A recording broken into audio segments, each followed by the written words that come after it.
Rich Dad, Poor Dad. What the rich teach their kids about money that the poor and middle class do not. By Robert T. Kiyosaki. To parents everywhere, a child's first and most important teachers, and to all those who educate, influence, and lead by example. Acknowledgements. How does a person say thank you when there are so many people to thank? Obviously, this book is a thank you to my two fathers, who were powerful role models, and to my mom, who taught me love and kindness. The person most responsible for this book becoming a reality is my wife, Kim, my partner in marriage, business, and in life. She makes my life complete. Introduction. Rich Dad, Poor Dad. Having two dads offered me the choice of contrasting points of view, one of a rich man and one of a poor man. I had two fathers, a rich one and a poor one. One was highly educated and intelligent. He had a PhD and completed 4 years of undergraduate work in less than 2 years. He then went on to Stanford University, the University of Chicago, and Northwestern University to do his advanced studies, all on full financial scholarships. The other father never finished the 8th grade.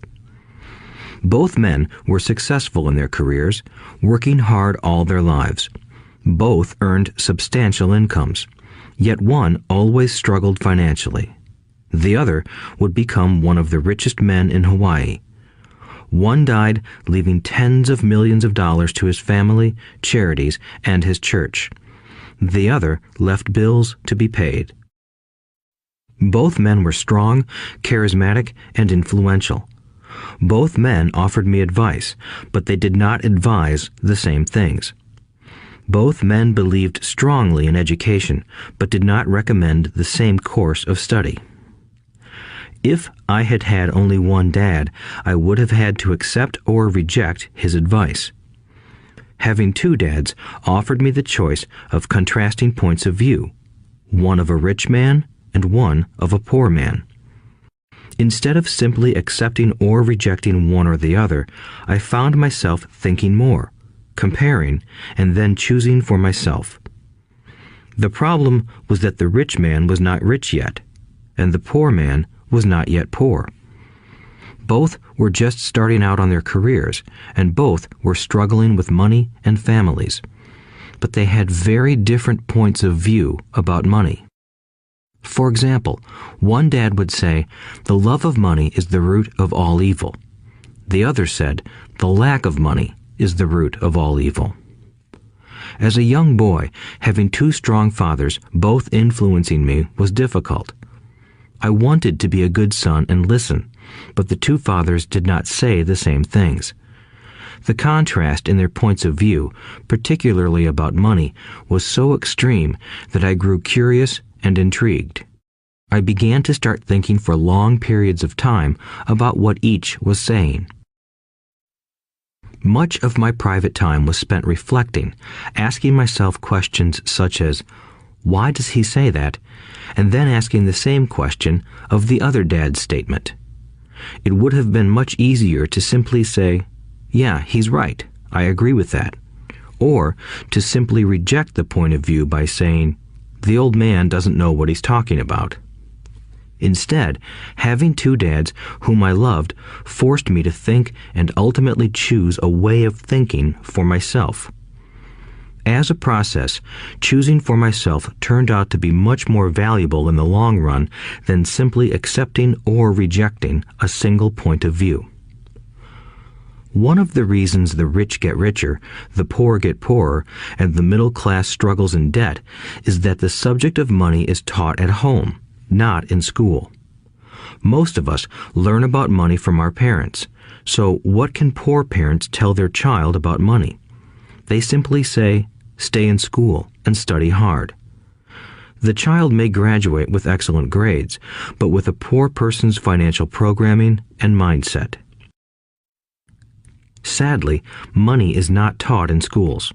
Schools focus on scholastic and professional skills, but not on financial skills.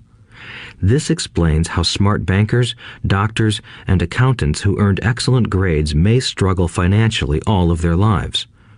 Our staggering national debt is due in large part to highly educated politicians and government officials making financial decisions with little or no training in the subject of money. Today, I often wonder what will soon happen when we have millions of people who need financial and medical assistance. They will be dependent upon their families or the government for financial support. What will happen when Medicare and Social Security run out of money? How will a nation survive if teaching children about money continues to be left to parents, most of whom will be, or already are, poor? Because I had two influential fathers, I learned from both of them. I had to think about each dad's advice, and in doing so, I gained valuable insight into the power and effect of one's thoughts on one's life. For example, one dad had a habit of saying, "I can't afford it." The other dad forbade those words to be used. He insisted I ask, "How can I afford it?" One is a statement, and the other is a question. One lets you off the hook, and the other forces you to think. My soon-to-be rich dad would explain that by automatically saying the words, "I can't afford it," your brain stops working. By asking the question, "How can I afford it?" your brain is put to work. He did not mean that you should buy everything you want. He was fanatical about exercising your mind, the most powerful computer in the world. He'd say, "My brain gets stronger every day because I exercise it. The stronger it gets, the more money I can make." He believed that automatically saying, "I can't afford it," was a sign of mental laziness. Although both dads worked hard, I noticed that one dad had a habit of putting his brain to sleep when it came to finances, and the other had a habit of exercising his brain. The long-term result was that one dad grew stronger financially, and the other grew weaker. It is not much different from a person who goes to the gym to exercise on a regular basis versus someone who sits on the couch watching television. Proper physical exercise increases your chances for health, and proper mental exercise increases your chances for wealth. My two dads had opposing attitudes, and that affected the way they thought. One dad thought that the rich should pay more in taxes to take care of those less fortunate. The other said, taxes punish those who produce and reward those who don't produce. One dad recommended, study hard so you can find a good company to work for. The other recommended, study hard so you can find a good company to buy. One dad said, the reason I'm not rich is because I have you kids. The other said, the reason I must be rich is because I have you kids. One encouraged talking about money and business at the dinner table, while the other forbade the subject of money to be discussed over a meal. One said, when it comes to money, play it safe, don't take risks. The other said, learn to manage risk. One believed, our home is our largest investment and our greatest asset. The other believed, my house is a liability, and if your house is your largest investment, you're in trouble. Both dads paid their bills on time, yet one paid his bills first while the other paid his bills last.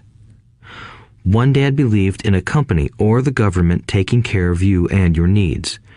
He was always concerned about pay raises, retirement plans, medical benefits, sick leave, vacation days, and other perks. He was impressed with two of his uncles who joined the military and earned a retirement and entitlement package for life after 20 years of active service. He loved the idea of medical benefits and PX privileges the military provided its retirees. He also loved the tenure system available through the university. The idea of job protection for life and job benefits seemed more important at times than the job. He would often say, I've worked hard for the government and I'm entitled to these benefits. The other believed in total financial self-reliance. He spoke out against the entitlement mentality and how it created weak and financially needy people. He was emphatic about being financially competent. One dad struggled to save a few dollars. The other created investments. One dad taught me how to write an impressive resume so I could find a good job. The other taught me how to write strong business and financial plans so I could create jobs. Being a product of two strong dads allowed me the luxury of observing the effects different thoughts have on one's life. I noticed that people really do shape their lives through their thoughts. For example, my poor dad always said, "I'll never be rich," and that prophecy became reality. My rich dad, on the other hand, always referred to himself as rich. He would say things like, "I'm a rich man and rich people don't do this."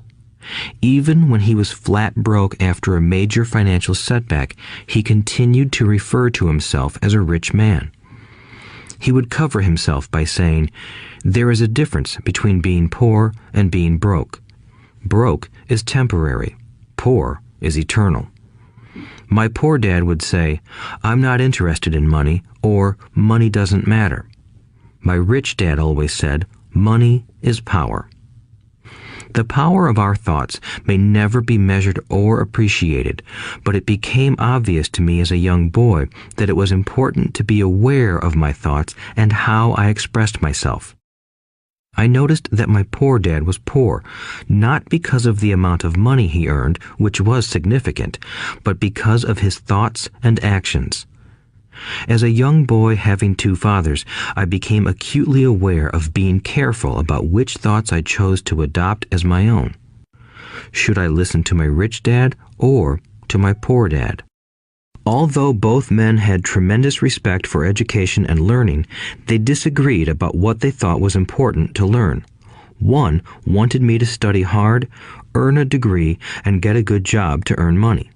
He wanted me to study to become a professional, an attorney or an accountant, and to go to business school for my MBA. The other encouraged me to study to be rich, to understand how money works, and to learn how to have it work for me. "I don't work for money" were words he would repeat over and over. "Money works for me." At the age of 9, I decided to listen to and learn from my rich dad about money. In doing so, I chose not to listen to my poor dad, even though he was the one with all the college degrees. A lesson from Robert Frost.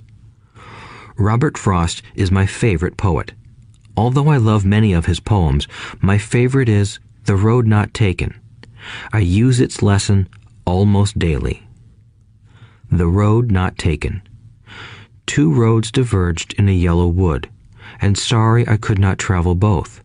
And be one traveler long I stood, and looked down one as far as I could, to where it bent in the undergrowth, then took the other as just as fair, and having perhaps the better claim, because it was grassy and wanted wear.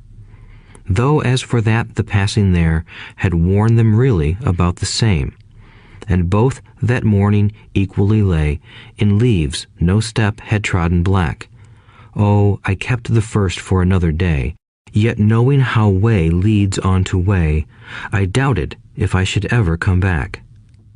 I shall be telling this with a sigh, somewhere ages and ages hence. Two roads diverged in a wood, and I took the one less traveled by, and that has made all the difference. And that has made all the difference. Over the years, I have often reflected upon Robert Frost's poem. Choosing not to listen to my highly educated dad's advice and attitude about money was a painful decision, but it was a decision that shaped the rest of my life. Once I made up my mind about whom to listen to, my education about money began. My rich dad taught me over a period of 30 years until I was 39 years old. He stopped once he realized that I knew and fully understood what he had been trying to drum into my often thick skull. Money is one form of power, but what is more powerful is financial education. Money comes and goes, but if you have the education about how money works, you gain power over it and can begin building wealth. The reason positive thinking alone does not work is because most people went to school and never learned how money works, so they spend their lives working for money. Because I was only 9 years old when I started, the lessons my rich dad taught me were simple. And when it was all said and done, there were only 6 main lessons, repeated over 30 years. This audiobook is about those 6 lessons, put as simply as possible, just as simply as my rich dad put forth those lessons to me. The lessons are meant not to be answers, but guideposts that will assist you and your children to grow wealthier no matter what happens in a world of increasing change and uncertainty. Chapter 1. Lesson 1. The rich don't work for money. The poor and the middle class work for money. The rich have money work for them. Dad, can you tell me how to get rich? My dad put down the evening paper. Why do you want to get rich, son? Because today Jimmy's mom drove up in their new Cadillac and they were going to their beach house for the weekend. He took 3 of his friends, but Mike and I weren't invited. They told us we weren't invited because we were poor kids. They did? My dad asked incredulously. Yeah, they did, I replied in a hurt tone. My dad silently shook his head, pushed his glasses up the bridge of his nose, and went back to reading the paper. I stood waiting for an answer. The year was 1956. I was 9 years old. By some twist of fate, I attended the same public school where the rich people sent their kids. We were primarily a sugar plantation town. The managers of the plantation and the other affluent people, such as doctors, business owners, and bankers, sent their children to this elementary school. After grade 6, their children were generally sent off to private schools. Because my family lived on one side of the street, I went to this school. Had I lived on the other side of the street, I would have gone to a different school with kids from families more like mine. After grade 6, these kids and I would go on to the public intermediate and high school. There was no private school for them or for me. My dad finally put down the paper. I could tell he was thinking. Well, son, he began slowly, if you want to be rich, you have to learn to make money. How do I make money? I asked. Well, use your head, son, he said, smiling. Even then, I knew that really meant, that's all I'm going to tell you, or, I don't know the answer, so don't embarrass me. A partnership is formed. The next morning, I told my best friend, Mike, what my dad had said. As best as I could tell, Mike and I were the only poor kids in this school. Mike was also in this school by a twist of fate. Someone had drawn a jog in the line for the school district, and we wound up in school with the rich kids. We weren't really poor, but we felt as if we were because all the other boys had new baseball gloves, new bicycles, new everything. Mom and Dad provided us with the basics, like food and shelter and clothes, but that was about it. My dad used to say, if you want something, work for it. We wanted things, but there was not much work available for 9-year-old boys. So what do we do to make money? Mike asked. I don't know, I said, but do you want to be my partner? He agreed, and so on that Saturday morning, Mike became my first business partner. We spent all morning coming up with ideas on how to make money. Occasionally, we talked about all the cool guys at Jimmy's beach house having fun. It hurt a little, but that hurt was good because it inspired us to keep thinking of a way to make money. Finally, that afternoon, a bolt of lightning struck. It was an idea Mike got from a science book he had read. Excitedly, we shook hands, and the partnership now had a business. For the next several weeks, Mike and I ran around our neighborhood, knocking on doors and asking our neighbors if they would save their toothpaste tubes for us. With puzzled looks, most adults consented with a smile. Some asked us what we were doing, to which we replied, "We can't tell you. It's a business secret." My mom grew distressed as the weeks wore on. We had selected a site next to her washing machine as the place we would stockpile our raw materials. In a brown cardboard box that at one time held ketchup bottles, our little pile of used toothpaste tubes began to grow. Finally, my mom put her foot down. The sight of her neighbor's messy, crumpled used toothpaste tubes had gotten to her. "What are you boys doing?" she asked, "and I don't want to hear again that it's a business secret. Do something with this mess or I'm going to throw it out." Mike and I pleaded and begged, explaining that we would soon have enough and then we would begin production. We informed her that we were waiting on a couple of neighbors to finish their toothpaste so we could have their tubes. Mom granted us a 1-week extension. The date to begin production was moved up, and the pressure was on. My first partnership was already being threatened with an eviction notice by my own mom.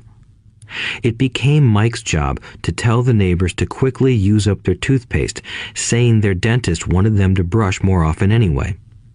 I began to put together the production line. One day, my dad drove up with a friend to see 2 9-year-old boys in the driveway with a production line operating at full speed. There was fine white powder everywhere.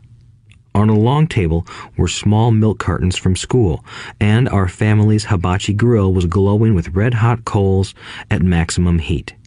Dad walked up cautiously, having to park the car at the base of the driveway since the production line blocked the carport. As he and his friend got closer, they saw a steel pot sitting on top of the coals in which the toothpaste tubes were being melted down. In those days, toothpaste did not come in plastic tubes. The tubes were made of lead, so once the paint was burned off, the tubes were dropped in the small steel pot. They melted until they became liquid, and with my mom's pot holders, we poured the lead through a small hole in the top of the milk cartons. The milk cartons were filled with plaster of Paris. White powder was everywhere. In my haste, I had knocked the bag over, and the entire area looked like it had been hit by a snowstorm. The milk cartons were the outer containers for plaster of Paris molds. My dad and his friend watched as we carefully poured the molten lead through a small hole in the top of the plaster of Paris cube.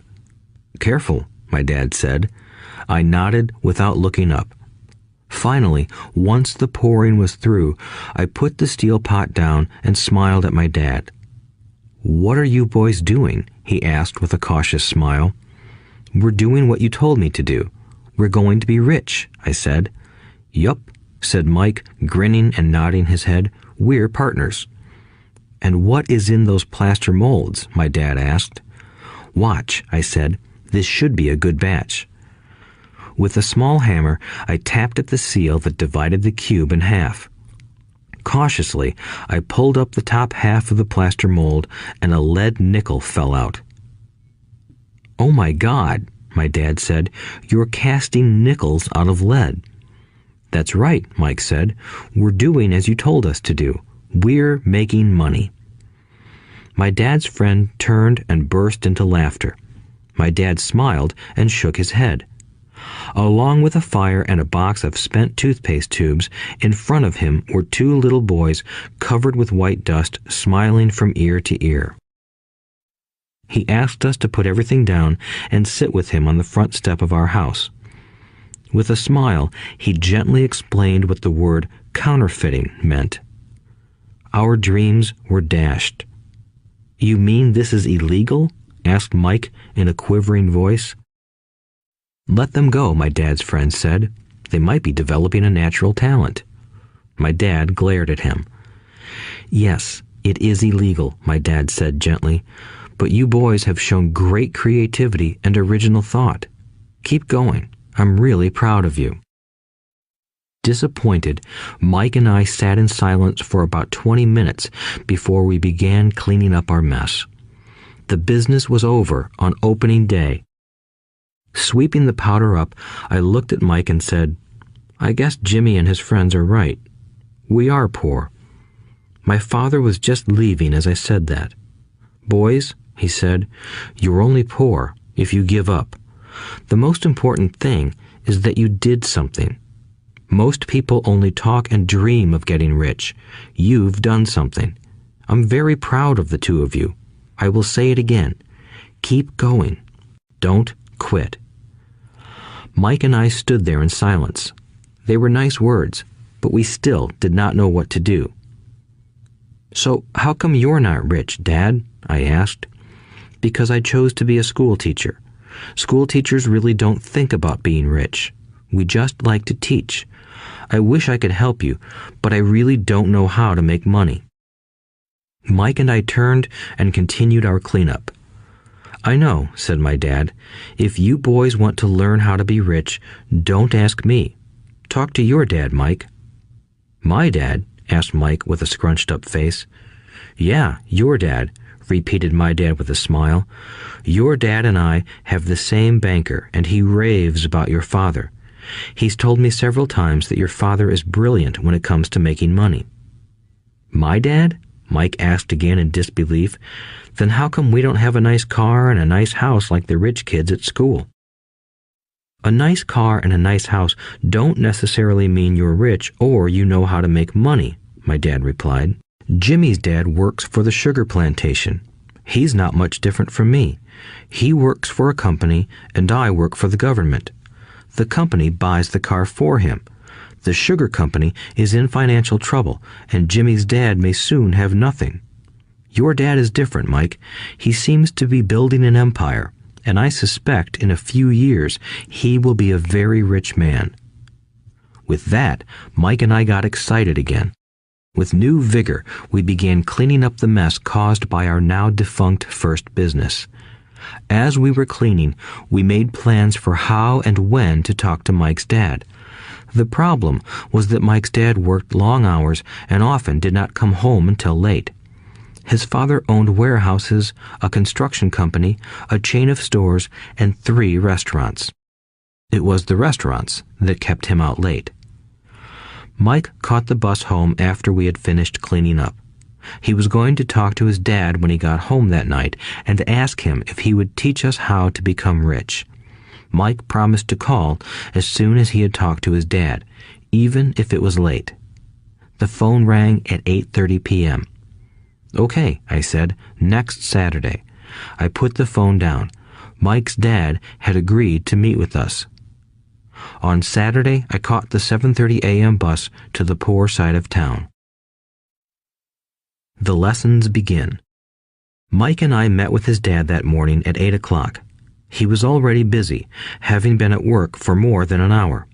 His construction supervisor was just leaving in his pickup truck as I walked up to his simple, small, and tidy home. Mike met me at the door. "Dad's on the phone, and he said to wait on the back porch," Mike said as he opened the door. The old wooden floor creaked as I stepped across the threshold of the aging house. There was a cheap mat just inside the door. The mat was there to hide the years of wear from countless footsteps that the floor had supported. Although clean, it needed to be replaced. I felt claustrophobic as I entered the narrow living room that was filled with old, musty, overstuffed furniture that today would be collector's items. Sitting on the couch were 2 women, both a little older than my mom. Across from the women sat a man in workman's clothes. He wore khaki slacks and a khaki shirt, neatly pressed but without starch, and polished work boots. He was about 10 years older than my dad. They smiled as Mike and I walked past them toward the back porch. I smiled back shyly. "Who are those people?" I asked. "Oh, they work for my dad. The older man runs his warehouses, and the women are the managers of the restaurants. And as you arrived, you saw the construction supervisor who was working on a road project about 50 miles from here. His other supervisor, who was building a track of houses, left before you got here." "Does this go on all the time?" I asked. "Not always, but quite often," said Mike, smiling as he pulled up a chair to sit down next to me. "I asked my dad if he would teach us to make money," Mike said. "Oh, and what did he say to that?" I asked with cautious curiosity. "Well, he had a funny look on his face at first, and then he said he would make us an offer." "Oh," I said, rocking my chair back against the wall. I sat there, perched on two rear legs of the chair. Mike did the same thing. "Do you know what the offer is?" I asked. "No, but we'll soon find out." Suddenly, Mike's dad burst through the rickety screen door and onto the porch. Mike and I jumped to our feet, not out of respect, but because we were startled. "Ready, boys?" he asked as he pulled up a chair to sit down with us. We nodded our heads as we pulled our chairs away from the wall to sit in front of him. He was a big man, about 6 feet tall and 200 pounds. My dad was taller, about the same weight, and 5 years older than Mike's dad. They sort of looked alike, though not of the same ethnic makeup. Maybe their energy was similar. "Mike says you want to learn to make money. Is that correct, Robert?" I nodded my head quickly, but with a little trepidation. He had a lot of power behind his words and smile. "Okay, here's my offer. I'll teach you, but I won't do it classroom style. You work for me, I'll teach you. You don't work for me, I won't teach you. I can teach you faster if you work, and I'm wasting my time if you just want to sit and listen like you do in school. That's my offer. Take it or leave it." May I ask a question first?" I asked. "No. Take it or leave it. I've got too much work to do to waste my time. If you can't make up your mind decisively, then you'll never learn to make money anyway. Opportunities come and go. Being able to know when to make quick decisions is an important skill. You have the opportunity that you asked for. School is beginning, or it's over in 10 seconds, Mike's dad said with a teasing smile. "Take it," I said. "Take it," said Mike. "Good," said Mike's dad. "Mrs. Martin will be by in 10 minutes. After I'm through with her, you'll ride with her to my superette and you can begin working. I'll pay you 10 cents an hour and you'll work 3 hours every Saturday." "But I have a softball game today," I said. Mike's dad lowered his voice to a stern tone. "Take it or leave it," he said. "I'll take it," I replied, choosing to work and learn instead of playing. 30 cents later. By 9 a.m. that day, Mike and I were working for Mrs. Martin. She was a kind and patient woman. She always said that Mike and I reminded her of her 2 grown sons. Although kind, she believed in hard work and kept us moving. We spent 3 hours taking canned goods off the shelves, brushing each can with a feather duster to get the dust off, and then restacking them neatly. It was excruciatingly boring work. Mike's dad, whom I called my rich dad, owned 9 of these little superettes, each with a large parking lot. They were the early version of the 7-Eleven convenience stores, little neighborhood grocery stores where people bought items such as milk, bread, butter, and cigarettes.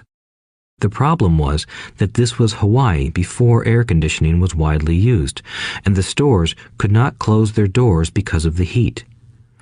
On 2 sides of the store, the doors had to be wide open to the road and parking lot. Every time a car drove by or pulled into the parking lot, dust would swirl and settle in the store. We knew we had a job as long as there was no air conditioning. For 3 weeks, Mike and I reported to Mrs. Martin and worked our 3 hours. By noon, our work was over, and she dropped 3 little dimes in each of our hands.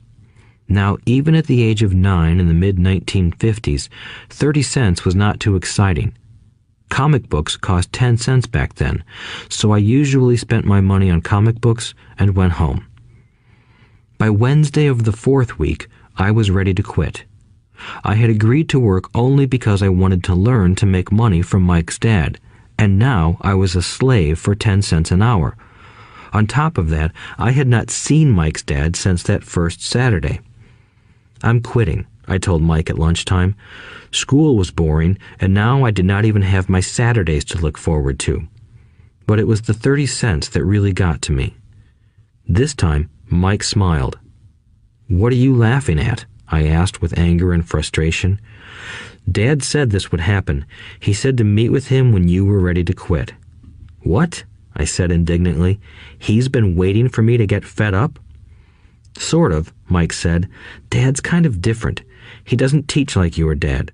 Your mom and dad lecture a lot. My dad is quiet and a man of few words. You just wait till this Saturday. I'll tell him you're ready. You mean I've been set up? No, not really. But maybe. Dad will explain on Saturday. Waiting in line on Saturday. I was ready to face Mike's dad. Even my real dad was angry with him. My real dad, the one I called the poor one, thought that my rich dad was violating child labor laws and should be investigated. My educated poor dad told me to demand what I deserve, at least 25 cents an hour. My poor dad told me that if I did not get a raise, I was to quit immediately. You don't need that damn job anyway, said my poor dad with indignation. At 8 o'clock Saturday morning, I walked through the door of Mike's house when Mike's dad opened it. Take a seat and wait in line, he said as I entered. He turned and disappeared into his little office next to a bedroom. I looked around the room and didn't see Mike anywhere. Feeling awkward, I cautiously sat down next to the same two women who were there 4 weeks earlier. They smiled and slid down the couch to make room for me. 45 minutes went by, and I was steaming. The two women had met with him and left 30 minutes earlier. An older gentleman was in there for 20 minutes and was also gone. The house was empty, and here I sat in a musty, dark living room on a beautiful, sunny Hawaiian day, waiting to talk to a cheapskate who exploited children. I could hear him rustling around the office, talking on the phone, and ignoring me. I was ready to walk out, but for some reason, I stayed. Finally, 15 minutes later, at exactly 9 o'clock, Rich Dad walked out of his office, said nothing, and signaled with his hand for me to enter. I understand you want a raise or you're going to quit, Rich Dad said as he swiveled in his office chair. Well, you're not keeping your end of the bargain, I blurted out, nearly in tears. It was really frightening for me to confront a grown-up. You said that you would teach me if I worked for you. Well, I've worked for you. I've worked hard. I've given up my baseball games to work for you, but you haven't kept your word, and you haven't taught me anything. You are a crook like everyone in town thinks you are. You're greedy. You want all the money and don't take care of your employees. You made me wait and don't show me any respect. I'm only a little boy, but I deserve to be treated better. Rich Dad rocked back in his swivel chair, hands up to his chin, and stared at me. Not bad, he said. In less than a month, you sound like most of my employees. What? I asked. Not understanding what he was saying, I continued with my grievance. I thought you were going to keep your end of the bargain and teach me. Instead, you want to torture me? That's cruel. That's really cruel. I am teaching you, Rich Dad said quietly. What have you taught me? Nothing, I said angrily. You haven't even talked to me once since I agreed to work for peanuts. 10 cents an hour. Ha! I should notify the government about you. We have child labor laws, you know. My dad works for the government, you know. Wow, said Rich Dad. Now you sound just like most of the people who used to work for me. People I've either fired or who have quit.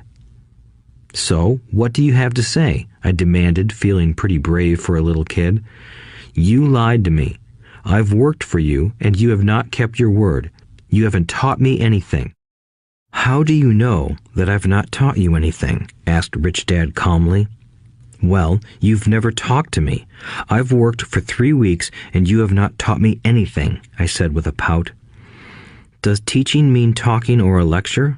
Rich Dad asked. Well, yes, I replied. That's how they teach you in school, he said, smiling. But that is not how life teaches you, and I would say that life is the best teacher of all. Most of the time, life does not talk to you. It just sort of pushes you around. Each push is life saying, wake up, there's something I want you to learn. What is this man talking about? I asked myself silently. Life pushing me around was life talking to me? Now I knew I had to quit my job. I was talking to someone who needed to be locked up. If you learn life's lessons, you will do well. If not, life will just continue to push you around. People do two things. Some just let life push them around. Others get angry and push back.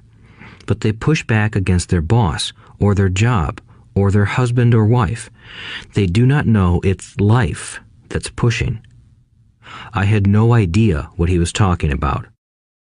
Life pushes all of us around. Some people give up and others fight. A few learn the lesson and move on. They welcome life pushing them around. To these few people, it means they need and want to learn something. They learn and move on.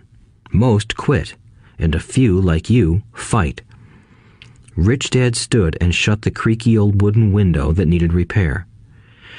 If you learn this lesson, you will grow into a wise, wealthy, and happy young man. If you don't, you will spend your life blaming a job, low pay, or your boss for your problems. You'll live life always hoping for that big break that will solve all your money problems. Rich Dad looked over at me to see if I was still listening. His eyes met mine. We stared at each other, communicating through our eyes. Finally, I looked away once I had absorbed his message. I knew he was right. I was blaming him, and I did ask to learn. I was fighting. Rich Dad continued, "Or, if you are the kind of person who has no guts, you just give up every time life pushes you. If you are that kind of person, you'll live all your life playing it safe, doing the right things, saving yourself for some event that never happens. Then you die a boring old man. You'll have lots of friends who really like you because you were such a nice, hard-working guy. But the truth is that you let life push you into submission. Deep down, you were terrified of taking risks. You really wanted to win, but the fear of losing was greater than the excitement of winning. Deep inside, you and only you will know you didn't go for it. You chose to play it safe." Our eyes met again. "You've been pushing me around?" I asked. "Some people might say that," smiled Rich Dad. "I would say that I just gave you a taste of life." "What taste of life?" I asked, still angry, but now curious and ready to learn. "You boys are the first people that have ever asked me to teach them how to make money. I have more than 150 employees, and not one of them has asked me what I know about money. They ask me for a job and a paycheck, but never to teach them about money. So most will spend the best years of their lives working for money, not really understanding what it is they are working for." I sat there listening intently. "So when Mike told me you wanted to learn how to make money, I decided to design a course that mirrored real life. I could talk until I was blue in the face, but you wouldn't hear a thing. So I decided to let life push you around a bit so you could hear me. That's why I only paid you 10 cents. "So what is the lesson I learned from working for only 10 cents an hour?" I asked. "That you're cheap and exploit your workers?" Rich Dad rocked back and laughed heartily. Finally, he said, "You'd best change your point of view. Stop blaming me and thinking I'm the problem. If you think I'm the problem, then you have to change me. If you realize that you're the problem, then you can change yourself, learn something, and grow wiser. Most people want everyone else in the world to change but themselves. Let me tell you, it's easier to change yourself than everyone else." "I don't understand," I said. "Don't blame me for your problems," Rich Dad said, growing impatient. "But you only pay me 10 cents. "So what are you learning?" Rich Dad asked, smiling. "That you're cheap," I said with a sly grin. "See, you think I'm the problem," said Rich Dad. "But you are. Well, keep that attitude and you'll learn nothing. Keep the attitude that I'm the problem, and what choices do you have?" "Well, if you don't pay me more or show me more respect and teach me, I'll quit." "Well put," Rich Dad said, "and that's exactly what most people do. They quit and go looking for another job, a better opportunity and higher pay, actually thinking that this will solve the problem. In most cases, it won't. So what should I do? I asked. Just take this measly 10 cents an hour and smile? Rich Dad smiled. That's what the other people do. But that's all they do, waiting for a raise, thinking that more money will solve their problems. Most just accept it, and some take a second job working harder, but again, accepting a small paycheck. I sat staring at the floor, beginning to understand the lesson Rich Dad was presenting. I could sense it was a taste of life. Finally, I looked up and asked, "So what will solve the problem?" "This," he said, leaning forward in his chair and tapping me gently on the head. "This stuff between your ears."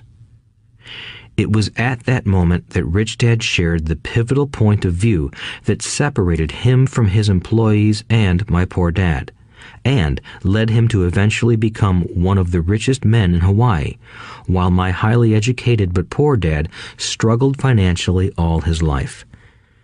It was a singular point of view that made all the difference over a lifetime. Rich Dad said this point of view over and over, which I call lesson number 1. The poor and the middle class work for money. The rich have money work for them. On that bright Saturday morning, I learned a completely different point of view from what I had been taught by my poor dad. At the age of 9, I understood that both dads wanted me to learn. Both dads encouraged me to study, but not the same things. My highly educated dad recommended that I do what he did. "Son, I want you to study hard, get good grades so you can find a safe, secure job with a big company, and make sure it has excellent benefits."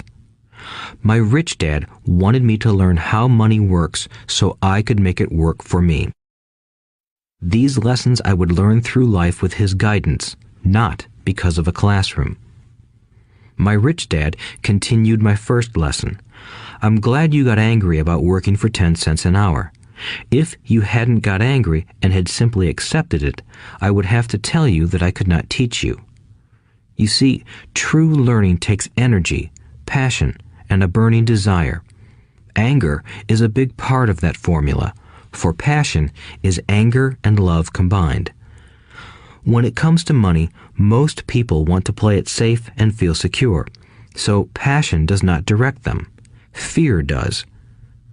So is that why they'll take jobs with low pay?" I asked. "Yes," said Rich Dad. "Some people say I exploit people because I don't pay as much as the sugar plantation or the government. I say the people exploit themselves. It's their fear, not mine." "But don't you feel you should pay them more?" I asked. "I don't have to. And besides, more money will not solve their problems. Just look at your dad. He makes a lot of money, and he still can't pay his bills. Most people, given more money, only get into more debt." "So that's why the 10 cents an hour," I said, smiling. "It's part of the lesson." "That's right," smiled Rich Dad. "You see, your dad went to school and got an excellent education so he could get a high-paying job. But he still has money problems because he never learned anything about money in school. On top of that, he believes in working for money." "And you don't?" I asked. "No, not really," said Rich Dad. "If you want to learn to work for money, then stay in school. That is a great place to learn to do that. But if you want to learn how to have money work for you, then I will teach you that. But only if you want to learn." "Wouldn't everyone want to learn that?" I asked. "No," said Rich Dad, "simply because it's easier to learn to work for money, especially if fear is your primary emotion when the subject of money is discussed." "I don't understand," I said with a frown. "Don't worry about that for now. Just know that it's fear that keeps most people working at a job. The fear of not paying their bills, the fear of being fired, the fear of not having enough money, and the fear of starting over. That's the price of studying to learn a profession or trade and then working for money. Most people become a slave to money and then get angry at their boss. Learning to have money work for you is a completely different course of study? I asked. Absolutely, Rich Dad answered. Absolutely. We sat in the silence on that beautiful Hawaiian Saturday morning. My friends had just started their Little League baseball game, but for some reason I was now thankful I had decided to work for 10 cents an hour. I sensed that I was about to learn something my friends wouldn't learn in school. Ready to learn? Asked Rich Dad. Absolutely, I said with a grin. I have kept my promise. I've been teaching you from afar, my Rich Dad said. At 9 years old, you've gotten a taste of what it feels like to work for money. Just multiply your last month by 50 years, and you will have an idea of what most people spend their life doing. I don't understand, I said. How did you feel waiting in line to see me, once to get hired and once to ask for more money? Terrible, I said. If you choose to work for money, that is what life will be like, said Rich Dad. And how did you feel when Mrs. Martin dropped 3 dimes in your hand for 3 hours of work? I felt like it wasn't enough. It seemed like nothing. I was disappointed, I said. And that is how most employees feel when they look at their paychecks, especially after all the tax and other deductions are taken out. At least you got 100%. You mean most workers don't get paid everything? I asked with amazement. Heavens no, said Rich Dad. The government always takes its share first. How do they do that? I asked. Taxes, said Rich Dad. You're taxed when you earn. You're taxed when you spend. You're taxed when you save. You're taxed when you die. Why do people let the government do that to them? The rich don't, said Rich Dad with a smile. The poor and the middle class do. I'll bet you that I earn more than your dad, yet he pays more in taxes. How can that be? I asked. At my age, that made no sense to me. Why would someone let the government do that to them? Rich Dad rocked slowly and silently in his chair, just looking at me. Ready to learn? He asked. I nodded my head slowly. As I said, there is a lot to learn. Learning how to have money work for you is a lifetime study. Most people go to college for 4 years and their education ends. I already know that my study of money will continue over my lifetime, simply because the more I find out I need to know. Most people never study the subject. They go to work, get their paycheck, balance their checkbooks, and that's it. Then they wonder why they have money problems. They think that more money will solve the problem, and don't realize that it's their lack of financial education that is the problem. So my dad has tax problems because he doesn't understand money? I asked, confused. Look, said Rich Dad, taxes are just one small section on learning how to have money work for you. Today, I just wanted to find out if you still have the passion to learn about money. Most people don't. They want to go to school, learn a profession, have fun at their work, and earn lots of money. One day they wake up with big money problems, and then they can't stop working. That's the price of only knowing how to work for money instead of studying how to have money work for you. So, do you still have the passion to learn? Asked Rich Dad. I nodded my head. Good, said Rich Dad. Now get back to work. This time, I will pay you nothing. What? I asked in amazement. You heard me. Nothing. You will work the same 3 hours every Saturday, but this time you will not be paid 10 cents per hour. You said you wanted to learn to not work for money, so I'm not going to pay you anything. I couldn't believe what I was hearing. I've already had this conversation with Mike, and he's already working, dusting and stacking canned goods for free. You'd better hurry and get back there. That's not fair, I shouted. You've got to pay something. You said you wanted to learn. If you don't learn this now, you'll grow up to be like the two women and the older man sitting in my living room, working for money and hoping I don't fire them. Or, like your dad, earning lots of money only to be in debt up to his eyeballs, hoping more money will solve the problem. If that's what you want, I'll go back to our original deal of 10 cents an hour. Or you can do what most adults do. Complain that there is not enough pay, quit, and go looking for another job. But what do I do? I asked. Rich Dad tapped me on the head. Use this, he said. If you use it well, you will soon thank me for giving you an opportunity, and you will grow into a rich man. I stood there, still not believing what a raw deal I was handed. I came to ask for a raise, and somehow I was instead working for nothing. Rich Dad tapped me on the head again and said, "Use this. Now, get out of here and get back to work." Lesson number 1. The rich don't work for money. I didn't tell my poor dad I wasn't being paid. He wouldn't have understood, and I didn't want to try to explain something I didn't understand myself. For 3 more weeks, Mike and I worked 3 hours every Saturday for nothing. The work didn't bother me, and the routine got easier. But it was the missed baseball games and not being able to afford to buy a few comic books that got to me. Rich Dad stopped by at noon on the 3rd week. We heard his truck pull up in the parking lot and sputter when the engine was turned off. He entered the store and greeted Mrs. Martin with a hug. After finding out how things were going in the store, he reached into the ice cream freezer, pulled out 2 bars, paid for them, and signaled to Mike and me. "Let's go for a walk, boys."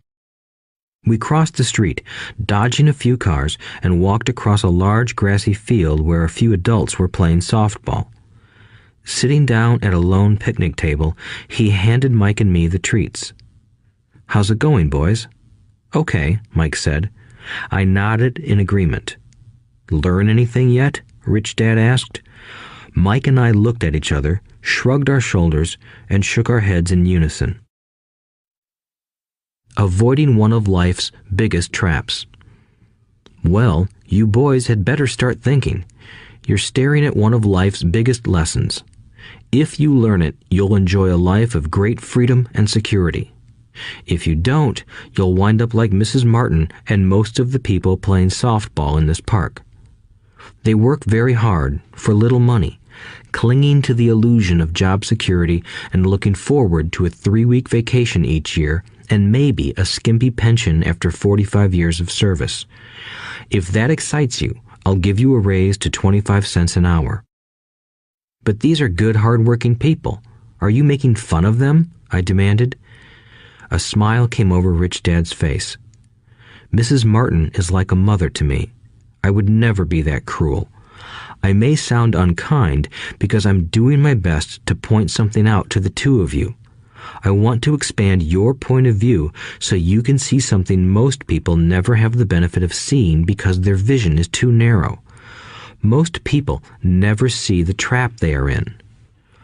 Mike and I sat there, uncertain of his message. He sounded cruel, yet we could sense he was trying to drive home a point. With a smile, Rich Dad said, "Doesn't that 25 cents an hour sound good? Doesn't it make your heart beat a little faster?" I shook my head no, but it really did. 25 cents an hour would be big bucks to me.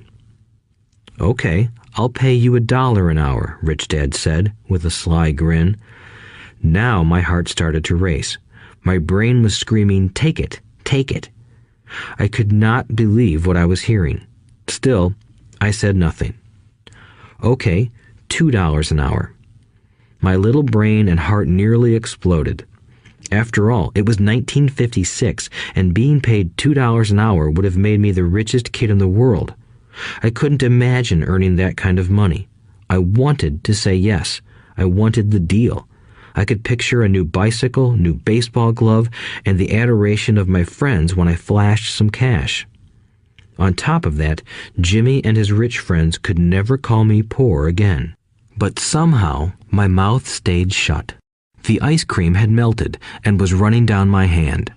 Rich Dad was looking at two boys staring back at him, eyes wide open and brains empty. He was testing us, and he knew there was a part of our emotions that wanted to take the deal. He understood that every person has a weak and needy part of their soul that can be bought, and he knew that every individual also had a part of their soul that was resilient and could never be bought. It was only a question of which one was stronger. Okay, $5 an hour. Suddenly, I was silent. Something had changed. The offer was too big and ridiculous. Not many grown-ups in 1956 made more than that, but quickly my temptation disappeared and calm set in. Slowly, I turned to my left to look at Mike. He looked back at me. The part of my soul that was weak and needy was silenced. The part of me that had no price took over. I knew Mike had gotten to that point too. Good, said Rich Dad softly. Most people have a price, and they have a price because of human emotions named fear and greed. First, the fear of being without money motivates us to work hard, and then, once we get that paycheck, greed or desire starts us thinking about all the wonderful things money can buy. The pattern is then set. What pattern? I asked. The pattern of get up, go to work, pay bills, get up, go to work, pay bills. People's lives are forever controlled by two emotions, fear and greed. Offer them more money, and they continue the cycle by increasing their spending. This is what I call the rat race. There is another way? Mike asked. Yes, said Rich Dad slowly, but only a few people find it. And what is that way? Mike asked. That's what I hope you boys will learn as you work and study with me. That is why I took away all forms of pay. Any hints? Mike asked. We're kind of tired of working hard, especially for nothing. Well, the first step is telling the truth, said Rich Dad. We haven't been lying, I said. I did not say you were lying. I said to tell the truth, Rich Dad retorted. The truth about what? I asked. How you're feeling, Rich Dad said. You don't have to say it to anyone else. Just admit it to yourself. You mean the people in this park, the people who work for you, Mrs. Martin, they don't do that? I asked. I doubt it, said Rich Dad. Instead, they feel the fear of not having money. They don't confront it logically. They react emotionally instead of using their heads, Rich Dad said. Then, they get a few bucks in their hands, and again, the emotions of joy, desire, and greed take over. And again they react instead of think. So their emotions control their brain, Mike said. That's correct, said Rich Dad. Instead of admitting the truth about how they feel, they react to their feelings and fail to think. They feel the fear, so they go to work, hoping that money will soothe the fear, but it doesn't. It continues to haunt them, and they return to work, hoping again that money will calm their fears, and again it doesn't. Fear keeps them in this trap of working, earning money, hoping the fear will go away. But every day they get up, and that old fear wakes up with them. For millions of people, that old fear keeps them awake all night, causing a night of turmoil and worry. So they get up and go to work, hoping that a paycheck will kill that fear gnawing at their souls. Money is running their lives, and they refuse to tell the truth about that. Money is in control of their emotions and their souls. Rich Dad sat quietly, letting his words sink in. Mike and I had heard what he said, but didn't understand fully what he was talking about. I just knew that I often wondered why grown-ups hurried off to work. It did not seem like much fun, and they never looked that happy, but something kept them going. Realizing we had absorbed as much as possible of what he was talking about, Rich Dad said, I want you boys to avoid that trap. That is really what I want to teach you. Not just to be rich, because being rich does not solve the problem. It doesn't? I asked, surprised. No, it doesn't. Let me explain the other emotion, desire. Some call it greed, but I prefer desire.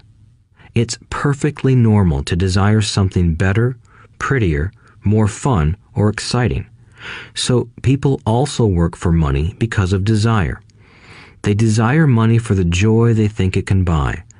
But the joy that money brings is often short-lived, and they soon need more money for more joy, more pleasure, more comfort, and more security. So they keep working, thinking money will soothe their souls that are troubled by fear and desire. But money can't do that. Even rich people do this? Mike asked. Rich people included, said Rich Dad. In fact, the reason many rich people are rich isn't because of desire, but because of fear. They believe that money can eliminate the fear of being poor, so they amass tons of it, only to find the fear gets worse. Now they fear losing the money. I have friends who keep working even though they have plenty. I know people who have millions who are more afraid now than when they were poor. They're terrified of losing it all. The fears that drove them to get rich got worse. That weak and needy part of their soul is actually screaming louder. They don't want to lose the big houses, the cars, and the high life money has bought them. They worry about what their friends would say if they lost all their money. Many are emotionally desperate and neurotic, although they look rich and have more money. So, is a poor man happier? I asked. No, I don't think so, replied Rich Dad. The avoidance of money is just as psychotic as being attached to money. As if on cue, the town derelict went past our table, stopping by the large rubbish can and rummaging around in it. The three of us watched him with great interest, when before we probably would have just ignored him. Rich Dad pulled $1 out of his wallet and gestured to the older man. Seeing the money, the derelict came over immediately, took the bill, thanked Rich Dad profusely, and hurried off, ecstatic with his good fortune. He's not much different from most of my employees, said Rich Dad. I've met so many people who say, "Oh, I'm not interested in money," yet they'll work at a job for 8 hours a day. That's a denial of truth. If they weren't interested in money, then why are they working? That kind of thinking is probably more psychotic than a person who hoards money. As I sat there listening to my Rich Dad, my mind flashed back to the countless times my own dad said, "I'm not interested in money." He said those words often. He also covered himself by always saying, "I work because I love my job." So, what do we do? I asked. Not work for money until all traces of fear and greed are gone? No, that would be a waste of time, said Rich Dad. Emotions are what make us human. The word emotion stands for energy in motion. Be truthful about your emotions and use your mind and emotions in your favor, not against yourself. Whoa, said Mike. Don't worry about what I just said. It will make more sense in years to come. Just be an observer, not a reactor to your emotions. Most people do not know that it's their emotions that are doing the thinking. Your emotions are your emotions, but you have got to learn to do your own thinking. Can you give me an example? I asked. Sure, replied Rich Dad. When a person says, "I need to find a job," it's most likely an emotion doing the thinking. Fear of not having money generates that thought. But people do need money if they have bills to pay, I said. Sure they do, smiled Rich Dad. All I'm saying is that it's fear that is all too often doing the thinking. I don't understand, said Mike. For example, said Rich Dad, if the fear of not having enough money arises, instead of immediately running out to get a job, they instead might ask themselves this question. Will a job be the best solution to this fear over the long run? In my opinion, the answer is no. A job is really a short-term solution to a long-term problem. But my dad is always saying, stay in school and get good grades so you can find a safe, secure job, I interjected, somewhat confused. Yes, I understand he says that, said Rich Dad, smiling. Most people recommend that, and it's a good path for most people. But people make that recommendation primarily out of fear. You mean my dad says that because he's afraid? Yes, said Rich Dad. He's terrified that you won't earn enough money and won't fit into society. Don't get me wrong. He loves you and wants the best for you. I, too, believe an education and a job are important, but it won't handle the fear. You see, that same fear that makes him get up in the morning to earn a few bucks is the fear that is causing him to be so fanatical about your going to school. So what do you recommend? I asked. I want to teach you to master the power of money instead of being afraid of it.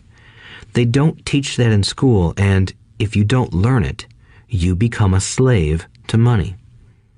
It was finally making sense. He wanted us to widen our views and to see what the Mrs. Martins of this world couldn't see. He used examples that sounded cruel at the time, but I've never forgotten them. My vision widened that day, and I began to see the trap that lay ahead for most people. You see, we're all employees ultimately. We just work at different levels, said Rich Dad. I just want you boys to have a chance to avoid the trap caused by those two emotions, fear and desire.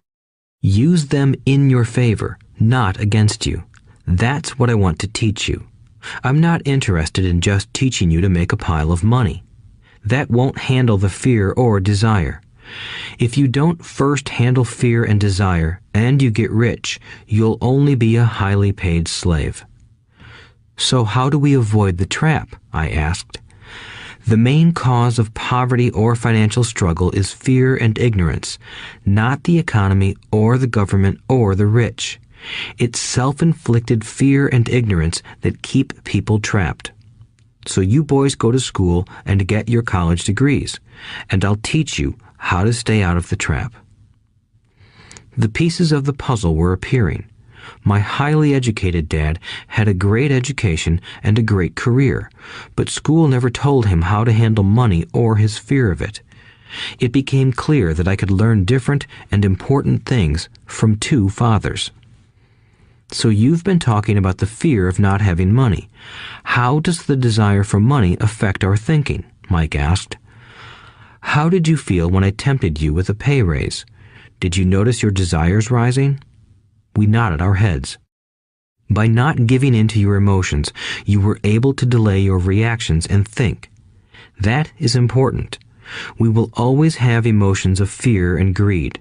From here on in, it's imperative for you to use those emotions to your advantage, and for the long term to not let your emotions control your thinking.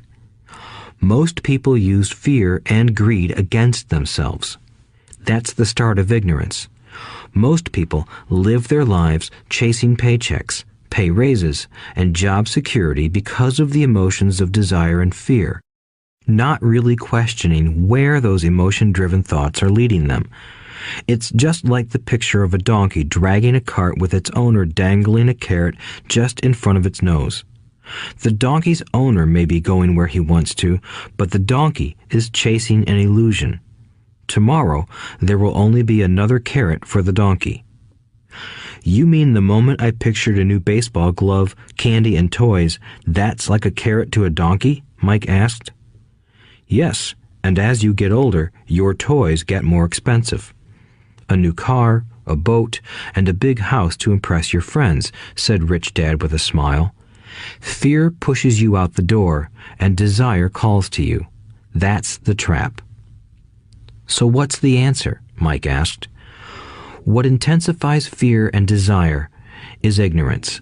That is why rich people with lots of money often have more fear the richer they get. Money is the carrot, the illusion. If the donkey could see the whole picture, it might rethink its choice to chase the carrot. Rich Dad went on to explain that a human's life is a struggle between ignorance and illumination. He explained that once a person stops searching for information and self-knowledge, ignorance sets in. That struggle is a moment-to-moment decision to learn to open or close one's mind. Look, school is very important. You go to school to learn a skill or profession to become a contributing member of society. Every culture needs teachers, doctors, mechanics, artists, cooks, business people, police officers, firefighters, and soldiers. Schools train them so society can thrive and flourish, said Rich Dad. Unfortunately, for many people, school is the end, not the beginning. There was a long silence. Rich Dad was smiling. I didn't comprehend everything he said that day, but as with most great teachers, his words continued to teach for years. I've been a little cruel today, said Rich Dad, but I want you to always remember this talk. I want you to always think of Mrs. Martin, and I want you always to remember that donkey.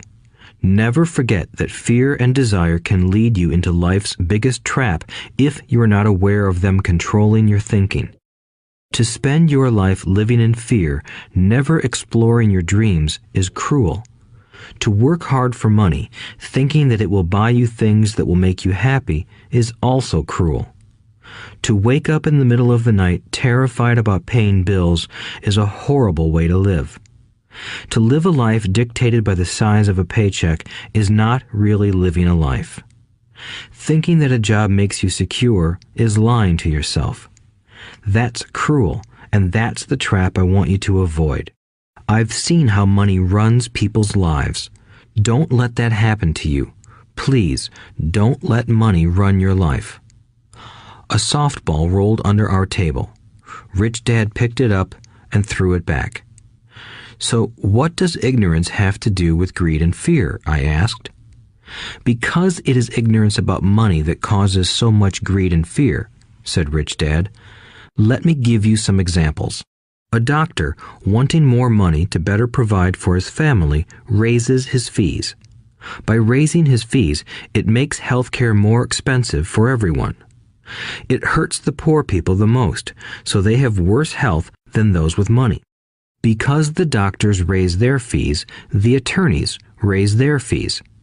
Because the attorneys' fees have gone up, school teachers want a raise, which raises our taxes, and on and on and on. Soon, there will be such a horrifying gap between the rich and the poor that chaos will break out and another great civilization will collapse. History proves that great civilizations collapse when the gap between the haves and have-nots is too great.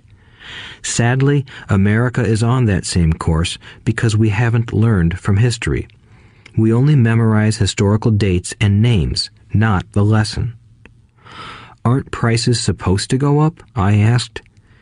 In an educated society with a well-run government, prices should actually come down. Of course, that is often only true in theory.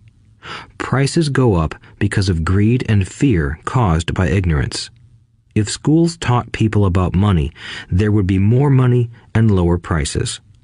But schools focus only on teaching people to work for money, not how to harness money's power. But don't we have business schools? Mike asked. And haven't you encouraged me to go for my MBA?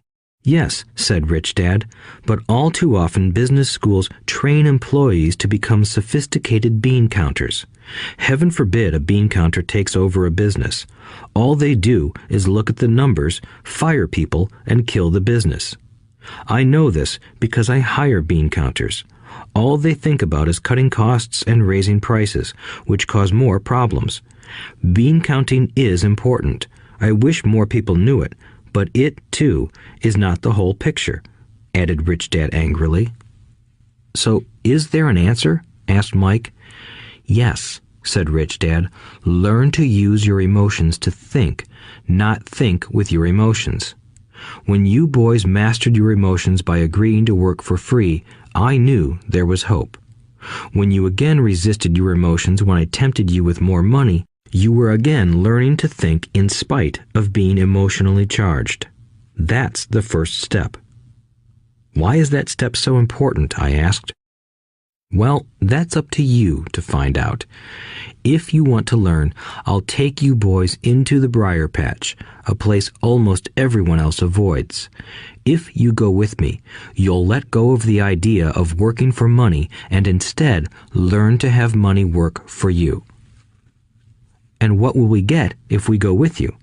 What if we agree to learn from you? What will we get? I asked. The same thing Brer Rabbit got, said Rich Dad, referring to the classic children's story. Is there a briar patch? I asked. Yes, said Rich Dad. The briar patch is our fear and greed. Confronting fear, weaknesses, and neediness by choosing our own thoughts is the way out. Choosing our thoughts? Mike asked, puzzled. Yes, choosing what we think rather than reacting to our emotions. Instead of just getting up and going to work because not having the money to pay your bills is scaring you, ask yourself, is working harder at this the best solution to this problem? Most people are too afraid to rationally think things through and instead run out the door to a job they hate. The tar baby is in control. That's what I mean by choosing your thoughts. And how do we do that? Mike asked. That's what I will teach you. I'll teach you to have a choice of thoughts rather than a knee-jerk reaction, like gulping down your morning coffee and running out the door. Remember what I said before. A job is only a short-term solution to a long-term problem. Most people have only one problem in mind, and it's short-term. It's the bills at the end of the month, the tar baby. Money controls their lives, or should I say the fear and ignorance about money controls it. So they do as their parents did. They get up every day and go work for money, not taking the time to ask the question, is there another way? Their emotions now control their thinking, not their heads. Can you tell the difference between emotions thinking and the head thinking? Mike asked. Oh yes, I hear it all the time, said Rich Dad. I hear things like, well, everyone has to work, or the rich are crooks, or I'll get another job, I deserve this raise, you can't push me around, or I like this job because it's secure. No one asks, is there something I'm missing here? Which would break through the emotional thought and give you time to think clearly. As we headed back to the store, Rich Dad explained that the rich really did make money. They did not work for it. He went on to explain that when Mike and I were casting 5-cent pieces out of lead, thinking we were making money, we were very close to thinking the way the rich think. The problem was that creating money is legal for the government and banks to do, but illegal for us to do. There are legal ways to create money from nothing, he told us. Rich Dad went on to explain that the rich know that money is an illusion, truly like the carrot for the donkey. It's only out of fear and greed that the illusion of money is held together by billions of people who believe that money is real. It's not. Money is really made up. It is only because of the illusion of confidence and the ignorance of the masses that this house of cards stands. He talked about the gold standard that America was on, and that each dollar bill was actually a silver certificate. What concerned him was the rumor that we would someday go off the gold standard and our dollars would no longer be backed by something tangible. If that happens, boys, all hell will break loose. The poor, the middle class, and the ignorant will have their lives ruined simply because they will continue to believe that money is real and that the company they work for, or the government, will look after them. We really did not understand what he was saying that day, but over the years, it made more and more sense. Seeing what others miss. As he climbed into his pickup truck outside his convenience store, Rich Dad said, "Keep working, boys, but the sooner you forget about needing a paycheck, the easier your adult life will be. Keep using your brain, work for free, and soon your mind will show you ways of making money far beyond what I could ever pay you. You will see things that other people never see. Most people never see these opportunities because they're looking for money and security, so that's all they get. The moment you see one opportunity, you'll see them for the rest of your life. The moment you do that, I'll teach you something else. Learn this, and you'll avoid one of life's biggest traps. Mike and I picked up our things from the store and waved goodbye to Mrs. Martin. We went back to the park, to the same picnic bench, and spent several more hours thinking and talking. We spent the next week at school thinking and talking too. For 2 more weeks, we kept thinking, talking, and working for free.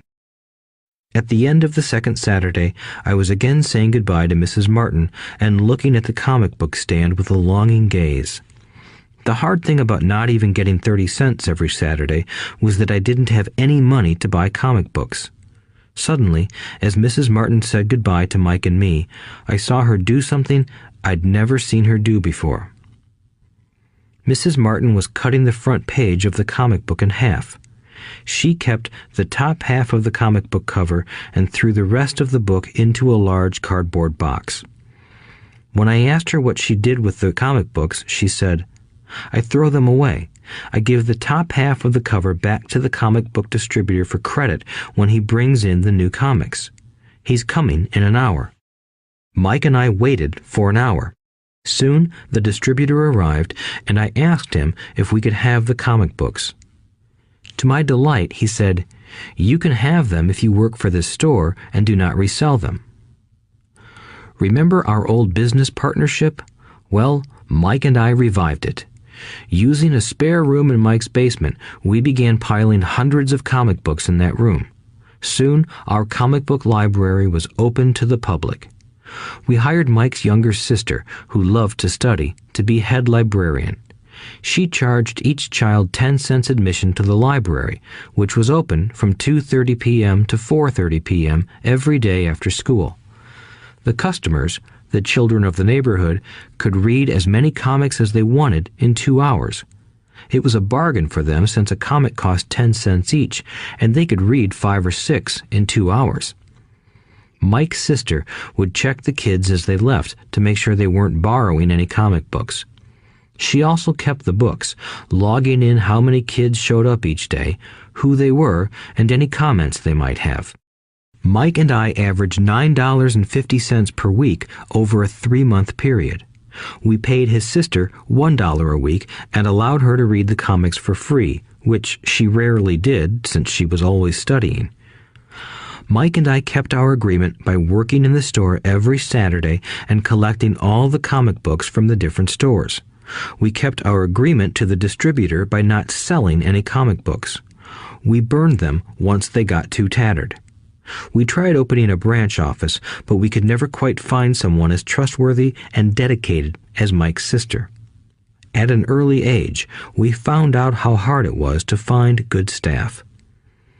3 months after the library first opened, a fight broke out in the room. Some bullies from another neighborhood pushed their way in, and Mike's dad suggested we shut down the business. So our comic book business shut down, and we stopped working on Saturdays at the convenience store. But Rich Dad was excited because he had new things he wanted to teach us.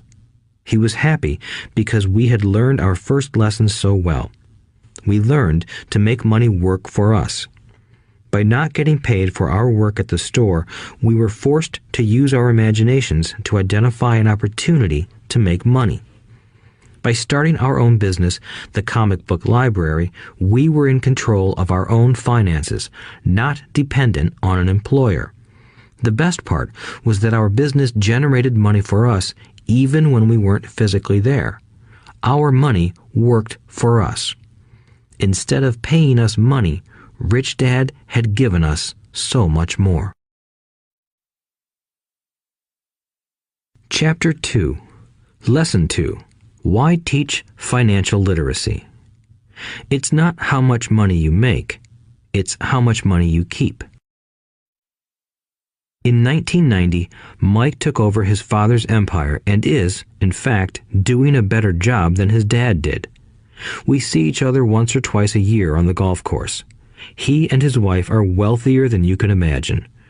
Rich Dad's empire is in great hands, and Mike is now grooming his son to take his place, as his dad had groomed us. In 1994, I retired at the age of 47, and my wife Kim was 37. Retirement does not mean not working. For us, it means that, barring unforeseen cataclysmic changes, we can work or not work, and our wealth grows automatically, staying ahead of inflation. Our assets are large enough to grow by themselves. It's like planting a tree. You water it for years, and then one day it doesn't need you anymore. Its roots are implanted deep enough. Then the tree provides shade for your enjoyment. Mike chose to run the empire, and I chose to retire. Whenever I speak to groups of people, they often ask what I would recommend that they do. How do I get started? Is there a book you would recommend? What should I do to prepare my children? What is your secret to success? How do I make millions? Whenever I hear one of these questions, I'm reminded of the following story. The Richest Businessmen. In 1923, a group of our greatest leaders and richest businessmen held a meeting at the Edgewater Beach Hotel in Chicago. Among them were Charles Schwab, head of the largest independent steel company; Samuel Insull, president of the world's largest utility; Howard Hobson, head of the largest gas company; Ivar Kruger, president of International Match Company, one of the world's largest companies at that time; Leon Fraser, president of the Bank of International Settlements; Richard Whitney, president of the New York Stock Exchange; Arthur Cotton and Jesse Livermore, two of the biggest stock speculators; and Albert Fall, a member of President Harding's cabinet. 25 years later, 9 of these titans ended their lives as follows. Schwab died penniless after living for 5 years on borrowed money. Insull died broke in a foreign land, and Kruger and Cotton also died broke. Hobson went insane. Whitney and Albert Fall were released from prison, and Fraser and Livermore committed suicide. I doubt if anyone can say what really happened to these men. If you look at the date, 1923, it was just before the 1929 market crash and the Great Depression, which I suspect had a great impact on these men and their lives. The point is this. Today, we live in times of greater and faster change than these men did. I suspect there will be many booms and busts in the coming years that will parallel the ups and downs these men faced. I am concerned that too many people are too focused on money and not on their greatest wealth, their education. If people are prepared to be flexible, keep an open mind, and learn, they will grow richer and richer despite tough changes. If they think money will solve problems, they will have a rough ride. Intelligence solves problems and produces money. Money without financial intelligence is money soon gone. Most people fail to realize that in life, it's not how much money you make, it's how much money you keep. We've all heard stories of lottery winners who are poor, then suddenly rich, and then poor again. They win millions, yet are soon back where they started. Or stories of professional athletes who at the age of 24 are earning millions, but are sleeping under a bridge 10 years later. I remember a story of a young basketball player who a year ago had millions. Today, at just 29, he claims his friends, attorney, and accountant took his money and he was forced to work at a car wash for minimum wage. He was fired from the car wash because he refused to take off his championship ring as he was wiping off the cars. His story made national news, and he is appealing his termination, claiming hardship and discrimination. He claims that the ring is all he has left, and if it was stripped away, he'll crumble.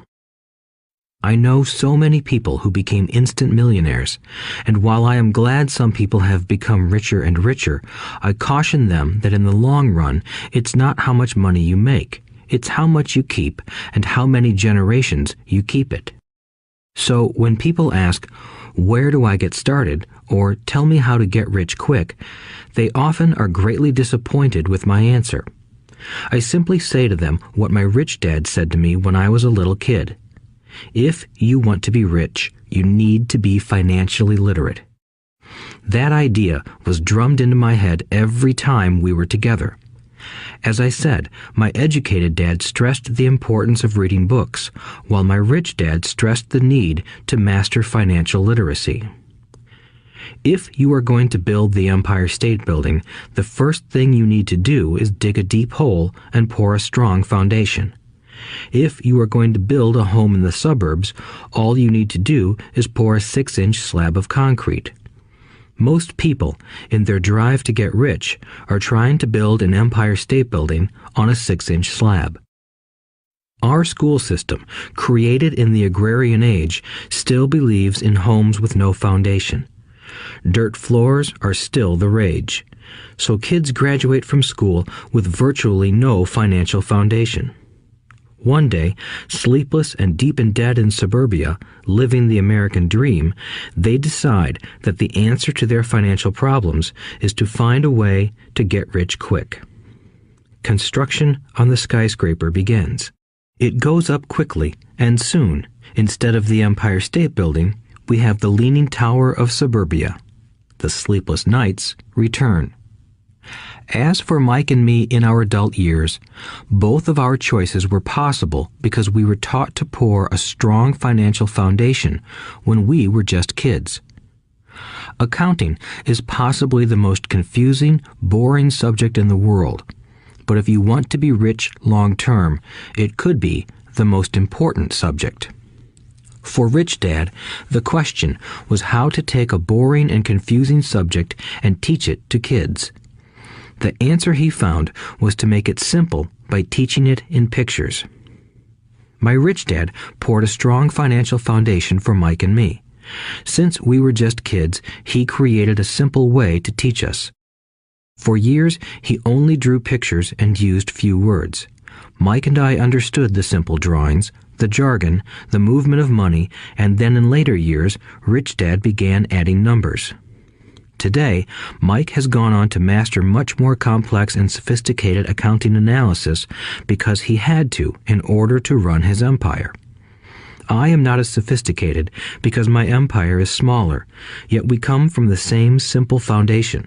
Over the following pages, we will discuss those same simple line drawings Mike's dad created for us. Though basic, those drawings helped guide two little boys in building great sums of wealth on a solid and deep foundation. Rule number 1. You must know the difference between an asset and a liability, and buy assets. If you want to be rich, this is all you need to know. It is rule number 1. It is the only rule. This may sound absurdly simple, but most people have no idea how profound this rule is. Most people struggle financially because they do not know the difference between an asset and a liability. Rich people acquire assets. The poor and middle class acquire liabilities that they think are assets, said Rich Dad. When Rich Dad explained this to Mike and me, we thought he was kidding. Here we were, nearly teenagers, and waiting for the secret to getting rich. And this was his answer. It was so simple that we stopped for a long time to think about it. "What is an asset?" asked Mike. "Don't worry right now," said Rich Dad. "Just let the idea sink in. If you can comprehend the simplicity, your life will have a plan and be financially easy. It is simple. That is why the idea is missed." "You mean all we need to know is what an asset is, acquire them, and we'll be rich?" I asked. Rich Dad nodded his head. "It's that simple." "If it's that simple, how come everyone is not rich?" I asked. Rich Dad smiled. "Because people do not know the difference between an asset and a liability." I remember asking, how could adults be so misguided? If it is that simple, if it is that important, why would everyone not want to find out? It took Rich Dad only a few minutes to explain what assets and liabilities were. As an adult, I have difficulty explaining it to other adults. The simplicity of the idea escapes them because they have been educated differently. They were taught by other educated professionals, such as bankers, accountants, real estate agents, financial planners, and so forth. The difficulty comes in asking adults to unlearn or become children again. An intelligent adult often feels it is demeaning to pay attention to simplistic definitions. Rich Dad believed in the KISS principle. Keep it simple, stupid, or keep it super simple. So he kept it simple for us, and that made our financial foundation strong. So what causes the confusion? How could something so simple be so screwed up? Why would someone buy an asset that was really a liability? The answer is found in basic education. We focus on the word literacy and not financial literacy. What defines something to be an asset or a liability are not words. In fact, if you really want to be confused, look up the words asset and liability in the dictionary. I know the definition may sound good to a trained accountant, but for the average person, it makes no sense. But we adults are often too proud to admit that something does not make sense. To us young boys, Rich Dad said, "What defines an asset are not words, but numbers. And if you can't read the numbers, you can't tell an asset from a hole in the ground." In accounting, Rich Dad would say, it's not the numbers, but what the numbers are telling you. It's just like words. It's not the words, but the story the words are telling you. If you want to be rich, you've got to read and understand numbers. If I heard that once, I heard it 1,000 times from my rich dad. And I also heard the rich acquire assets and the poor and middle class acquire liabilities. Here is how to tell the difference between an asset and a liability. Most accountants and financial professionals do not agree with the definitions, but these simple drawings were the start of strong financial foundations for two young boys. An asset is something that puts money in my pocket. A liability is something that takes money out of my pocket. This is really all you need to know. If you want to be rich, simply spend your life buying assets. If you want to be poor or middle class, spend your life buying liabilities. Illiteracy, both in words and numbers, is the foundation of financial struggle. If people are having difficulties financially, there is something that they don't understand, either in words or numbers. The rich are rich because they are more literate in different areas than people who struggle financially. So if you want to be rich and maintain your wealth, it's important to be financially literate in words as well as numbers. Numbers alone mean little, just as words out of context mean little. It's the story that counts. In financial reporting, reading numbers is looking for the plot, the story of where the cash is flowing. In 80% of most families, the financial story paints a picture of hard work to get ahead. However, this effort is for naught because they spend their lives buying liabilities instead of assets. Everyone has living expenses, the need for food, shelter, and clothing. It is the cash flow that tells the story of how a person handles their money. The reason I started with the story of the richest men in America is to illustrate the flaw in believing that money will solve all problems. That is why I cringe whenever I hear people ask me how to get rich quicker or where they should start. I often hear, "I'm in debt, so I need to make more money." But more money will often not solve the problem. In fact, it may compound the problem. Money often makes obvious our tragic human flaws, putting a spotlight on what we don't know. That is why, all too often, a person who comes into a sudden windfall of cash, let's say an inheritance, a pay raise, or lottery winnings, soon returns to the same financial mess, if not worse than the mess they were in before. Money only accentuates the cash flow pattern running in your head. If your pattern is to spend everything you get, most likely an increase in cash will just result in an increase in spending. Thus the saying, "A fool and his money is one big party." I have said many times that we go to school to gain scholastic and professional skills, both of which are important. We learn to make money with our professional skills. In the 1960s, when I was in high school, if someone did well academically, people assumed this bright student would go on to be a medical doctor because it was the profession with the promise of the greatest financial reward. Today, doctors face financial challenges I wouldn't wish on my worst enemy.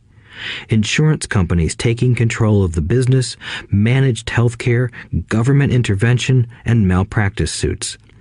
Today, kids want to be famous athletes, movie stars, rock stars, beauty queens, or CEOs because that is where the fame, money, and prestige are. That is the reason it is so hard to motivate kids in school today.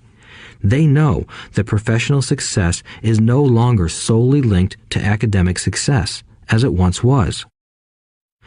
Because students leave school without financial skills, millions of educated people pursue their profession successfully, but later find themselves struggling financially.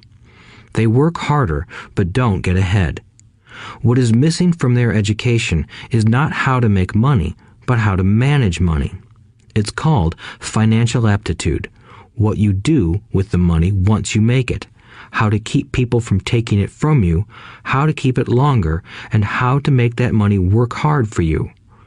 Most people don't understand why they struggle financially because they don't understand cash flow. A person can be highly educated, professionally successful, and financially illiterate. These people often work harder than they need to because they learned how to work hard, but not how to have their money work hard for them. The story of how the quest for a financial dream turns into a financial nightmare. The classic story of hardworking people has set a pattern. Recently married, the happy, highly educated young couple moves into one of their cramped, rented apartments. Immediately, they realize that they are saving money because two can live as cheaply as one. The problem is the apartment is cramped. They decide to save money to buy their dream home so they can have kids. They now have two incomes and they begin to focus on their careers. Their incomes begin to increase. As their incomes go up, their expenses go up as well. The number one expense for most people is taxes. Many people think it's income tax, but for most Americans, their highest tax is Social Security. As an employee, it appears as if the Social Security tax combined with the Medicare tax rate is roughly 7.5%, but it's really 15% since the employer must match the Social Security amount. In essence, it is money the employer can't pay you. On top of that, you still have to pay income tax on the amount deducted from your wages for Social Security tax. Income you never received because it went directly to Social Security through withholding. Going back to the young couple, as a result of their incomes increasing, they decide to buy the house of their dreams. Once in their house, they have a new tax called property tax. Then they buy a new car, new furniture, and new appliances to match their new house. All of a sudden, they wake up and their liabilities column is full of mortgage and credit card debt. Their liabilities go up. They're now trapped in the rat race. Pretty soon, a baby comes along and they work harder. The process repeats itself. Higher incomes cause higher taxes, also called bracket creep. A credit card comes in the mail. They use it. It maxes out. A loan company calls and says their greatest asset, their home, has appreciated in value. Because their credit is so good, the company offers a bill consolidation loan and tells them the intelligent thing to do is clear off the high-interest consumer debt by paying off their credit card. And besides, interest on their home is a tax deduction. They go for it and pay off those high-interest credit cards. They breathe a sigh of relief. Their credit cards are paid off. They've now folded their consumer debt into their home mortgage. Their payments go down because they extend their debt over 30 years. It is the smart thing to do. Their neighbor calls to invite them to go shopping. The Memorial Day sale is on. They promise themselves they'll just window shop, but they take a credit card, just in case. I run into this young couple all the time. Their names change, but their financial dilemma is the same. They come to one of my talks to hear what I have to say. They ask me, "Can you tell us how to make more money?" They don't understand that their trouble is really how they choose to spend the money they do have. It is caused by financial illiteracy and not understanding the difference between an asset and a liability. More money seldom solves someone's money problems. Intelligence solves problems. There is a saying a friend of mine says over and over to people in debt. If you find you have dug yourself into a hole, stop digging. As a child, my dad often told us that the Japanese were aware of 3 powers: the power of the sword, the jewel, and the mirror. The sword symbolizes the power of weapons. America has spent trillions of dollars on weapons, and because of this is a powerful military presence in the world. The jewel symbolizes the power of money. There is some degree of truth to the saying, "Remember the golden rule. He who has the gold makes the rules." The mirror symbolizes the power of self-knowledge. This self-knowledge, according to Japanese legend, was the most treasured of the 3. All too often, the poor and middle class allow the power of money to control them. By simply getting up and working harder, failing to ask themselves if what they do makes sense, they shoot themselves in the foot as they leave for work every morning. By not fully understanding money, the vast majority of people allow its awesome power to control them. If they used the power of the mirror, they would have asked themselves, "Does this make sense?" All too often, instead of trusting their inner wisdom, that genius inside, most people follow the crowd.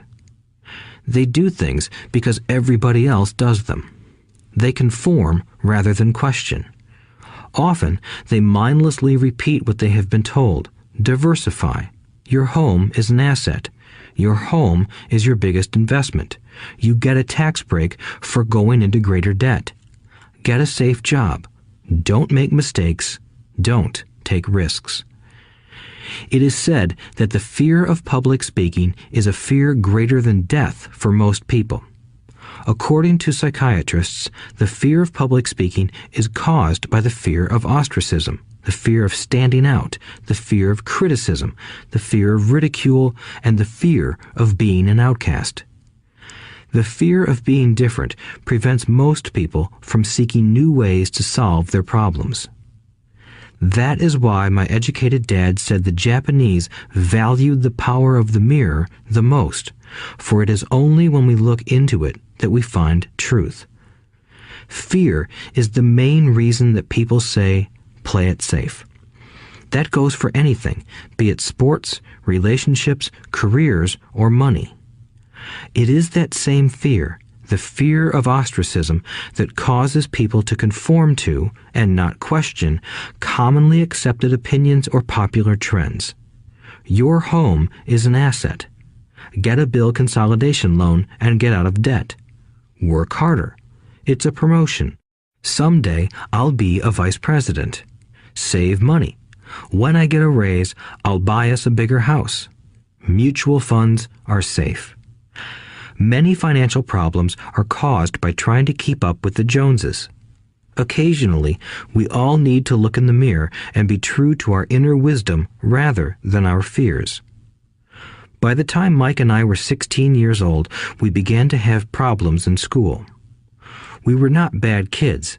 We just began to separate from the crowd. We worked for Mike's dad after school and on weekends. Mike and I often spent hours after work just sitting at a table with his dad while he held meetings with his bankers, attorneys, accountants, brokers, investors, managers, and employees. Here was a man who had left school at 13, who was now directing, instructing, ordering, and asking questions of educated people. They came at his beck and call and cringed when he didn't approve of them. Here was a man who had not gone along with the crowd.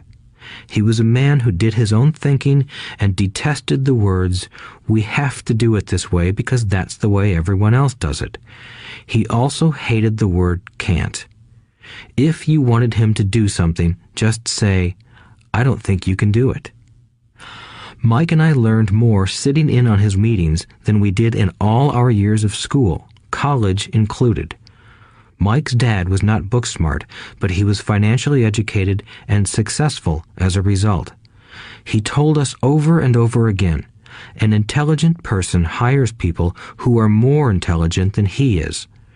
So Mike and I had the benefit of spending hours listening to and learning from intelligent people. But because of this, Mike and I couldn't go along with the standard dogma our teachers preached, and that caused problems. Whenever the teacher said, "If you don't get good grades, you won't do well in the real world," Mike and I just raised our eyebrows. When we were told to follow set procedures and not deviate from the rules, we could see how school discouraged creativity. We started to understand why our rich dad told us that schools were designed to produce good employees instead of employers. Occasionally, Mike or I would ask our teachers how what we studied was applicable to the real world, or why we never studied money and how it worked.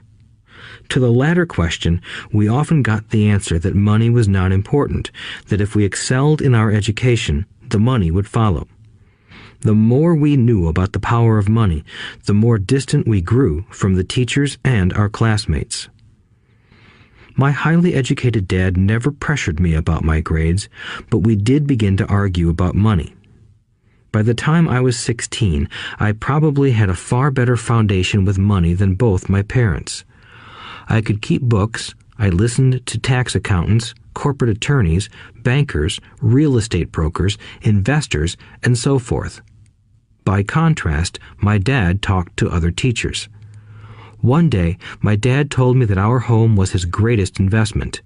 A not-too-pleasant argument took place when I showed him why I thought a house was not a good investment. I showed him the ancillary expenses that went along with owning the home. A bigger home meant bigger expenses, and the cash flow kept going out through the expense column. Today, people still challenge me on the idea of a house not being an asset. I know that for many people, it is their dream as well as their largest investment. And owning your own home is better than nothing. I simply offer an alternative way of looking at this popular dogma. If my wife and I were to buy a bigger, flashier house, we realize it wouldn't be an asset. It would be a liability since it would take money out of our pocket. So here is the argument I put forth. I really don't expect most people to agree with it because your home is an emotional thing, and when it comes to money, high emotions tend to lower financial intelligence. I know from personal experience that money has a way of making every decision emotional. 1. When it comes to houses, most people work all their lives paying for a home they never own. In other words, most people buy a new house every few years, each time incurring a new 30-year loan to pay off the previous one. 2. Even though people receive a tax deduction for interest on mortgage payments, they pay for all their other expenses with after-tax dollars, even after they pay off their mortgage. 3. My wife's parents were shocked when the property taxes on their home increased to $1,000 a month. This was after they had retired, so the increase put a strain on their retirement budget and they felt forced to move. 4. Houses do not always go up in value. I have friends who owe $1 million for a home that today would sell for far less. 5. The greatest losses of all are those from missed opportunities. If all your money is tied up in your house, you may be forced to work harder because your money continues blowing out of the expense column instead of adding to the asset column, the classic middle-class cash flow pattern. If a young couple would put more money into their asset column early on, their later years would be easier. Their assets would have grown and would be available to help cover expenses. All too often, a house only serves as a vehicle for incurring a home equity loan to pay for mounting expenses. In summary, the end result in making a decision to own a house that is too expensive in lieu of starting an investment portfolio impacts an individual in at least the following 3 ways. 1. Loss of time during which other assets could have grown in value. 2.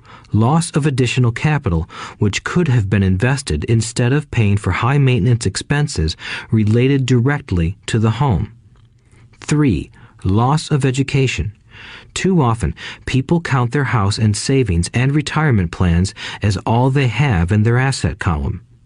Because they have no money to invest, they simply don't invest. This costs them investment experience. Most never become what the investment world calls a sophisticated investor. And the best investments are usually first sold to sophisticated investors, who then turn around and sell them to the people playing it safe. I am not saying don't buy a house. What I'm saying is that you should understand the difference between an asset and a liability. When I want a bigger house, I first buy assets that will generate the cash flow to pay for the house. My educated dad's personal financial statement best demonstrates the life of someone caught in the rat race. His expenses match his income, never allowing him enough left over to invest in assets. As a result, his liabilities are larger than his assets. Why the rich get richer. A review of my rich dad's financial statement shows why the rich get richer. The asset column generates more than enough income to cover expenses, with the balance reinvested into the asset column. The asset column continues to grow, and therefore the income it produces grows with it. The result is that the rich get richer. Why the middle class struggle. The middle class finds itself in a constant state of financial struggle. Their primary income is through their salary. As their wages increase, so do their taxes. Their expenses tend to increase in proportion to their salary increase, hence the phrase, the rat race. They treat their home as their primary asset instead of investing in income-producing assets. This pattern of treating your home as an investment and the philosophy that a pay raise means you can buy a larger home or spend more is the foundation of today's debt-ridden society. Increased spending throws families into greater debt and into more financial uncertainty, even though they may be advancing in their jobs and receiving raises on a regular basis. This is high-risk living caused by weak financial education. The massive loss of jobs in recent times proves how shaky the middle class really is financially. Company pension plans are being replaced by 401k plans. Social Security is obviously in trouble and can't be relied upon as a source for retirement. Panic has set in for the middle class. Today, mutual funds are popular because they supposedly represent safety. Average mutual fund buyers are too busy working to pay taxes and mortgages, save for their children's college, and pay off credit cards. They do not have time to study investing, so they rely on the expertise of the manager of a mutual fund. Also, because the mutual fund includes many different types of investments, they feel their money is safer because it is diversified. This educated middle class subscribes to the dogma put out by mutual fund brokers and financial planners. Play it safe, avoid risk. The real tragedy is that the lack of early financial education is what creates the risk faced by average middle class people. The reason they have to play it safe is because their financial positions are tenuous at best. Their balance sheets are not balanced. Instead, they are loaded with liabilities and have no real assets that generate income. Typically, their only source of income is their paycheck. Their livelihood becomes entirely dependent on their employer. So when genuine deals of a lifetime come along, these people can't take advantage of them because they are working so hard, are taxed to the max, and are loaded with debt. As I said at the start of this section, the most important rule is to know the difference between an asset and a liability. Once you understand the difference, concentrate your efforts on buying income-generating assets. That's the best way to get started on a path to becoming rich. Keep doing that and your asset column will grow. Keep liabilities and expenses down so more money is available to continue pouring into the asset column. Soon, the asset base will be so deep that you can afford to look at more speculative investments. Investments that may have returns of 100% to infinity. $5,000 investments that are soon turned into $1 million or more. Investments that the middle class calls too risky. The investment is not risky for the financially literate. As an employee who is also a homeowner, your working efforts are generally as follows. 1. You work for the company. Employees make their business owner or the shareholders rich, not themselves. Your efforts and success will help provide for the owner's success and retirement. 2. You work for the government. The government takes its share from your paycheck before you even see it. By working harder, you simply increase the amount of taxes taken by the government. Most people work from January to May just for the government. 3. You work for the bank. After taxes, your next largest expense is usually your mortgage and credit card debt. The problem with simply working harder is that each of these 3 levels takes a greater share of your increased efforts. You need to learn how to have your increased efforts benefit you and your family directly. Once you have decided to concentrate on minding your own business, focusing your efforts on acquiring assets instead of a bigger paycheck, how do you set your goals? Most people must keep their job and rely on their wages to fund their acquisition of assets. As their assets grow, how do they measure the extent of their success? When does someone know that they are rich, that they have wealth? As well as having my own definitions for assets and liabilities, I also have my own definition for wealth. Actually, I borrowed it from a man named R. Buckminster Fuller.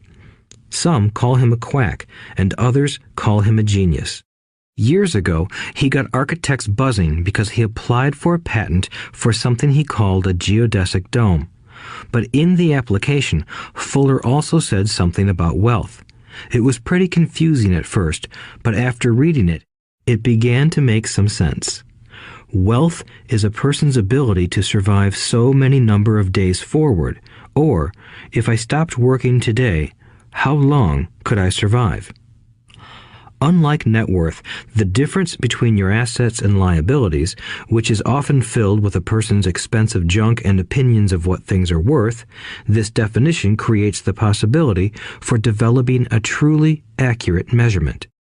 I could now measure and know where I was in terms of my goal to become financially independent. Although net worth often includes non-cash producing assets, like stuff you bought that now sits in your garage, wealth measures how much money your money is making and, therefore, your financial survivability. Wealth is the measure of the cash flow from the asset column compared with the expense column. Let's use an example. Let's say I have cash flow from my asset column of $1,000 a month, and I have monthly expenses of $2,000 a month. What is my wealth?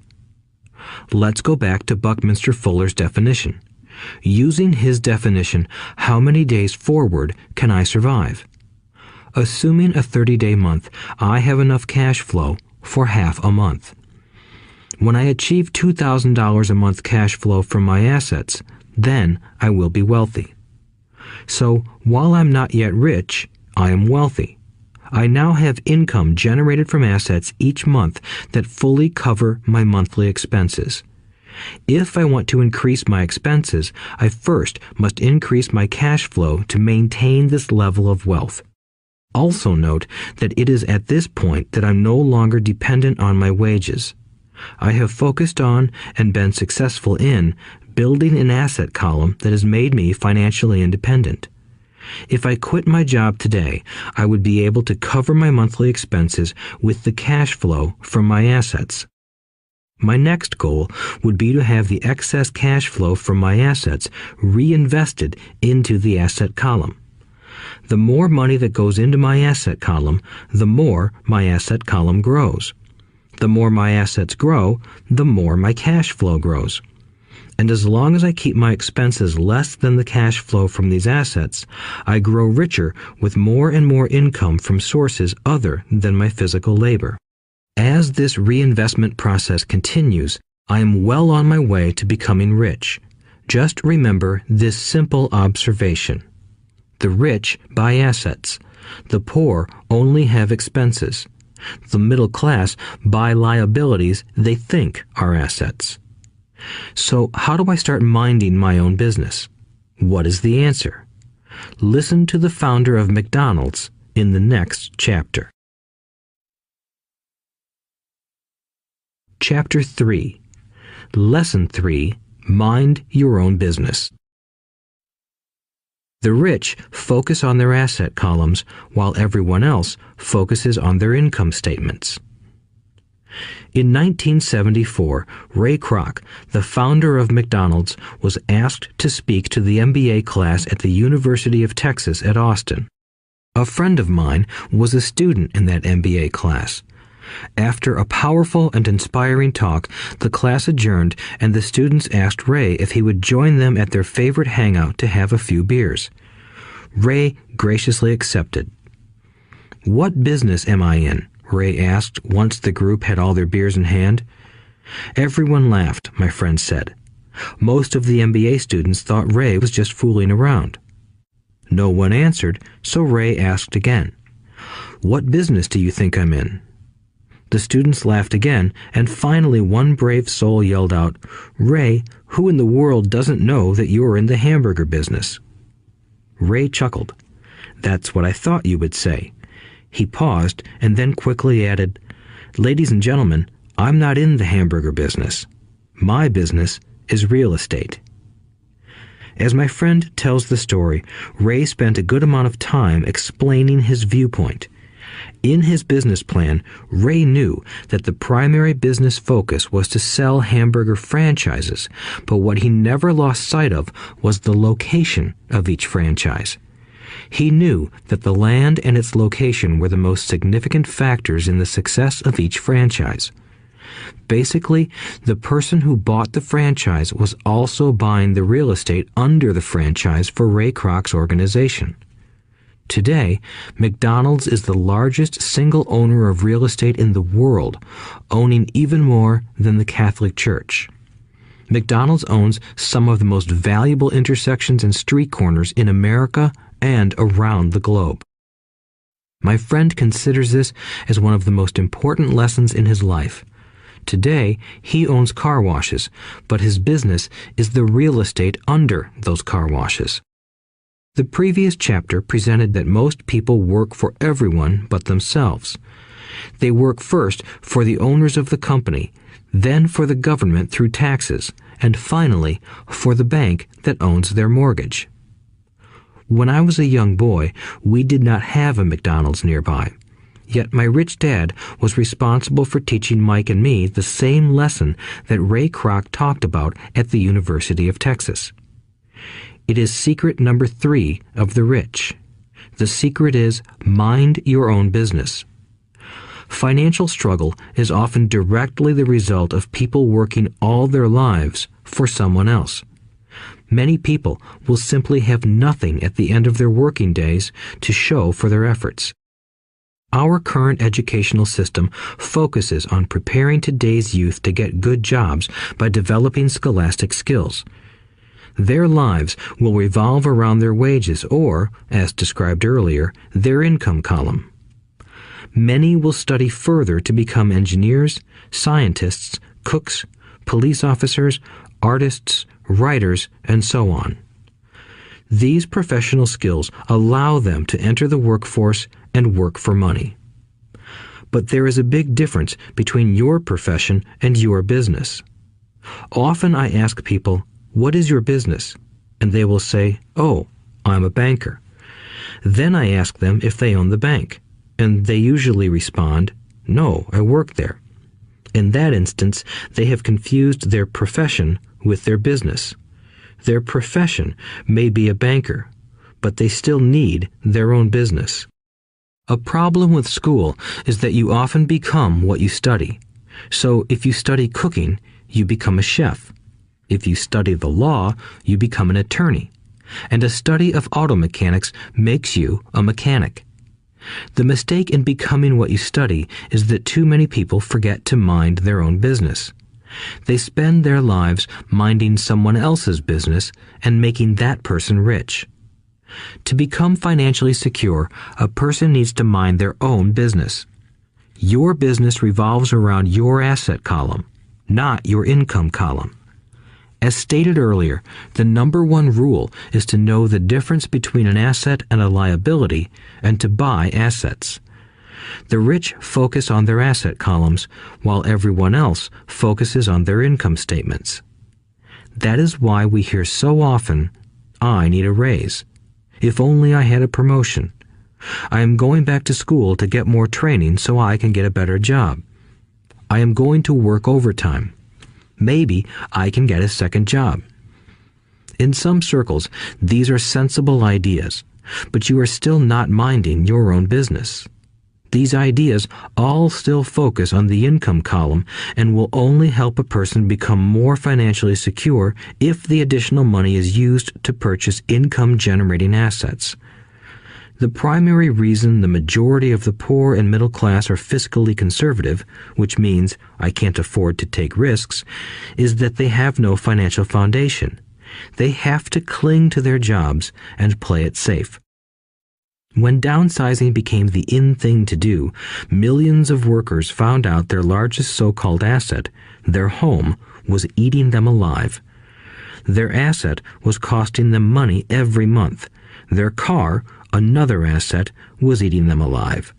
The golf clubs in the garage that cost $1,000 were not worth $1,000 anymore. Without job security, they had nothing to fall back on.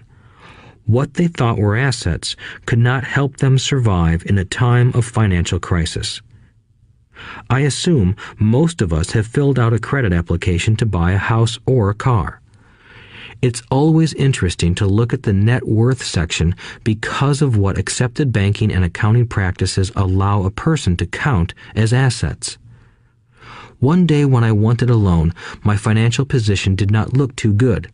So I added my new golf clubs, my art collection, books, electronics, Armani suits, wristwatches, shoes, and other personal effects to boost the number in the asset column. But I was turned down because I had too much investment real estate. The loan committee didn't like that I made so much money from rent. They wanted to know why I did not have a normal job with a salary. They did not question the Armani suits, golf clubs, or art collection. Life is sometimes tough when you do not fit the standard profile. I cringe every time I hear someone say to me that their net worth is $1 million or $100,000 or whatever. One of the main reasons net worth is not accurate is simply because the moment you begin selling your assets, you are taxed for any gains. So many people have put themselves in deep financial trouble when they run short of income. To raise cash, they sell their assets, but their personal assets can generally be sold for only a fraction of the value that is listed on their personal balance sheet. Or, if there is a gain on the sale of the assets, they are taxed on the gain. So again, the government takes its share, thus reducing the amount available to help them out of debt. That is why I say someone's net worth is often worth less than they think. Start minding your own business. Keep your daytime job, but start buying real assets, not liabilities or personal effects that have no real value once you get them home. A new car loses nearly 25% of the price you pay for it the moment you drive it off the lot. It is not a true asset even if your banker lets you list it as one. My $400 new titanium driver was worth $150 the moment I teed off. Keep expenses low, reduce liabilities, and diligently build a base of solid assets. For young people who have not yet left home, it is important for parents to teach them the difference between an asset and a liability. Get them to start building a solid asset column before they leave home, get married, buy a house, have kids, and get stuck in a risky financial position, clinging to a job and buying everything on credit. I see so many young couples who get married and trap themselves into a lifestyle that will not let them get out of debt for most of their working years. For many people, just as the last child leaves home, the parents realize they have not adequately prepared for retirement and they begin to scramble to put some money away.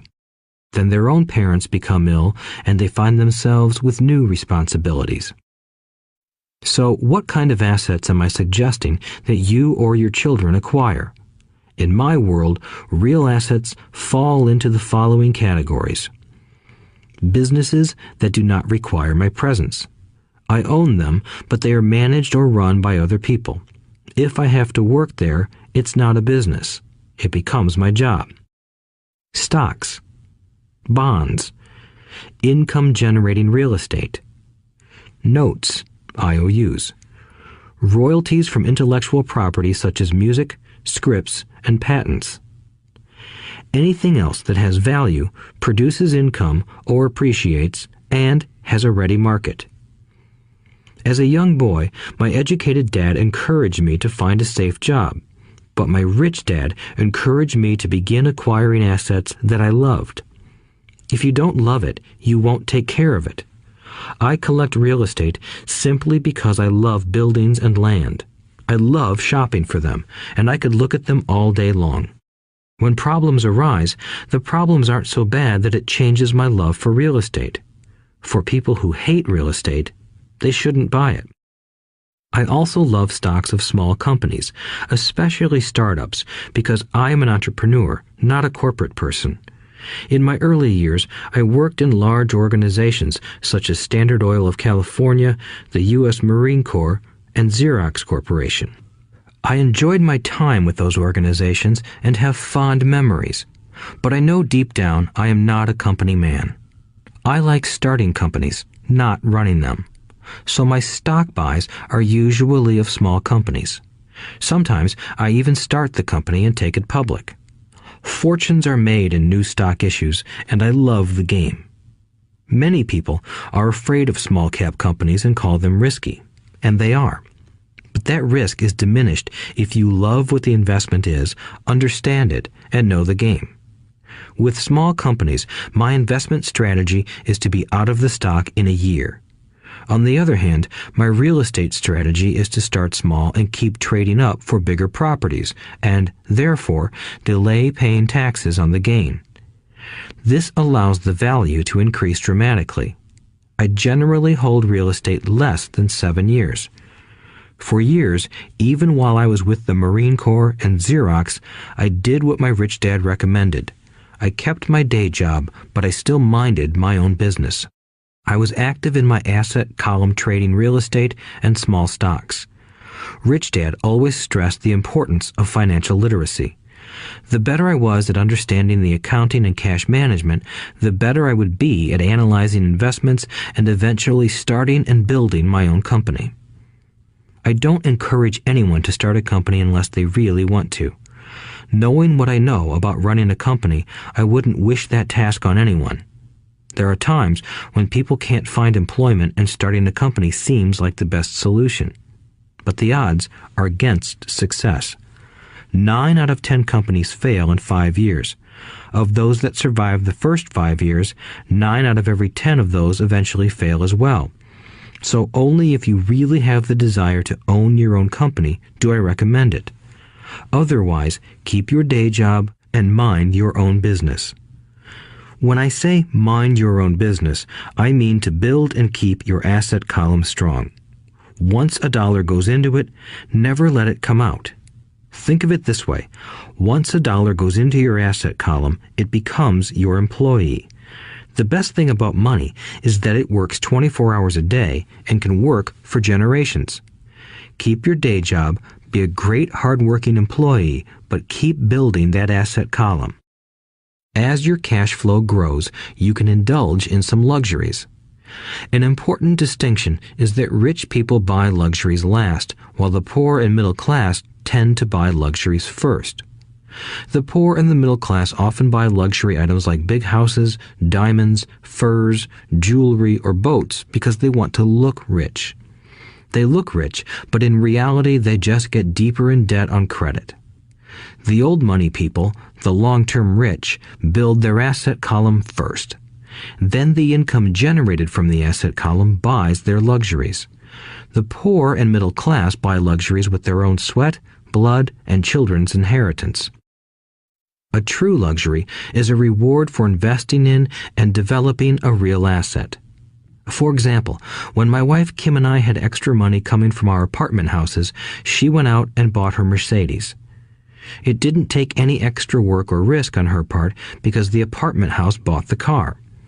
She did, however, have to wait 4 years while the real estate investment portfolio grew and began generating enough extra cash flow to pay for the car. But the luxury, the Mercedes, was a true reward because she proved she knew how to grow her asset column. That car now means a lot more to her than simply another pretty car. It means she used her financial intelligence to afford it. Instead, most people impulsively go out and buy a new car or some other luxury on credit. They may feel bored and just want a new toy. Buying a luxury on credit often causes a person to eventually resent that luxury because the debt becomes a financial burden. After you've taken the time and invested in and built your own business, you are now ready to learn the biggest secret of the rich, the secret that puts the rich way ahead of the pack. Chapter 4. Lesson 4. The History of Taxes and the Power of Corporations. My rich dad just played the game smart, and he did it through corporations, the biggest secret of the rich. I remember in school being told the story of Robin Hood and his merry men. My teacher thought it was a wonderful story of a romantic hero who robbed from the rich and gave to the poor. My rich dad did not see Robin Hood as a hero. He called Robin Hood a crook. Robin Hood may be long gone, but his followers live on. I often still hear people say, "Why don't the rich pay for it?" Or, "The rich should pay more in taxes and give it to the poor." It is this Robin Hood fantasy, or taking from the rich to give to the poor, that has caused the most pain for the poor and the middle class. The reason the middle class is so heavily taxed is because of the Robin Hood ideal.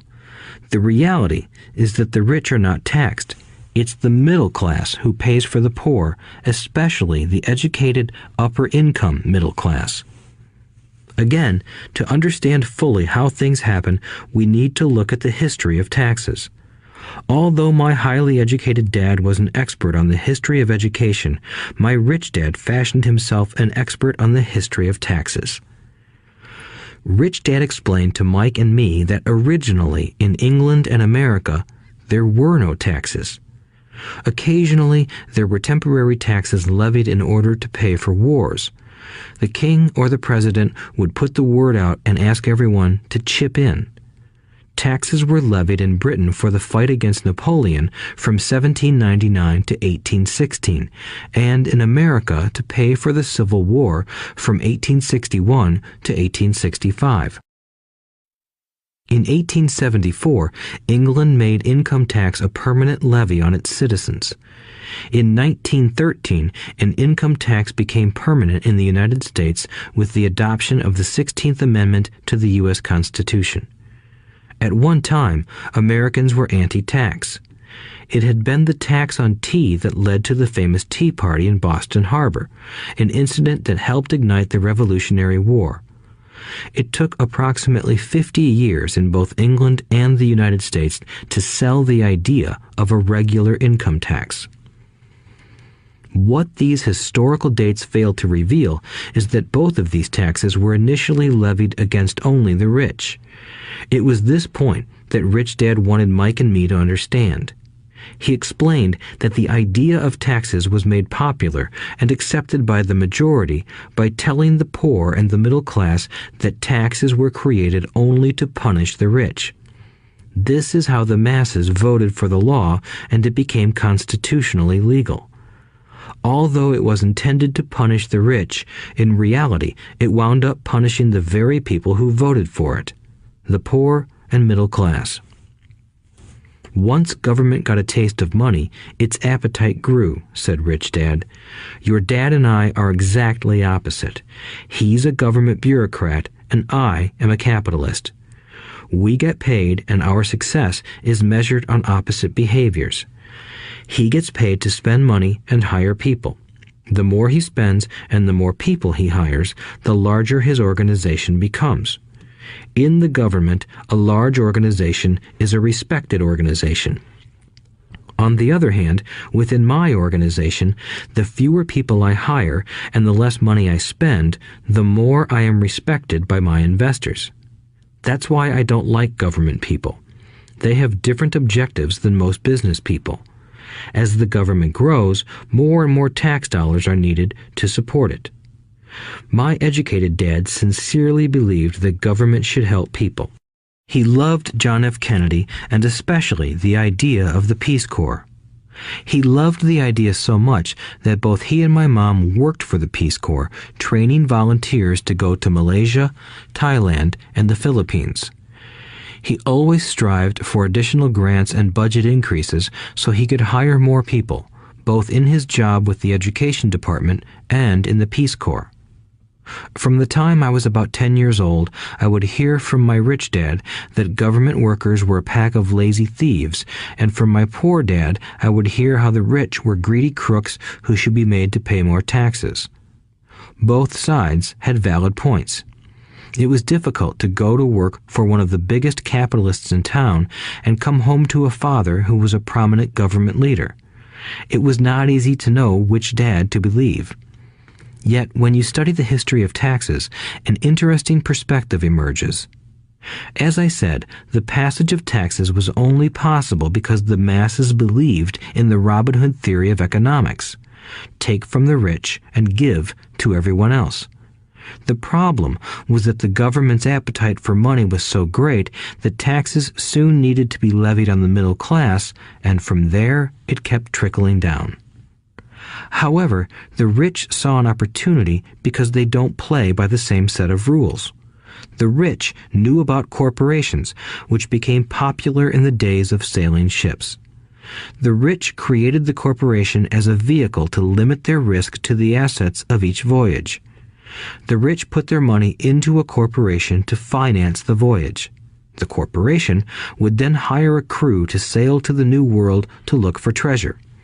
If the ship was lost, the crew lost their lives, but the loss to the rich would be limited only to the money they invested for that particular voyage.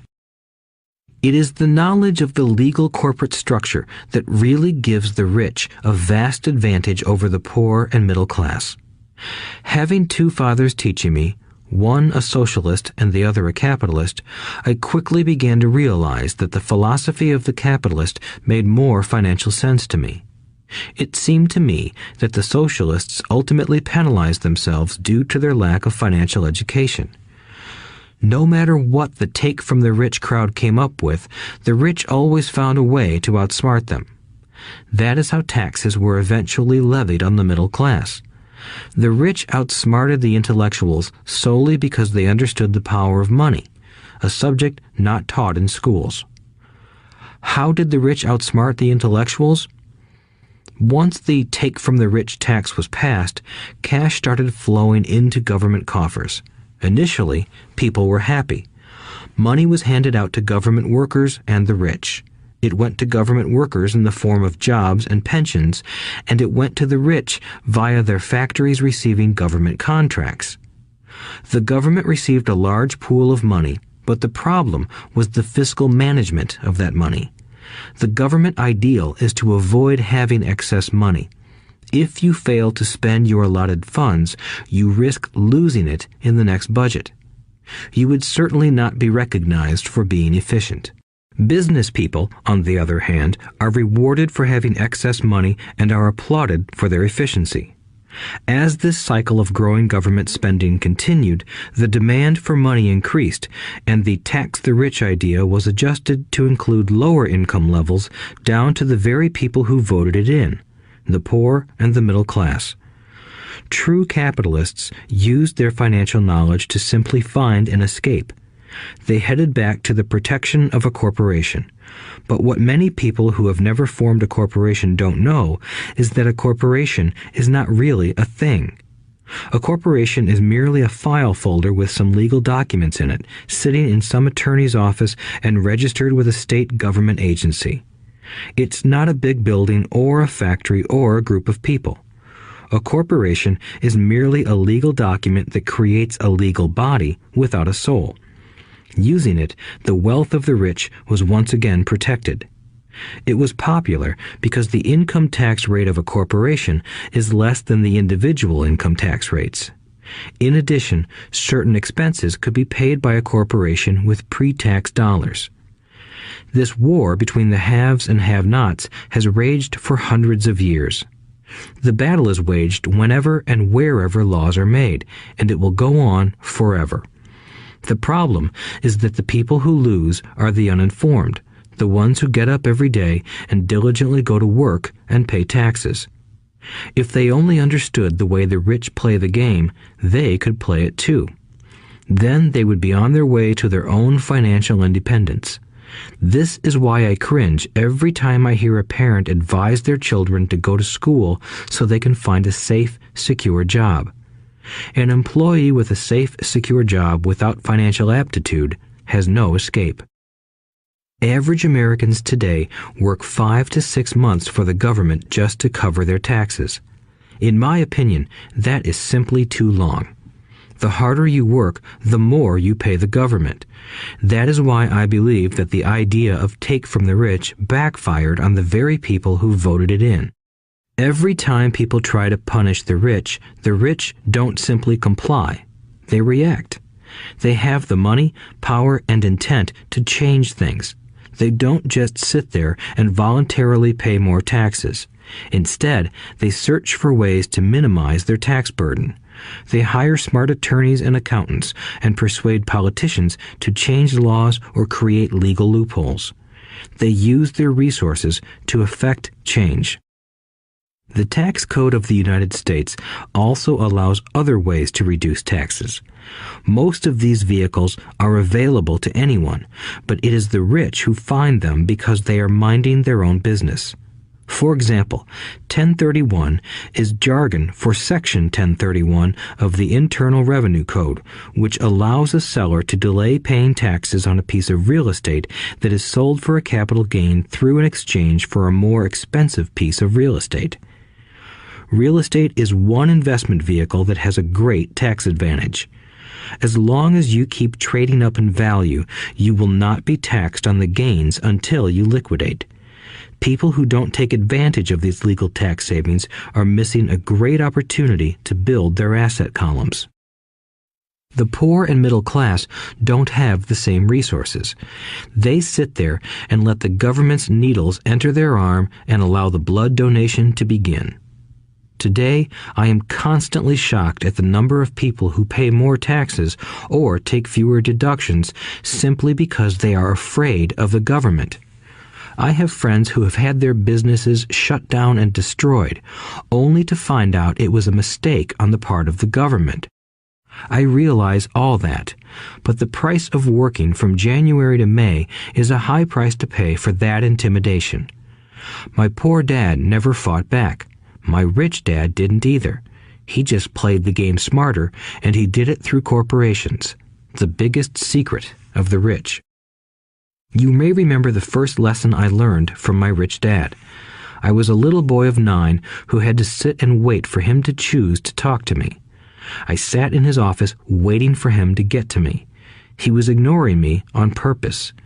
He wanted me to recognize his power and to desire to have that power for myself one day. During all the years I studied and learned from him, he always reminded me that knowledge is power. And with money comes great power that requires the right knowledge to keep it and make it multiply. Without that knowledge, the world pushes you around. Rich Dad constantly reminded Mike and me that the biggest bully was not the boss or the supervisor, but the tax man. The tax man will always take more if you let him. The first lesson of having money work for you, as opposed to you working for money, is all about power. If you work for money, you give the power to your employer. If money works for you, you keep the power and control it. Once we had this knowledge of the power of money working for us, he wanted us to be financially smart and not let anyone or anything push us around. If you're ignorant, it's easy to be bullied. If you know what you're talking about, you have a fighting chance. That is why he paid so much for smart tax accountants and attorneys. It was less expensive to pay them than to pay the government. His best lesson to me was, be smart and you won't be pushed around as much. He knew the law because he was a law-abiding citizen and because it was expensive to not know the law. If you know you're right, you're not afraid of fighting back, even if you are taking on Robin Hood and his band of merry men.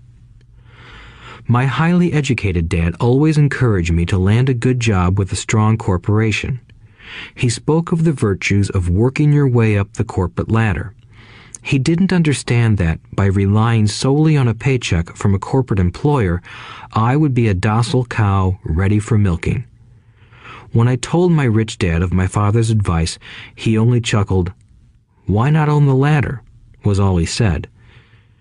As a young boy, I did not understand what Rich Dad meant by owning my own corporation. It was an idea that seemed impossible and intimidating. Although I was excited by the idea, my inexperience wouldn't let me envision the possibility that grown-ups would someday work for a company I would own. The point is that, if not for my rich dad, I would have probably followed my educated dad's advice. It was merely the occasional reminder of my rich dad that kept the idea of owning my own corporation alive and kept me on a different path. By the time I was 15 or 16, I knew I wasn't going to continue down the path my educated dad recommended. I didn't know how I was going to do it, but I was determined not to head in the direction most of my classmates were heading. That decision changed my life. It was not until my mid-20s that my rich dad's advice began to make more sense to me. I was just out of the Marine Corps and working for Xerox. I was making a lot of money, but every time I looked at my paycheck, I was disappointed. The deductions were so large, and the more I worked, the greater they became. As I became more successful, my bosses talked about promotions and raises. It was flattering, but I could hear my rich dad asking in my ear, "Who are you working for? Who are you making rich?" In 1974, while still an employee for Xerox, I formed my first corporation and began minding my own business. There were already a few assets in my asset column, but now I was determined to focus on making it bigger. Those paychecks, with all the deductions, made all the years of my rich dad's advice make total sense.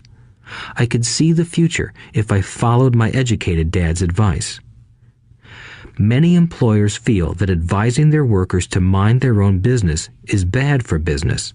But for me, focusing on my own business and developing assets made me a better employee because I now had a purpose. I came in early and worked diligently, amassing as much money as possible so I could invest in real estate. Hawaii was just set to boom, and there were fortunes to be made. The more I realized that we were in the beginning stages of a boom, the more Xerox machines I sold. The more I sold, the more money I made, and, of course, the more deductions came out of my paycheck. It was inspiring. I wanted out of the employee trap so badly that I worked even harder so I could invest more. By 1978, I was consistently one of the top 5 salespeople at the company. I badly wanted out of the rat race. In less than 3 years, I was making more in my real estate holding corporation than I was making at Xerox, and the money I was making in my asset column in my own corporation was money working for me, not me pounding on doors selling copiers. My rich dad's advice made much more sense. Soon, the cash flow from my properties were so strong that my company bought me my first Porsche. My fellow Xerox salespeople thought I was spending my commissions. I wasn't. I was investing my commissions in assets. My money was working hard to make more money. Each dollar in my asset column was a great employee, working hard to make more employees and buy the boss a new Porsche with before-tax dollars.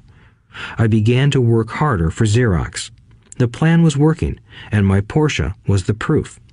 By using the lessons I learned from my rich dad, I was able to get out of the proverbial rat race at an early age. It was made possible because of the strong financial knowledge I had acquired through Rich Dad's lessons. Without this financial knowledge, which I call financial intelligence or financial IQ, my road to financial independence would have been much more difficult. I now teach others in the hope that I may share my knowledge with them. I remind people that financial IQ is made up of knowledge from 4 broad areas of expertise. 1. Accounting.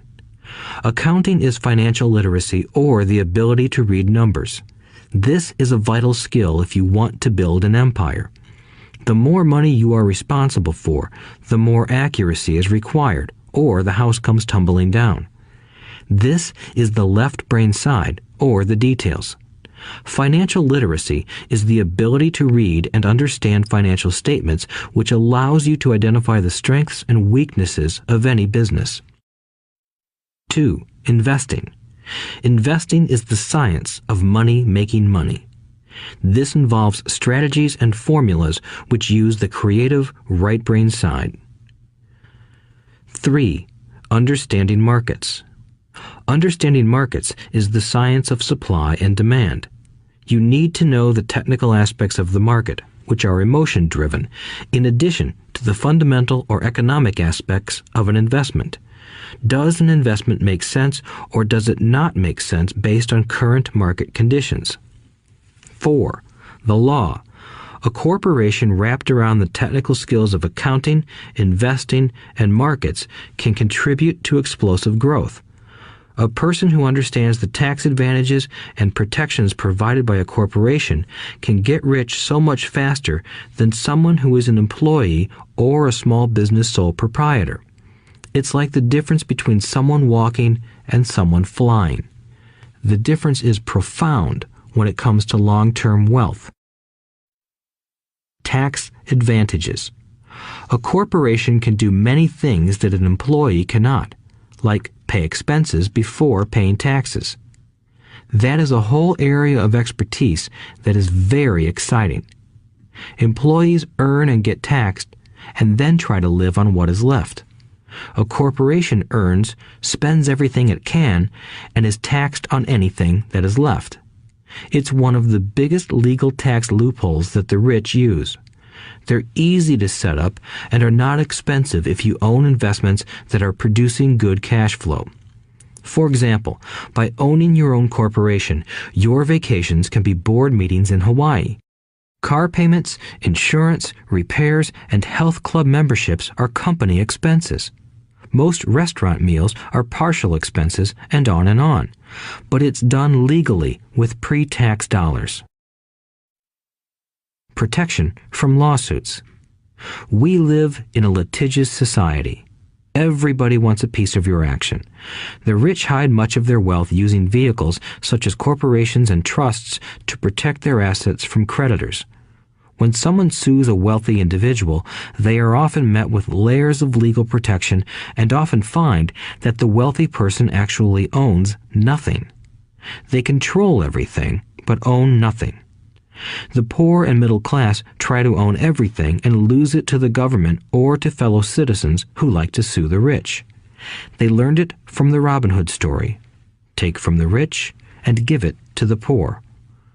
It is not the purpose of this audiobook to go into the specifics of owning a corporation.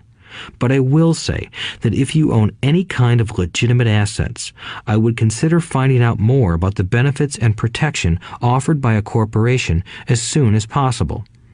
There are many books written on the subject that will detail the benefits and even walk you through the steps necessary to set up a corporation. Garrett Sutton's books on corporations provide wonderful insight into the power of personal corporations. Financial IQ is actually the synergy of many skills and talents. I would say it is the combination of the 4 technical skills listed above that make up basic financial intelligence. If you aspire to great wealth, it is the combination of these skills that will greatly amplify your financial intelligence. In summary, business owners with corporations 1. Earn, 2. Spend, 3. Pay taxes. Employees who work for corporations 1. Earn, 2. Pay taxes, 3. Spend. As part of your overall financial strategy, I recommend that you learn about the protection that legal entities can provide for businesses and assets. Chapter 5. Lesson 5. The rich invent money. Often in the real world, it's not the smart who get ahead, but the bold. Last night, I took a break from writing and watched a TV program on the history of a young man named Alexander Graham Bell. Bell had just patented his telephone and was having growing pains because the demand for his new invention was so strong. Needing a bigger company, he then went to the giant at that time, Western Union, and asked them if they would buy his patent and his tiny company. He wanted $100,000 for the whole package. The president of Western Union scoffed at him and turned him down, saying the price was ridiculous. The rest is history. A multi-billion-dollar industry emerged, and AT&T was born. The evening news came on right after the story of Alexander Graham Bell. On the news was a story of another downsizing at a local company. The workers were angry and complained that the company ownership was unfair. A terminated manager of about 45 years of age had his wife and 2 babies at the plant and was begging the guards to let him talk to the owners to ask if they would reconsider his termination. He had just bought a house and was afraid of losing it. The camera focused in on his pleading for all the world to see. Needless to say, it held my attention. I have been teaching professionally since 1984. It has been a great experience and a rewarding one. It is also a disturbing profession, for I have taught thousands of individuals, and I see one thing in common in all of us, myself included. We all have tremendous potential, and we all are blessed with gifts. Yet the one thing that holds all of us back is some degree of self-doubt. It is not so much the lack of technical information that holds us back, but more the lack of self-confidence. Some are more affected than others. Once we leave school, most of us know that it is not so much a matter of college degrees or good grades that count. In the real world, outside of academics, something more than just grades is required. I have heard it called many things: guts, chutzpah, balls, audacity, bravado, cunning, daring, tenacity, and brilliance. This factor, whatever it is labeled, ultimately decides one's future much more than school grades do. Inside each of us is one of these brave, brilliant, and daring characters. There is also the flip side of that character, people who could get down on their knees and beg if necessary. After a year in Vietnam as a Marine Corps pilot, I got to know both of those characters inside of me intimately. One is not better than the other. Yet, as a teacher, I recognized that it was excessive fear and self-doubt that were the greatest detractors of personal genius. It broke my heart to see students know the answers, yet lack the courage to act on the answer. Often in the real world, it's not the smart who get ahead, but the bold. In my personal experience, your financial genius requires both technical knowledge as well as courage. If fear is too strong, the genius is suppressed. In my classes, I strongly urge students to learn to take risks, to be bold, and to let their genius convert that fear into power and brilliance. It works for some and just terrifies others. I have come to realize that for most people, when it comes to the subject of money, they would rather play it safe. I have had to field questions such as, why take risks? Why should I bother developing my financial IQ? Why should I become financially literate? And I answer, just to have more options. There are huge changes up ahead. In the coming years, there will be more people just like the young inventor Alexander Graham Bell. There will be 100 people like Bill Gates and hugely successful companies like Microsoft created every year all over the world. And there will also be many more bankruptcies, layoffs, and downsizings. So why bother developing your financial IQ? No one can answer that but you. Yet I can tell you why I myself do it. I do it because it is the most exciting time to be alive. I'd rather be welcoming change than dreading change. I'd rather be excited about making millions than worrying about not getting a raise. This period we are in now is a most exciting time, unprecedented in our world's history. Generations from now, people will look back at this period of time and remark at what an exciting era it must have been. It was the death of the old and birth of the new. It was full of turmoil, and it was exciting. So why bother developing your financial IQ? Because if you do, you will prosper greatly. And if you don't, this period of time will be a frightening one.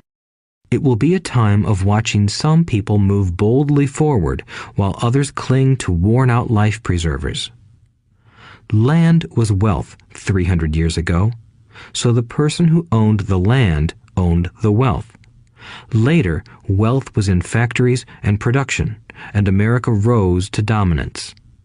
The industrialist owned the wealth.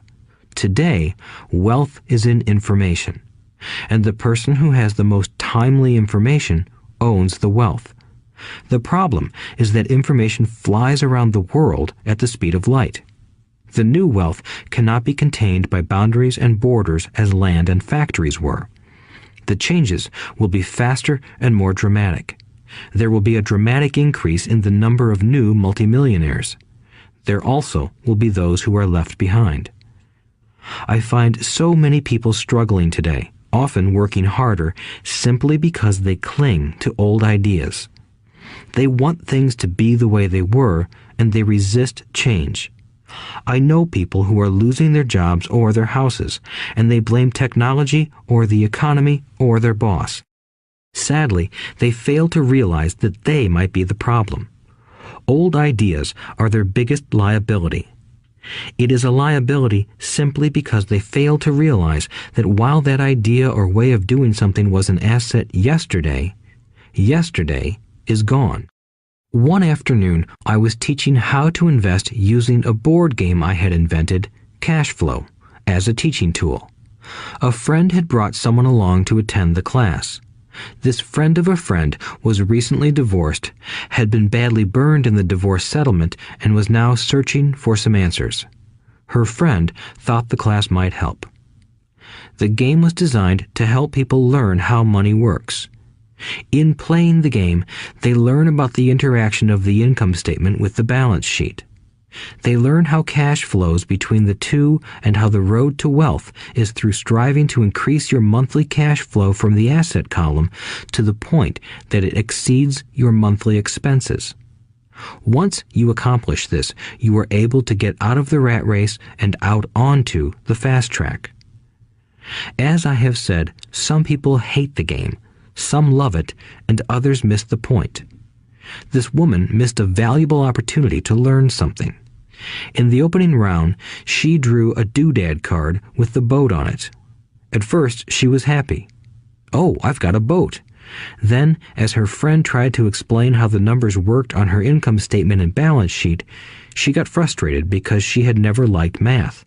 The rest of her table waited while her friend continued explaining the relationship between the income statement, balance sheet, and monthly cash flow. Suddenly, when she realized how the numbers worked, it dawned on her that her boat was eating her alive. Later on in the game, she was also downsized and had a child. It was a horrible game for her. After the class, her friend came by and told me that she was upset. She had come to the class to learn about investing and did not like the idea that it took so long to play a silly game. Her friend attempted to tell her to look within herself to see if the game reflected her in any way. With that suggestion, the woman demanded her money back. She said that the very idea that a game could be a reflection of her was ridiculous. Her money was promptly refunded, and she left. Since 1984, I have made millions simply by doing what the school system does not do. In school, most teachers lecture. I hated lectures as a student. I was soon bored, and my mind would drift. In 1984, I began teaching via games and simulations, and I still rely on these tools today. I always encourage adult students to look at games as reflecting back to them what they know and what they need to learn. Most importantly, games reflect behavior. They are instant feedback systems. Instead of the teacher lecturing you, the game is giving you a personalized lecture, one that is custom-made just for you. The friend of the woman who left later called to give me an update. She said her friend was fine and had calmed down. In her cooling-off period, she could see some slight relationship between the game and her life. Although she and her husband did not own a boat, they did own everything else imaginable. She was angry after their divorce, both because he had run off with a younger woman and because, after 20 years of marriage, they had accumulated little in the way of assets. There was virtually nothing for them to split. Their 20 years of married life had been incredible fun, but all they had accumulated was a ton of doodads. She realized that her anger at doing the numbers, the income statement and balance sheet, came from her embarrassment about not understanding them. She believed that finances were the man's job. She maintained the house and did the entertaining, and he handled the finances. She was now quite certain that in the last 5 years of their marriage, he had hidden money from her. She was angry at herself for not being more aware of where the money was going, as well as for not knowing about the other woman. Just like a board game, the world is always providing us with instant feedback. We could learn a lot if we tuned in more. One day, not long ago, I complained to my wife that the cleaners must have shrunk my pants. My wife gently smiled and poked me in the stomach to inform me that the pants had not shrunk. Something else had expanded. Me. The cash flow game was designed to give every player personal feedback. Its purpose is to give you options.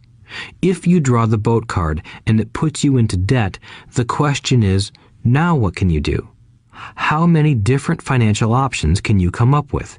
That is the purpose of the game, to teach players to think and create new and various financial options. Thousands of people throughout the world have played this game. The players who get out of the rat race the quickest are the people who understand numbers and have creative financial minds. They recognize different financial options. Rich people are often creative and take calculated risks.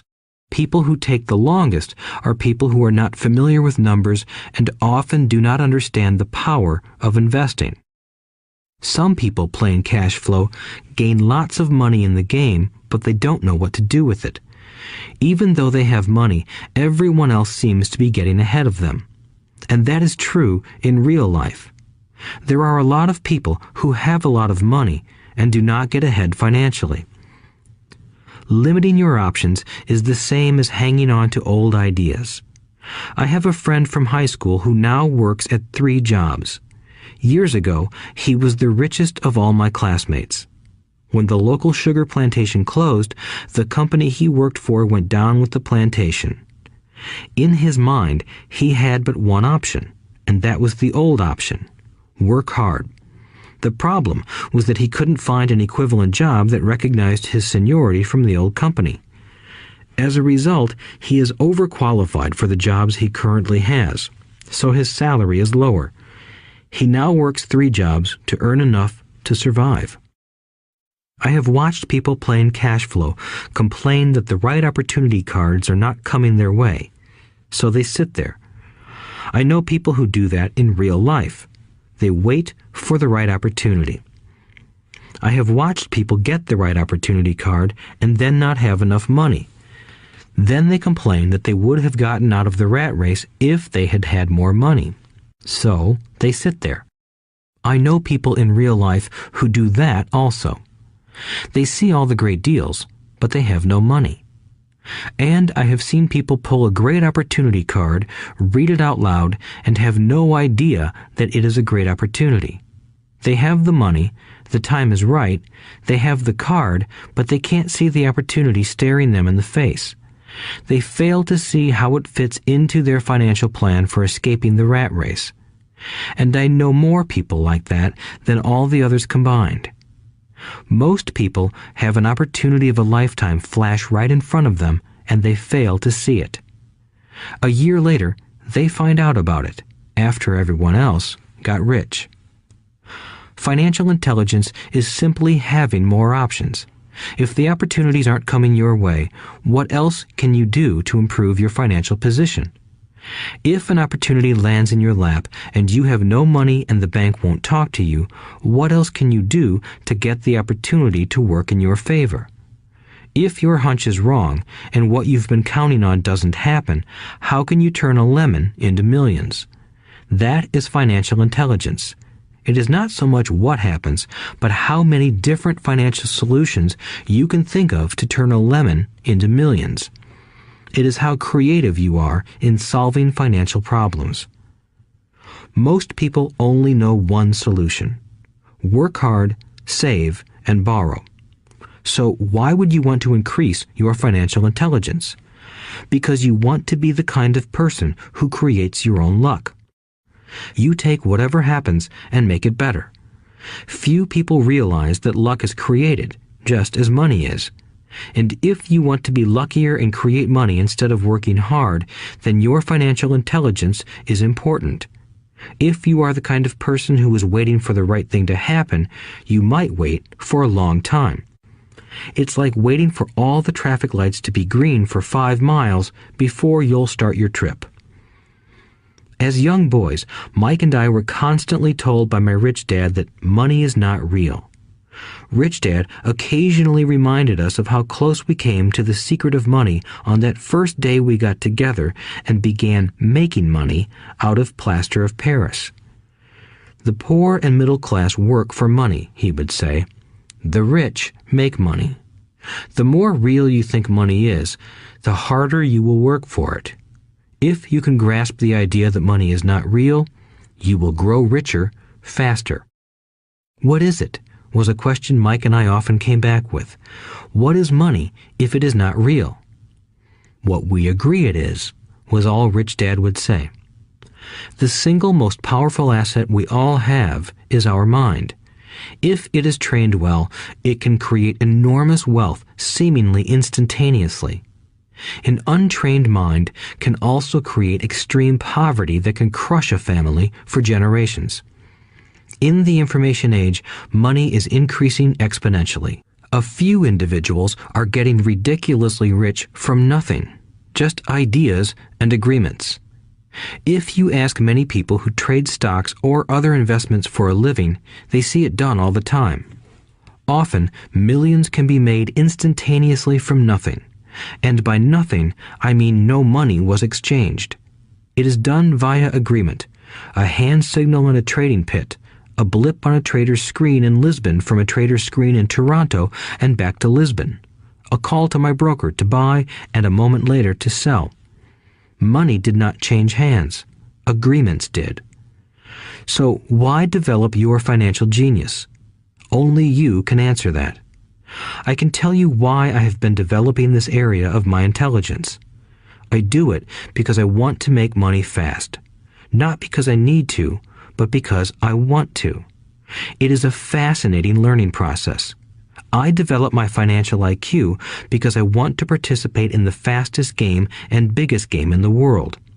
And, in my own small way, I would like to be part of this unprecedented evolution of humanity, the era where humans work purely with their minds and not with their bodies. Besides, it is where the action is. It is what is happening. It's hip, it's scary, and it's fun. That is why I invest in my financial intelligence, developing the most powerful asset I have. I want to be with people moving boldly forward. I do not want to be with those left behind. I will give you a simple example of creating money. In the early 1990s, the economy of Phoenix, Arizona was horrible. I was watching a TV show when a financial planner came on and began forecasting doom and gloom. His advice was to save money. Put $100 away every month, he said. In 40 years, you will be a multimillionaire. Well, putting money away every month is a sound idea. It is one option, the option most people subscribe to. The problem is this. It blinds the person to what is really going on. It causes them to miss major opportunities for much more significant growth of their money. The world is passing them by. As I said, the economy was terrible at that time. For investors, this is the perfect market condition. A chunk of my money was in the stock market and in apartment houses. I was short of cash. Because people were giving properties away, I was buying. I was not saving money. I was investing. Kim and I had more than $1 million in cash working in a market that was rising fast. It was the best opportunity to invest. The economy was terrible. I just could not pass up these small deals. Houses that were once $100,000 were now $75,000. But instead of shopping with local real estate agents, I began shopping at the bankruptcy attorney's office or the courthouse steps. In these shopping places, a $75,000 house could sometimes be bought for $20,000 or less. For $2,000, which was loaned to me from a friend for 90 days for $200, I gave an attorney a cashier's check as a down payment. While the acquisition was being processed, I ran an ad advertising a $75,000 house for only $60,000 and no money down. The phone rang hard and heavy. Prospective buyers were screened, and once the property was legally mine, all the prospective buyers were allowed to look at the house. It was a feeding frenzy. The house sold in a few minutes. I asked for a $2,500 processing fee, which they gladly handed over, and the escrow and title company took over from there. I returned the $2,000 to my friend with an additional $200. He was happy, the homebuyer was happy, the attorney was happy, and I was happy. I had sold a house for $60,000 that cost me $20,000. The $40,000 was created from money in my asset column in the form of a promissory note from the buyer. Total working time, 5 hours. So, now that you are on your way to becoming more financially literate and skilled at reading numbers, I will tell you why this is an example of money being invented. During this depressed market, Kim and I were able to do 6 of these simple transactions in our spare time.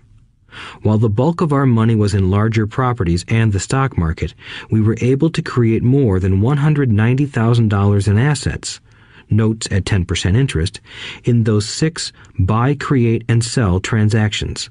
That comes to approximately $19,000 a year income, much of it sheltered through our private corporation. Much of that $19,000 a year goes to pay for our company cars, gas, trips, insurance, dinners with clients, and other things. By the time the government gets a chance to tax that income, it's been spent on legally allowed pre-tax expenses. This was a simple example of how money is invented, created, and protected using financial intelligence. Ask yourself, how long would it take to save $190,000? Would the bank pay you 10% interest on your money? And the promissory note is good for 30 years. I hope they never pay me the $190,000. I have to pay a tax if they pay me the principal, and besides, $19,000 paid over 30 years is a little over $500,000 in income. I have people ask what happens if the person doesn't pay. That does happen, and it's good news. That $60,000 home could be taken back and resold for $70,000 and another $2,500 collected as a loan processing fee. It would still be a zero-down transaction in the mind of the new buyer, and the process would go on. The first time I sold the house, I paid back the $2,000, so technically I have no money in the transaction. My return on investment, ROI, is infinity. It's an example of no money making a lot of money. In the second transaction, when resold, I would have put $2,000 in my pocket and re-extended the loan to 30 years. What would my ROI be if I got paid money to make money? I do not know, but it sure beats saving $100 a month, which actually starts out as $150 because it's after-tax income for 40 years earning low interest. And again, you're taxed on the interest. That is not too intelligent. It may be safe, but it's not smart. A few years later, as the Phoenix real estate market strengthened, those houses we sold for $60,000 became worth $110,000. Foreclosure opportunities were still available, but became rare. It cost a valuable asset, my time, to go out looking for them. Thousands of buyers were looking for the few available deals. The market had changed. It was time to move on and look for other opportunities to put in the asset column. You cannot do that here. That is against the law. You're lying. I hear those comments much more often than, "Can you show me how to do that?" The math is simple. You do not need algebra or calculus, and the escrow company handles the legal transaction and the servicing of the payments. I have no roofs to fix or toilets to unplug because the owners do that. It's their house. Occasionally, someone does not pay, and that is wonderful because there are late fees, or they move out and the property is sold again. The court system handles that. And it may not work in your area. The market conditions may be different, but the example illustrates how a simple financial process can create hundreds of thousands of dollars with little money and low risk. It is an example of money being only an agreement. Anyone with a high school education can do it. Yet most people won't. Most people listen to the standard advice of work hard and save money. For about 30 hours of work, approximately $190,000 was created in the asset column, and no taxes were paid. Which one sounds harder to you? 1. Work hard, pay 50% in taxes, save what is left, your savings, then earn 5%, which is also taxed. Or 2. Take the time to develop your financial intelligence, harness the power of your brain and the asset column. If you use option number 1, be sure to factor in how much time it takes you to save $190,000. Time is one of your greatest assets. Now, you may understand why I silently shake my head when I hear parents say, "My child is doing well in school and receiving a good education." It may be good, but is it adequate? I know the above investment strategy is a small one. It is used to illustrate how small can grow into big. Again, my success reflects the importance of a strong financial foundation, which starts with a strong financial education. I have said it before, but it's worth repeating. Financial intelligence is made up of these 4 main technical skills. 1. Accounting. Accounting is financial literacy, or the ability to read numbers. This is a vital skill if you want to build businesses or investments. 2. Investing. Investing is the science of money making money. 3. Understanding markets. Understanding markets is the science of supply and demand. Alexander Graham Bell gave the market what it wanted. So did Bill Gates. A $75,000 house offered for $60,000 that cost $20,000 was also the result of seizing an opportunity created by the market. Somebody was buying, and someone was selling. 4. The law. The law is the awareness of accounting, corporate, state, and federal regulations. I recommend playing by the rules. It is this basic foundation, or the combination of these skills, that is needed to be successful in the pursuit of wealth, whether it be through the buying of small homes, apartment buildings, companies, stocks, bonds, precious metals, baseball cards, or the like.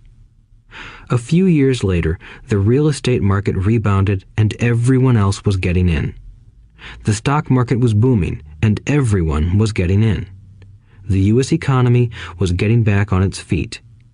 I began selling and was now traveling to Peru, Norway, Malaysia, and the Philippines. The investment landscape had changed. We were no longer buying real estate. Now I just watch the values climb inside the asset column and will probably begin selling. I suspect that some of those 6 little house deals will sell and the $40,000 note will be converted to cash. I need to call my accountant to be prepared for cash and seek ways to shelter it. The point I would like to make is that investments come and go. The market goes up and comes down. Economies improve and crash. The world is always handing you opportunities of a lifetime, every day of your life, but all too often we fail to see them. But they are there. And the more the world changes and the more technology changes, the more opportunities there will be to allow you and your family to be financially secure for generations to come. So why bother developing your financial intelligence? Again, only you can answer that. I know why I continue to learn and develop. I do it because I know there are changes coming. I'd rather welcome change than cling to the past. I know there will be market booms and market crashes. I want to continually develop my financial intelligence because at each market change, some people will be on their knees begging for their jobs. Others, meanwhile, will take the lemons that life hands them, and we are all handed lemons occasionally, and turn them into millions. That's financial intelligence. I am often asked about the lemons I have turned into millions. I hesitate using many more examples of personal investments because I am afraid it comes across as bragging or tooting my own horn. That is not my intention. I use the examples only as numerical and chronological illustrations of actual and simple cases. I use the examples because I want you to know that it is easy. And the more familiar you become with the 4 pillars of financial intelligence, the easier it becomes. Personally, I use 2 main vehicles to achieve financial growth: real estate and small cap stocks. I use real estate as my foundation. Day in and day out, my properties provide cash flow and occasional spurts of growth and value. The small cap stocks are used for fast growth. I do not recommend anything that I do. The examples are just that, examples. If the opportunity is too complex and I do not understand the investment, I don't do it. Simple math and common sense are all you need to do well financially. There are 5 reasons for using examples. 1. To inspire people to learn more. 2. To let people know it is easy if the foundation is strong. 3. To show that anyone can achieve great wealth. 4. To show that there are millions of ways to achieve your goals. 5. To show that it's not rocket science. In 1989, I used to jog through a lovely neighborhood in Portland, Oregon. It was a suburb that had little gingerbread houses. They were small and cute. I almost expected to see Little Red Riding Hood skipping down the sidewalk on her way to Granny's. There were for sale signs everywhere. The timber market was terrible. The stock market had just crashed, and the economy was depressed. On one street, I noticed a for sale sign that was up longer than most. It looked old. Jogging past it one day, I ran into the owner, who looked troubled. "What are you asking for your house?" I asked. The owner turned and smiled weakly. "Make me an offer," he said. "It's been for sale for over a year. Nobody even comes by anymore to look at it." "I'll look," I said, and I bought the house a half hour later for $20,000 less than his asking price. It was a cute little 2-bedroom home with gingerbread trim on all the windows. It was light blue with gray accents and had been built in 1930. Inside, there was a beautiful rock fireplace, as well as 2 tiny bedrooms. It was a perfect rental house. I gave the owner $5,000 down for a $45,000 house that was really worth $65,000, except that no one wanted to buy it. The owner moved out in a week, happy to be free, and my first tenant moved in, a local college professor. After the mortgage, expenses, and management fees were paid, I put a little less than $40 in my pocket at the end of each month. Hardly exciting. A year later, the depressed Oregon real estate market had begun to pick up. California investors, flush with money from their still booming real estate market, were moving north and buying up Oregon and Washington. I sold that little house for $95,000 to a young couple from California who thought it was a bargain. My capital gains of approximately $40,000 were placed into a 1031 tax-deferred exchange, and I went shopping for a place to put my money. In about a month, I found a 12-unit apartment house right next to the Intel plant in Beaverton, Oregon. The owners lived in Germany, had no idea what the place was worth, and again, just wanted to get out of it. I offered $275,000 for a $450,000 building. They agreed to $300,000. I bought it and held it for 2 years. Utilizing the same 1031 exchange process, we sold the building for $495,000 and bought a 30-unit apartment building in Phoenix, Arizona. We had moved to Phoenix by then to get out of the rain and needed to sell anyway. Like the former Oregon market, the real estate market in Phoenix was depressed. The price of the 30-unit apartment building in Phoenix was $875,000, with $225,000 down. The cash flow from the 30 units was a little over $5,000 a month. The Arizona market began moving up, and a few years later, a Colorado investor offered us $1.2 million for the property. The point of this example is how a small amount can grow into a large amount.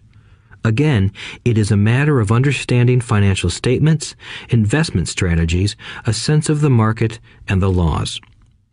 If people are not versed in these subjects, then obviously they must follow standard dogma, which is to play it safe, diversify, and only invest in secure investments. The problem with secure investments is that they are often sanitized, that is, made so safe that the gains are less.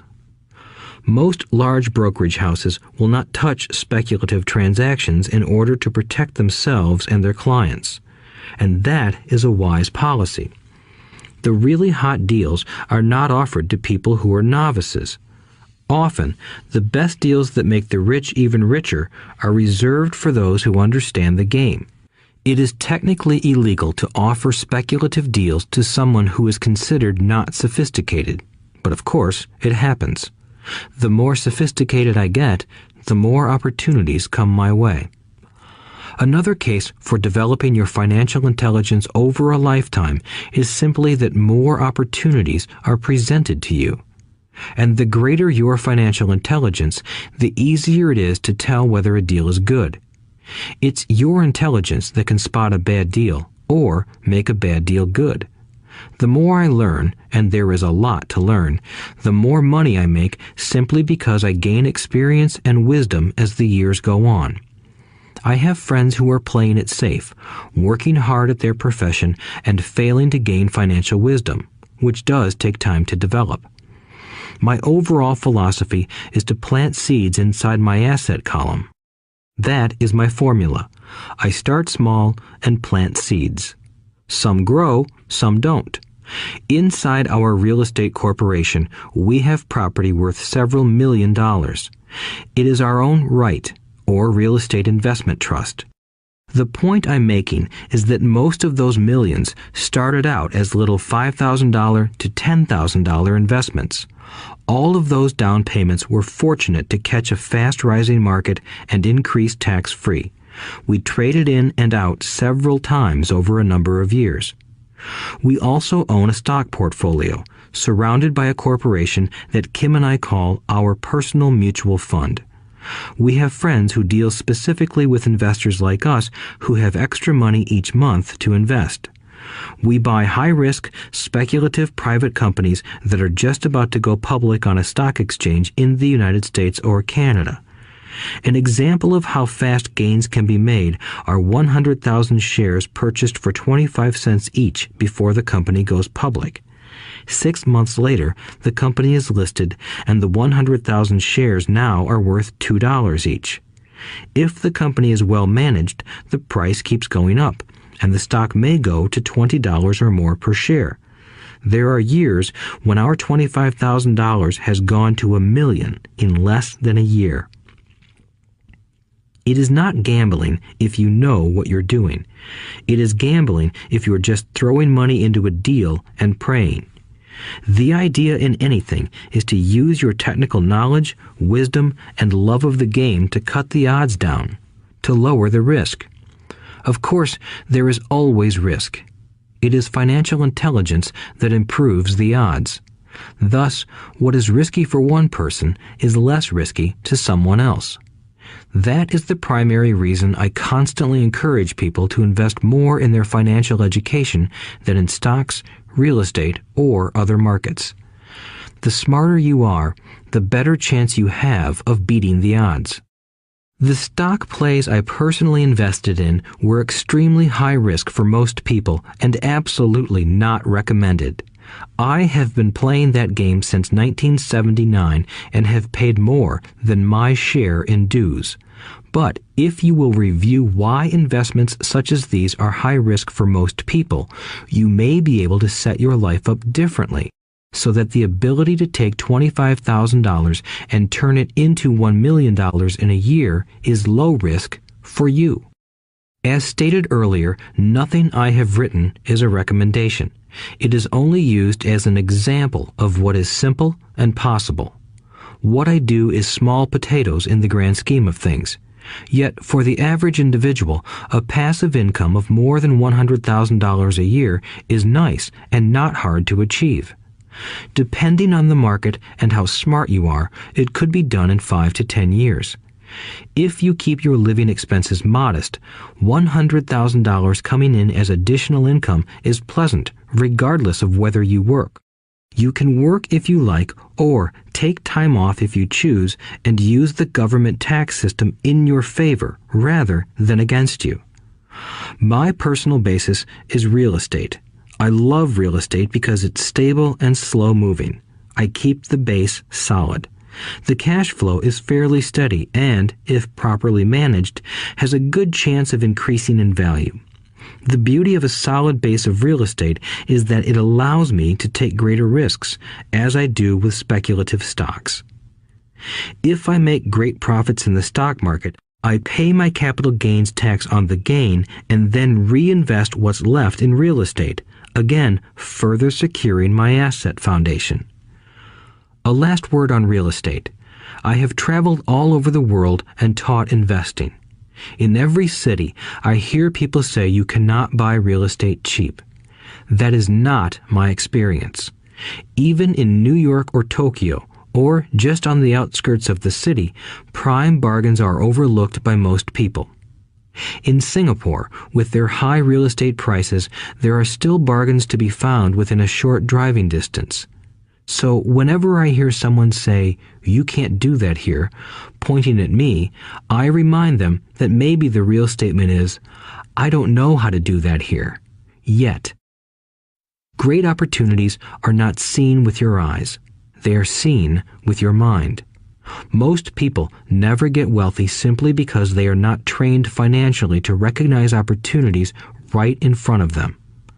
I am often asked, how do I start?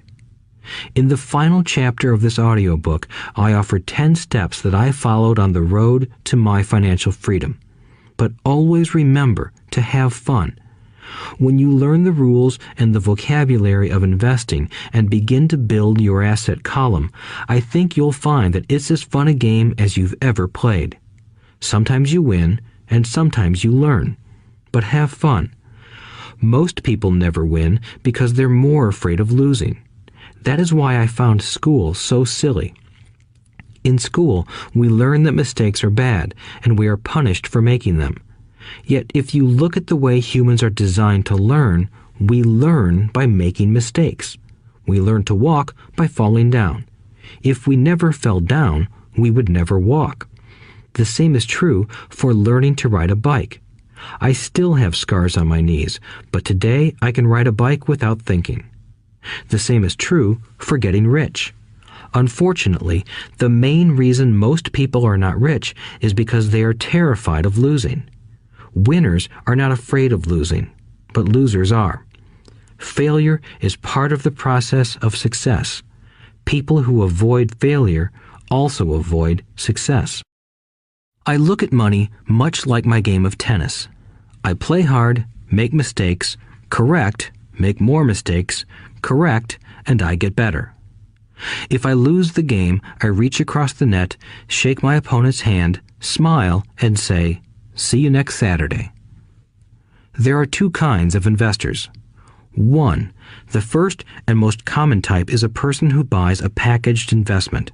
They call a retail outlet, such as a real estate company, a stockbroker, or a financial planner, and they buy something. It could be a mutual fund, a right, a stock, or bond. It is a clean and simple way of investing. An analogy would be a shopper who goes to a computer store and buys a computer right off the shelf. 2. The second type is an investor who creates investments. This investor usually assembles a deal in the same way a person who buys components builds a computer.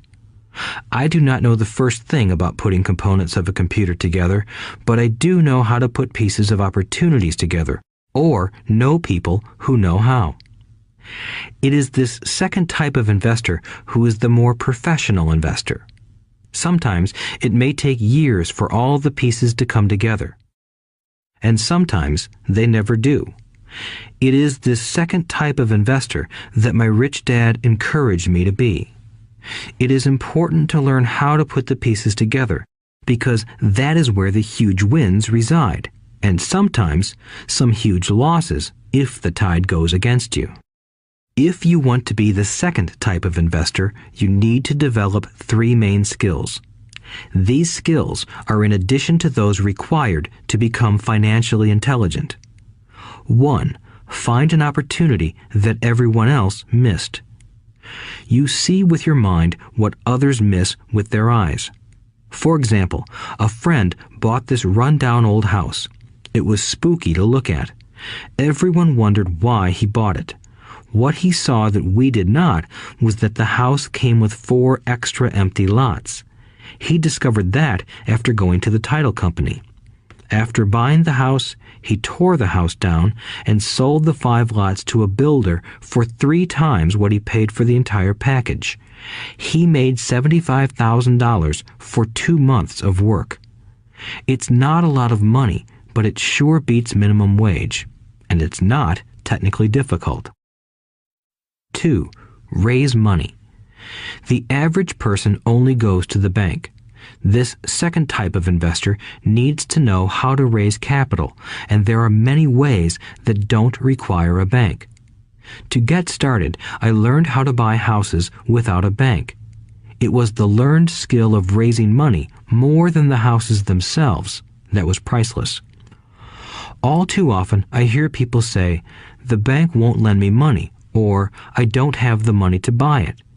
If you want to be a Type 2 investor, you need to learn how to do that which stops most people.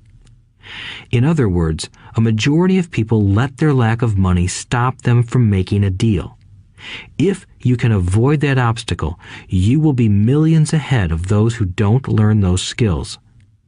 There have been many times I have bought a house, a stock, or an apartment building without a penny in the bank.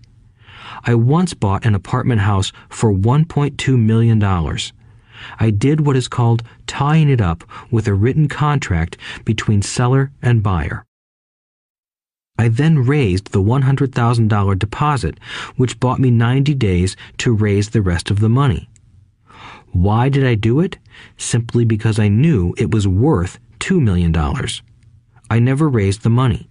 Instead, the person who put up the $100,000 gave me $50,000 for finding the deal, took over my position, and I walked away. Total working time? 3 days. Again, it's what you know more than what you buy. Investing is not buying. It's more a case of knowing. 3. Organize smart people. Intelligent people are those who work with or hire a person who is more intelligent than they are. When you need advice, make sure you choose your advisor wisely. There is a lot to learn, but the rewards can be astronomical. If you do not want to learn those skills, then being a Type 1 investor is highly recommended. It is what you know that is your greatest wealth.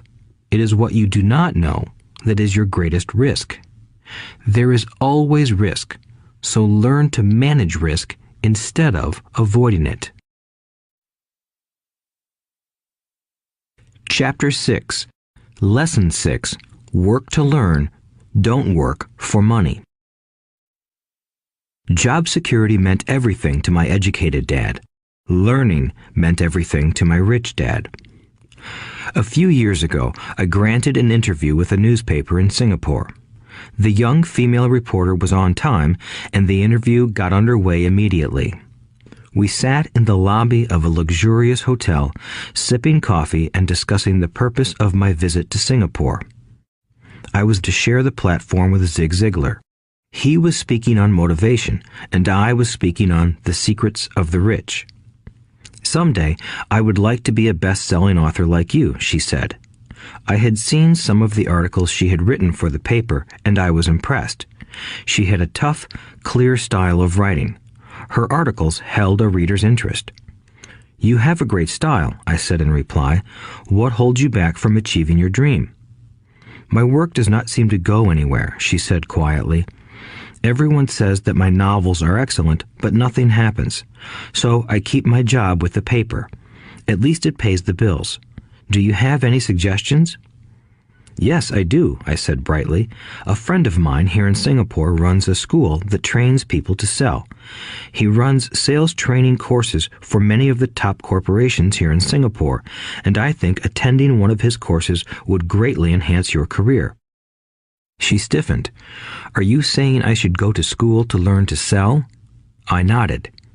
You aren't serious, are you? Again, I nodded. What is wrong with that? I was now backpedaling. She was offended by something, and now I was wishing I had not said anything. In my attempt to be helpful, I found myself defending my suggestion. I have a master's degree in English literature. Why would I go to school to learn to be a salesperson? I am a professional. I went to school to be trained in a profession so I would not have to be a salesperson. I hate salespeople. All they want is money.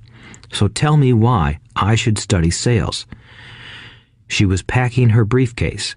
The interview was over. On the coffee table sat a copy of an earlier best-selling book I wrote. I picked it up as well as the notes she had jotted down on her legal pad. Do you see this? I said, pointing to her notes. She looked down at her notes. What? She said, confused.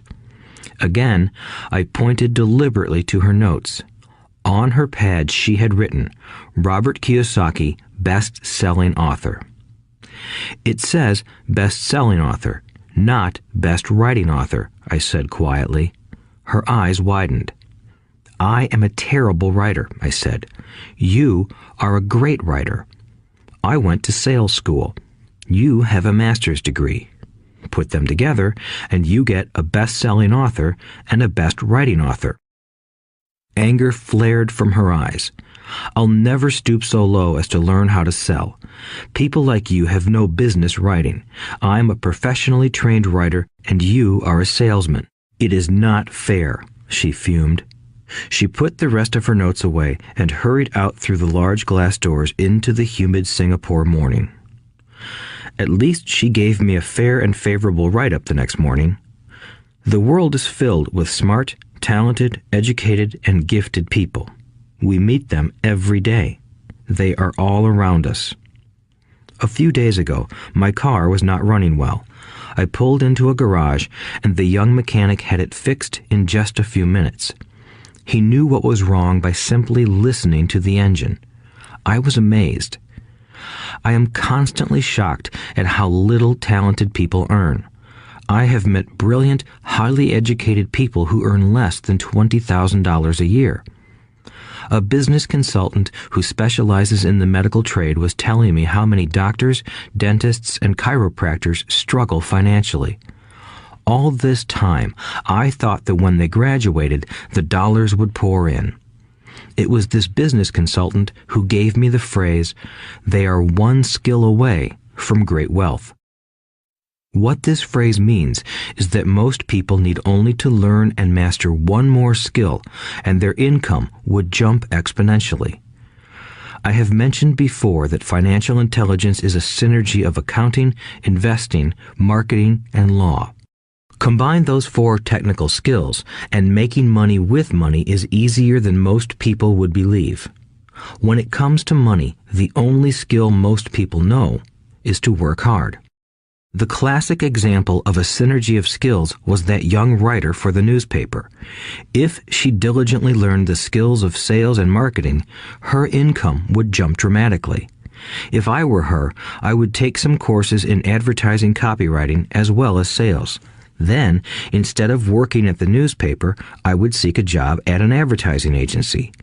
Even if it were a cut in pay, she would learn how to communicate in shortcuts that are used in successful advertising. She also would spend time learning public relations, an important skill. She would learn how to get millions in free publicity. Then, at night and on weekends, she could be writing her great novel. When it was finished, she would be better able to sell her book. Then, in a short while, she could be a best-selling author. When I came out with my first book, If You Want to Be Rich and Happy, Don't Go to School, a publisher suggested I change the title to The Economics of Education. I told the publisher that, with a title like that, I would sell 2 books, one to my family and one to my best friend. The problem is that they would expect it for free. The obnoxious title, If You Want to Be Rich and Happy, Don't Go to School, was chosen because we knew it would get tons of publicity.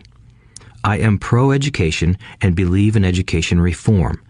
If I were not pro-education, why would I continue to press for changing our antiquated educational system? So I chose a title that would get me on more TV and radio shows simply because I was willing to be controversial. Many people thought I was a fruitcake, but the book sold and sold. When I graduated from the U.S. Merchant Marine Academy in 1969, my educated dad was happy. Standard Oil of California had hired me for its oil tanker fleet as a third mate. The pay was low compared with my classmates, but it was okay for a first real job after college. My starting pay was about $42,000 a year, including overtime, and I only had to work for 7 months. I had 5 months of vacation. If I had wanted to, I could have taken the run to Vietnam with a subsidiary shipping company and easily doubled my pay instead of taking 5 months of vacation. I had a great career ahead of me, yet I resigned after 6 months with the company and joined the Marine Corps to learn how to fly. My educated dad was devastated. Rich Dad congratulated me. In school and in the workplace, the popular opinion is the idea of specialization. That is, in order to make more money or get promoted, you need to specialize. That is why medical doctors immediately begin to seek a specialty such as orthopedics or pediatrics. The same is true for accountants, architects, lawyers, pilots, and others. My educated dad believed in the same dogma. That is why he was thrilled when he eventually achieved his doctorate.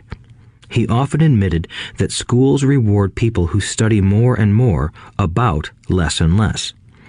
Rich Dad encouraged me to do exactly the opposite.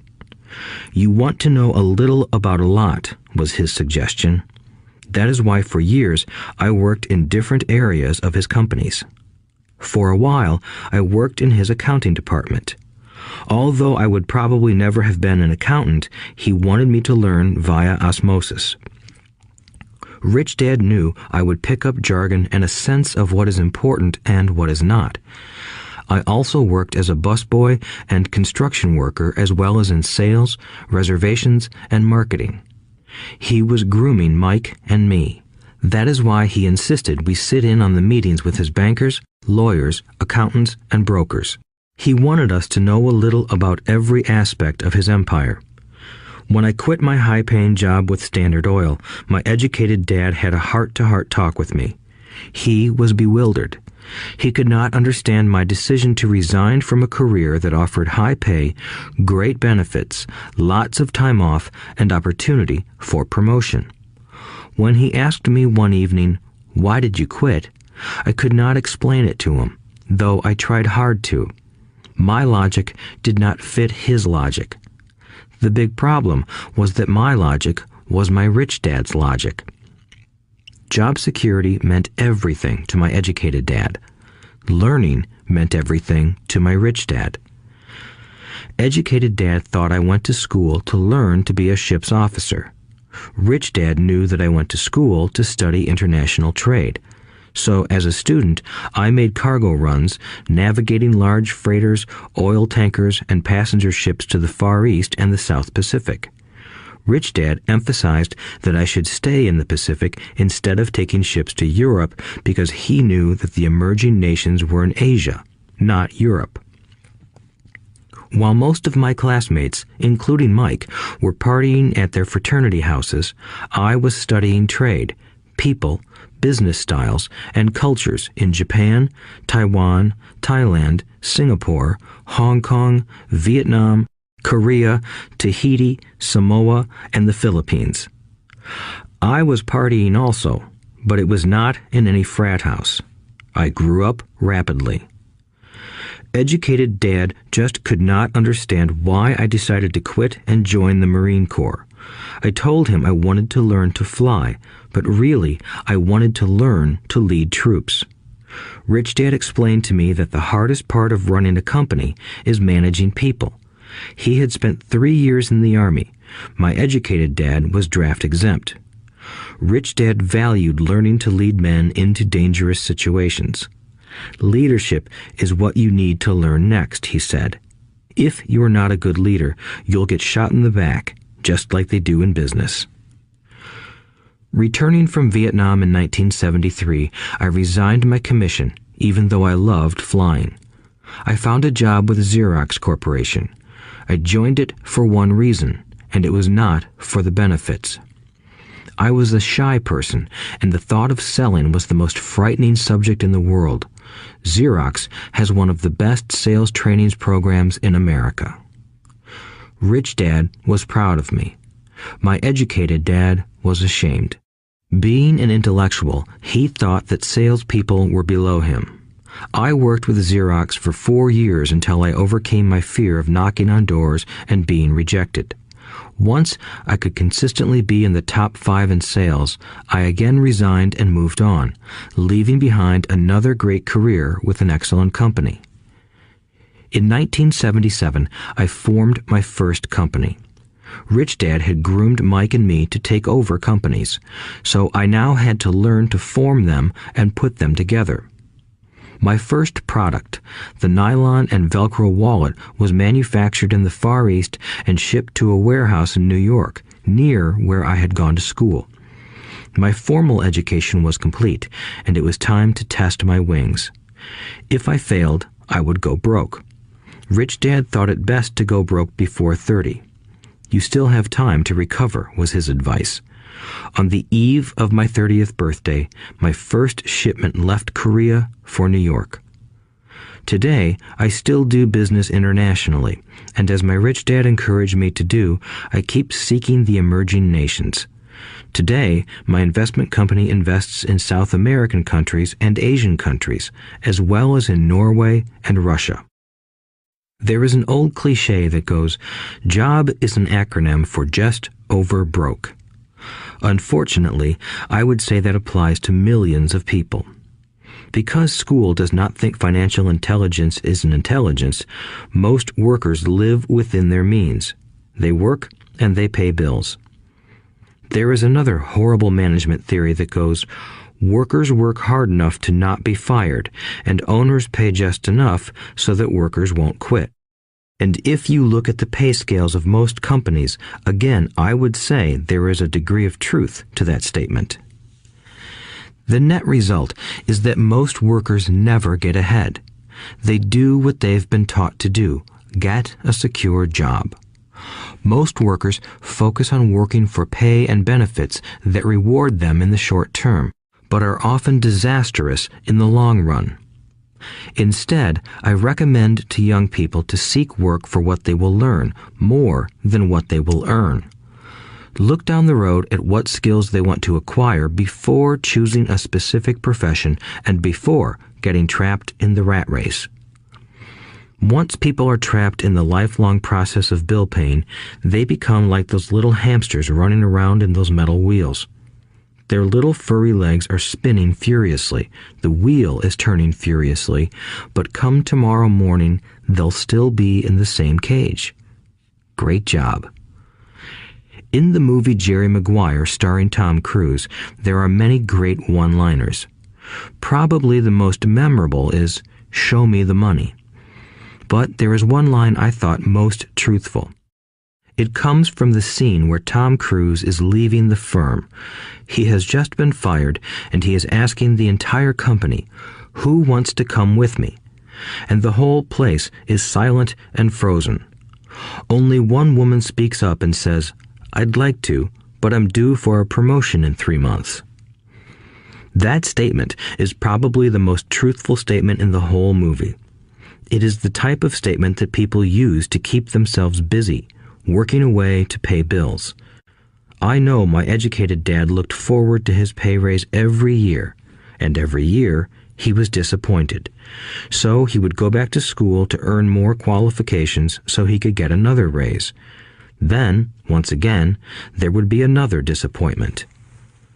The question I often ask people is, where is this daily activity taking you? Just like the little hamster, I wonder if people look at where their hard work is taking them. What does the future hold? In his book, The Retirement Myth, Craig S. Carpel writes, "I visited the headquarters of a major national pension consulting firm and met with a managing director who specializes in designing lush retirement plans for top management. When I asked her what people who don't have corner offices will be able to expect in the way of pension income, she said with a confident smile, 'The silver bullet.'" "What," I asked, "is the silver bullet?"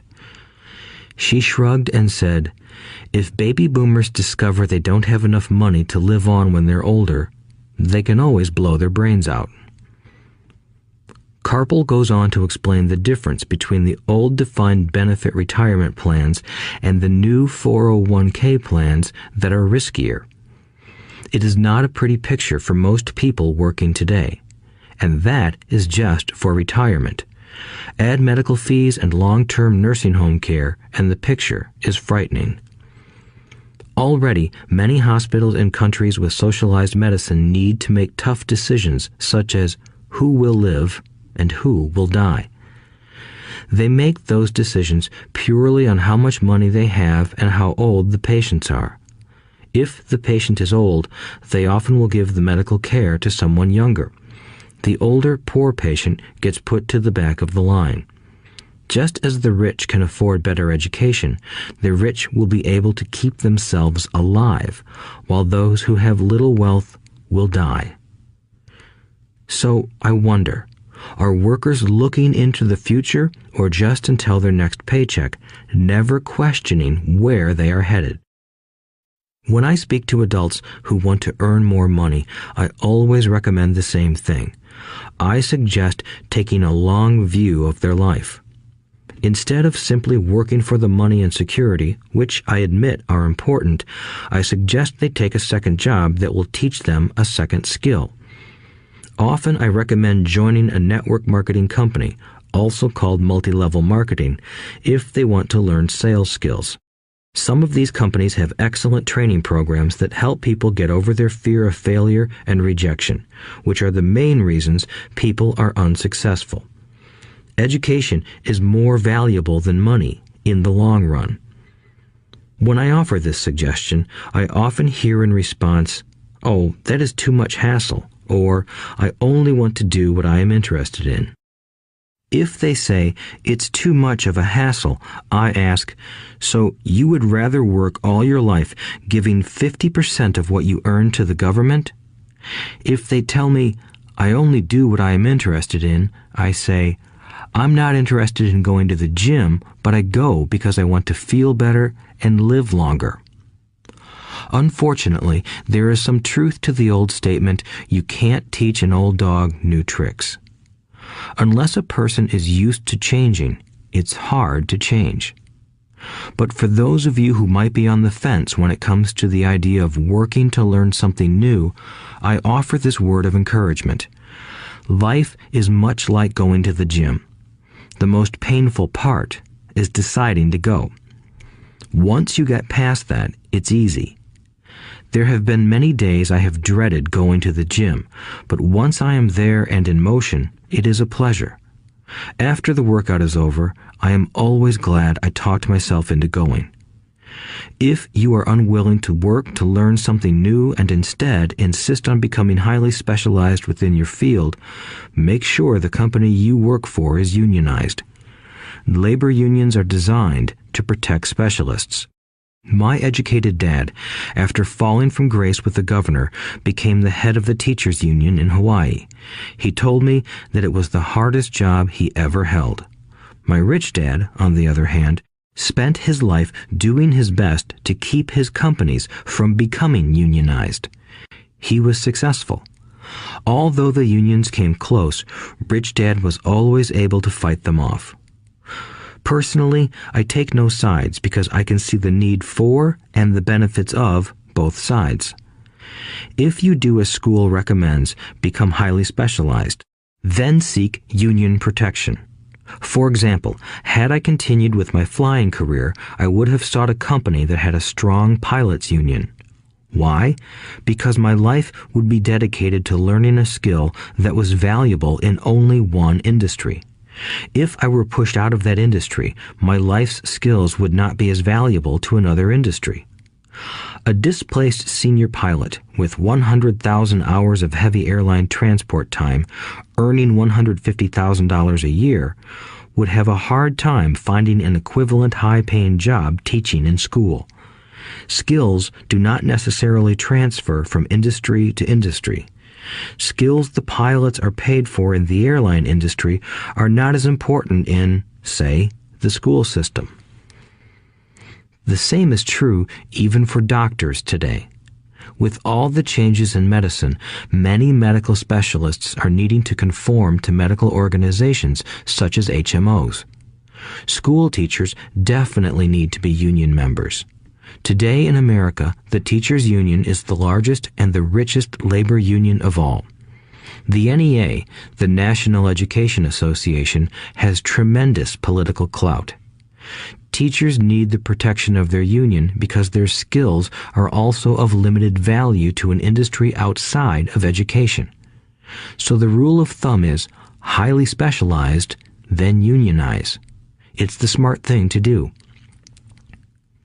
When I ask the classes I teach, how many of you can cook a better hamburger than McDonald's, almost all the students raise their hands. I then ask, so if most of you can cook a better hamburger, how come McDonald's makes more money than you? The answer is obvious. McDonald's is excellent at business systems. The reason so many talented people are poor is because they focus on building a better hamburger and know little to nothing about business systems. A friend of mine in Hawaii is a great artist. He makes a sizable amount of money. One day, his mother's attorney called to tell him that she had left him $35,000. That is what was left of her estate after the attorney and the government took their shares. Immediately, he saw an opportunity to increase his business by using some of this money to advertise. 2 months later, his first 4-color full-page ad appeared in an expensive magazine that targeted the very rich. The ad ran for 3 months. He received no replies from the ad, and all of his inheritance is now gone. He now wants to sue the magazine for misrepresentation. This is a common case of someone who can build a beautiful hamburger but knows little about business. When I asked him what he learned, his only reply was, "Advertising salespeople are crooks." I then asked him if he would be willing to take a course in sales and a course in direct marketing. His reply, "I don't have the time, and I don't want to waste my money." The world is filled with talented poor people. All too often, they're poor or struggle financially or earn less than they are capable of, not because of what they know, but because of what they do not know. They focus on perfecting their skills at building a better hamburger rather than the skills of selling and delivering the hamburger. Maybe McDonald's does not make the best hamburger, but they are the best at selling and delivering a basic average burger. Poor Dad wanted me to specialize. That was his view on how to be paid more. Even after being told by the governor of Hawaii that he could no longer work in state government, my educated dad continued to encourage me to get specialized. Educated Dad then took up the cause of the teachers' union, campaigning for further protection and benefits for these highly skilled and educated professionals. We argued often, but I know he never agreed that over-specialization is what caused the need for union protection. He never understood that the more specialized you become, the more you are trapped and dependent on that specialty. Rich Dad advised that Mike and I groom ourselves. Many corporations do the same thing. They find a young, bright student just out of business school and begin grooming that person to someday take over the company. So these bright young employees do not specialize in one department. They are moved from department to department to learn all the aspects of business systems. The rich often groom their children or the children of others. By doing so, their children gain an overall knowledge of the operations of the business and how the various departments interrelate. For the World War II generation, it was considered bad to skip from company to company. Today, it is considered smart. Since people will skip from company to company rather than seek greater specialization in skills, why not seek to learn more than to earn? In the short term, it may earn you less, but it will pay dividends in the long term. The main management skills needed for success are 1. Management of cash flow, 2. Management of systems, 3. Management of people. The most important specialized skills are sales and marketing. The ability to sell, to communicate to another human being, be it a customer, employee, boss, spouse, or child, is the base skill of personal success. Communication skills such as writing, speaking, and negotiating are crucial to a life of success. These are skills I work on constantly, attending courses or buying educational resources to expand my knowledge. As I have mentioned, my educated dad worked harder and harder the more competent he became. He also became more trapped the more specialized he got. Although his salary went up, his choices diminished. Soon after he was locked out of government work, he found out how vulnerable he really was professionally. It is like professional athletes who suddenly are injured or are too old to play. Their once high-paying position is gone, and they have limited skills to fall back on. I think that is why my educated dad sided so much with the unions after that. He realized how much a union would have benefited him. Rich Dad encouraged Mike and me to know a little about a lot. He encouraged us to work with people smarter than we were and to bring smart people together to work as a team. Today, it would be called a synergy of professional specialties. Today, I meet ex-school teachers earning hundreds of thousands of dollars a year. They earn that much because they have specialized skills in their field as well as other skills. They can teach as well as sell and market.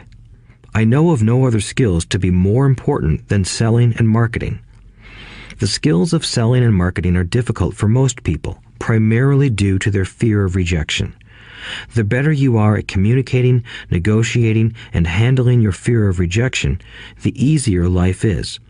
Just as I advise that newspaper writer who wanted to become a best-selling author, I advise anyone else today. Being technically specialized has its strengths as well as its weaknesses.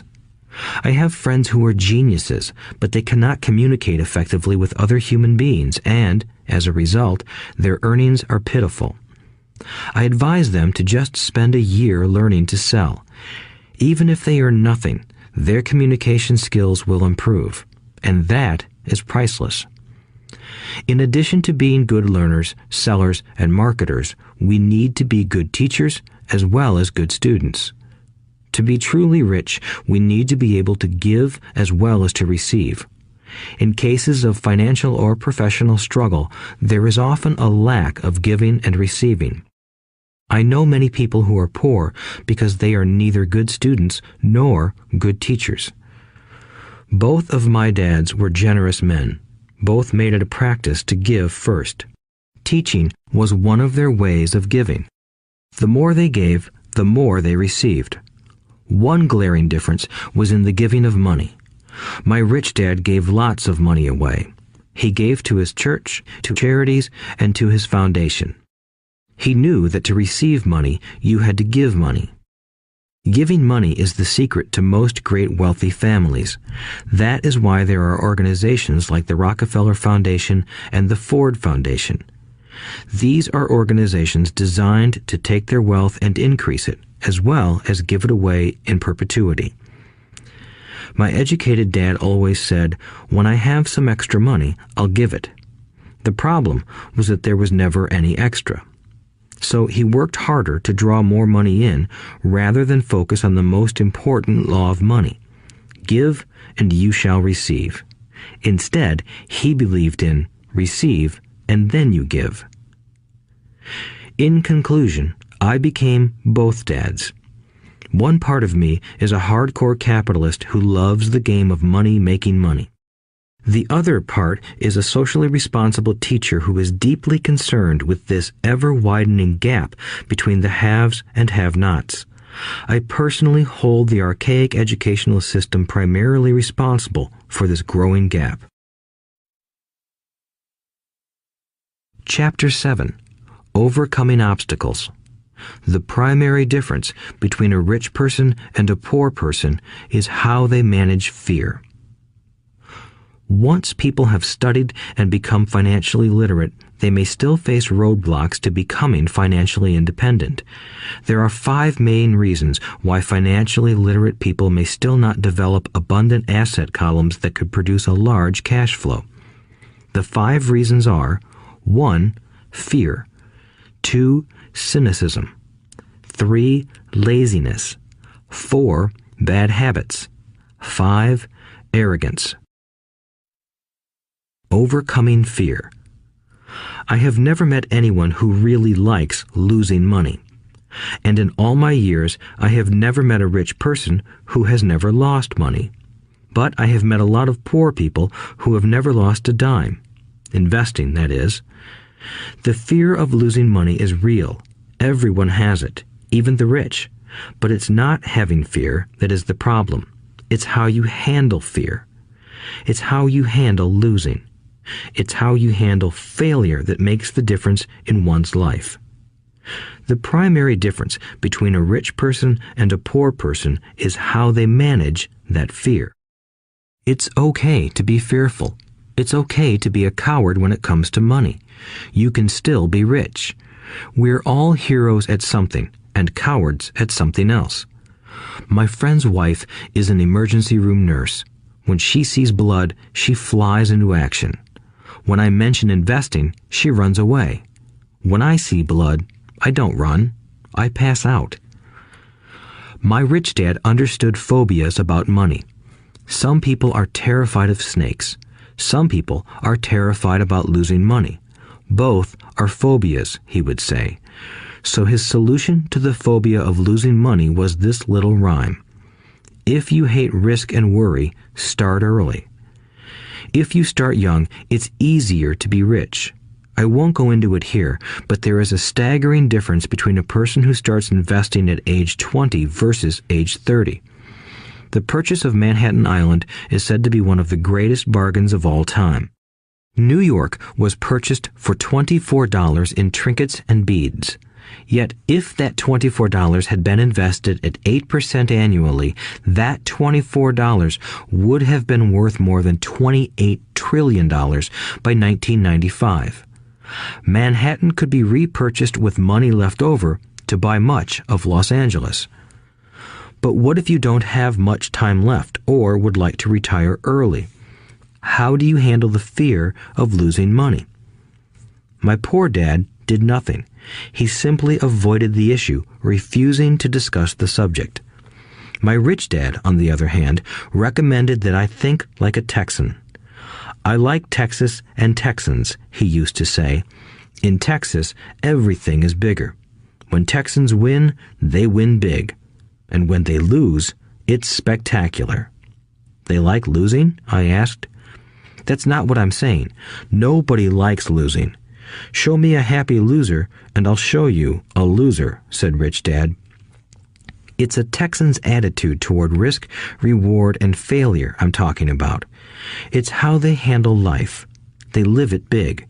Not like most of the people around here, living like roaches when it comes to money, terrified that someone will shine a light on them and whimpering when the grocery clerk shortchanges them a quarter. Rich Dad went on, what I like best is the Texas attitude. They're proud when they win, and they brag when they lose. Texans have a saying, if you're going to go broke, go big. You don't want to admit you went broke over a duplex. He constantly told Mike and me that the greatest reason for lack of financial success was because most people played it too safe. People are so afraid of losing that they lose, were his words. Fran Tarkenton, a one-time great NFL quarterback, says it still another way. Winning means being unafraid to lose. In my own life, I've noticed that winning usually follows losing. Before I finally learned to ride a bike, I first fell down many times. I've never met a golfer who has never lost a golf ball. I've never met people who have fallen in love who have never had their heart broken. And I've never met someone rich who has never lost money. So for most people, the reason they don't win financially is because the pain of losing money is far greater than the joy of being rich. Another saying in Texas is, everyone wants to go to heaven, but no one wants to die. Most people dream of being rich, but are terrified of losing money, so they never get to heaven. Rich Dad used to tell Mike and me stories about his trips to Texas. If you really want to learn the attitude of how to handle risk, losing, and failure, go to San Antonio and visit the Alamo. The Alamo is a great story of brave people who chose to fight, knowing there was no hope of success. They chose to die instead of surrendering. It's an inspiring story worthy of study. Nonetheless, it's still a tragic military defeat. They got their butts kicked. So, how do Texans handle failure? They still shout, "Remember the Alamo." Mike and I heard this story a lot. He always told us this story when he was about to go into a big deal and he was nervous. After he had done all his due diligence and it was time to put up or shut up, he told us this story. Every time he was afraid of making a mistake or losing money, he told us this story. It gave him strength, for it reminded him that he could always turn a financial loss into a financial win. Rich Dad knew that failure would only make him stronger and smarter. It's not that he wanted to lose. He just knew who he was and how he would take a loss. He would take a loss and make it a win. That's what made him a winner and others losers. It gave him the courage to cross the line when others backed out. That's why I like Texans so much, he would say. They took a great failure and turned it into inspiration, as well as a tourist destination that makes them millions. But probably his words that mean the most to me today are these. Texans don't bury their failures. They get inspired by them. They take their failures and turn them into rallying cries. Failure inspires Texans to become winners. But that formula is not just the formula for Texans. It is the formula for all winners. I've said that falling off my bike was part of learning to ride. I remember falling off only made me more determined to learn to ride, not less. I also said that I have never met a golfer who has never lost a ball. For top professional golfers, losing a ball or a tournament provides the inspiration to be better, to practice harder, to study more. That's what makes them better. For winners, losing inspires them.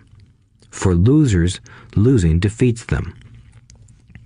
I like to quote John D. Rockefeller, who said, "I always tried to turn every disaster into an opportunity." And being Japanese American, I can say this. Many people say that Pearl Harbor was an American mistake. I say it was a Japanese mistake. From the movie Tora, Tora, Tora, a somber Japanese admiral says to his cheering subordinates, "I am afraid we have awakened a sleeping giant." Remember Pearl Harbor became a rallying cry. It turned one of America's greatest losses into the reason to win. This great defeat gave America strength, and America soon emerged as a world power. Failure inspires winners, and failure defeats losers. It is the biggest secret of winners. It's the secret that losers do not know. The greatest secret of winners is that failure inspires winning. Thus, they're not afraid of losing. Repeating Fran Tarkenton's quote, "Winning means being unafraid to lose."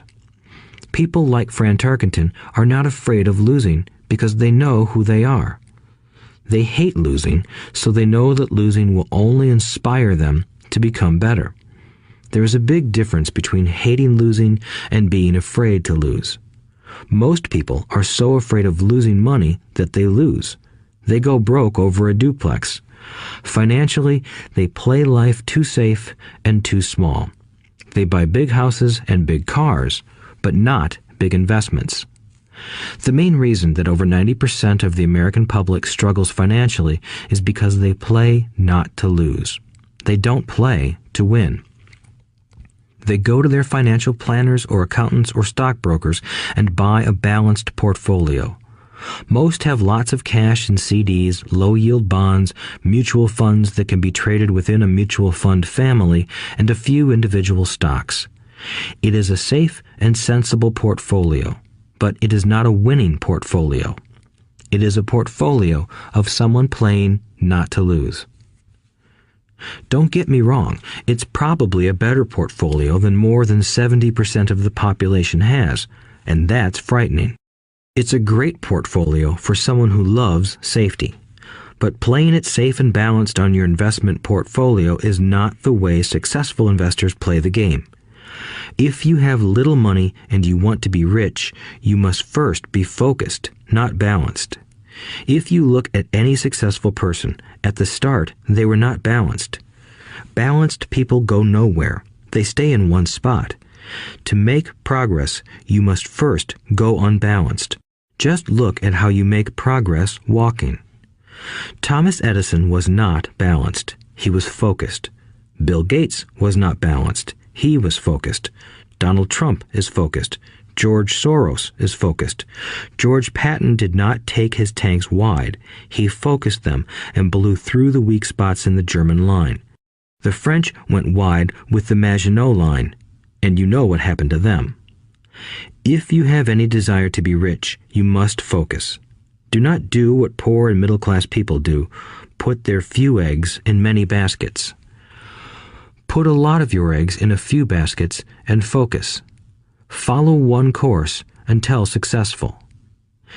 If you hate losing, play it safe. If losing makes you weak, play it safe. Go with balanced investments.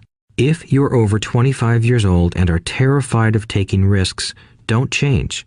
Play it safe, but start early. Start accumulating your nest egg early because it will take time. But if you have dreams of freedom, of getting out of the rat race, the first question to ask yourself is, how do I respond to failure? If failure inspires you to win, maybe you should go for it, but only maybe. If failure makes you weak or causes you to throw temper tantrums, like spoiled brats who call attorneys to file lawsuits every time something doesn't go their way, then play it safe. Keep your daytime job, or buy bonds or mutual funds. But remember, there is risk in those financial instruments also, even though they may appear safe. I say all this, mentioning Texas and Fran Tarkenton, because stacking the asset column is easy. It's really a low-aptitude game. It doesn't take much education. 5th grade math will do. But building your asset column is a game in which attitude plays a major role. It takes guts, patience, and a great attitude toward failure. Losers avoid failing, and failure turns losers into winners. Just remember the Alamo. Overcoming cynicism. The sky is falling. The sky is falling. Most of us know the story of Chicken Little, who ran around warning the barnyard of impending doom. We all know people who are that way. There's a Chicken Little inside each of us. As I stated earlier, the cynic is really a little chicken. We all get a little chicken when fear and doubt cloud our thoughts. All of us have doubts. I'm not smart. I'm not good enough. So-and-so is better than me. Our doubts often paralyze us. We play the what-if game. What if the economy crashes right after I invest? What if I lose control and I can't pay the money back? What if things don't go as I planned? Or we have friends or loved ones who will remind us of our shortcomings. They often say, "What makes you think you can do that? If it's such a good idea, how come someone else hasn't done it? That will never work. You don't know what you're talking about." These words of doubt often get so loud that we fail to act. A horrible feeling builds in our stomach. Sometimes we can't sleep. We fail to move forward. So we stay with what is safe, and opportunities pass us by. We watch life passing by as we sit immobilized with a cold knot in our body. We have all felt this at one time in our lives, some more than others. Peter Lynch of Fidelity Magellan Mutual Fund fame refers to warnings about the sky falling as noise, and we all hear it. Noise is either created inside our heads or comes from outside, often from friends, family, co-workers, and the media. Lynch recalls the time during the 1950s when the threat of nuclear war was so prevalent in the news that people began building fallout shelters and storing food and water. If they had invested that money wisely in the market, instead of building a fallout shelter, they'd probably be financially independent today. When violence breaks out in a city, gun sales go up all over the country. A person dies from rare hamburger meat in the state of Washington, and the Arizona Health Department orders restaurants to have all beef cooked well done. A drug company runs a TV commercial in February showing people catching the flu. Colds go up as well as sales of cold medicine. Most people are poor because when it comes to investing, the world is filled with Chicken Littles running around yelling, "The sky is falling, the sky is falling." And Chicken Littles are effective because every one of us is a little chicken. It often takes great courage to not let rumors and talk of doom and gloom affect your doubts and fears. But a savvy investor knows that the seemingly worst of times is actually the best of times to make money. When everyone else is too afraid to act, they pull the trigger and are rewarded. Some time ago, a friend named Richard came from Boston to visit Kim and me in Phoenix. He was impressed with what we had done through stocks and real estate. The Phoenix real estate prices were depressed. We spent 2 days showing him what we thought were excellent opportunities for cash flow and capital appreciation. Kim and I are not real estate agents. We are strictly investors. After identifying a unit in a resort community, we called an agent who sold it to him that afternoon. The price was a mere $42,000 for a 2-bedroom townhome. Similar units were going for $65,000. He had found a bargain. Excited, he bought it and returned to Boston. 2 weeks later, the agent called to say that our friend had backed out. I called immediately to find out why. All he said was that he talked to his neighbor, and his neighbor told him it was a bad deal. He was paying too much. I asked Richard if his neighbor was an investor. Richard said he was not. When I asked why he listened to him, Richard got defensive and simply said he wanted to keep looking. The real estate market in Phoenix turned, and a few years later, that little unit was renting for $1,000 a month, $2,500 in the peak winter months. The unit was worth $95,000. All Richard had to put down was $5,000, and he would have had a start at getting out of the rat race. Today, he still has done nothing. Richard's backing out did not surprise me. It's called buyer's remorse, and it affects all of us. The little chicken won, and a chance at freedom was lost. In another example, I hold a small portion of my assets in tax lien certificates instead of CDs. I earn 16% per year on my money, which certainly beats the interest rates banks offer on CDs. The certificates are secured by real estate and enforced by state law, which is also better than most banks. The formula they're bought on makes them safe. They just lack liquidity. So I look at them as 2 to 7 year CDs. Almost every time I tell someone that I hold my money this way, especially if they have money in CDs, they will tell me it's risky. They tell me why I should not do it. When I ask them where they get their information, they say from a friend or an investment magazine. They've never done it, and they're telling someone who's doing it why they shouldn't. The lowest yield I look for is 16%, but people who are filled with doubt are willing to accept a far lower return. Doubt is expensive. My point is that it's those doubts and cynicism that keep most people poor and playing it safe. The real world is simply waiting for you to get rich. Only a person's doubts keep them poor. As I said, getting out of the rat race is technically easy. It doesn't take much education, but those doubts are cripplers for most people. Cynics never win, said Rich Dad. Unchecked doubt and fear creates a cynic. Cynics criticize and winners analyze was another of his favorite sayings. Rich Dad explained that criticism blinded while analysis opened eyes. Analysis allowed winners to see that critics were blind and to see opportunities that everyone else missed. And finding what people miss is key to any success. Real estate is a powerful investment tool for anyone seeking financial independence or freedom. It is a unique investment tool. Yet every time I mention real estate as a vehicle, I often hear, "I don't want to fix toilets." That's what Peter Lynch calls noise.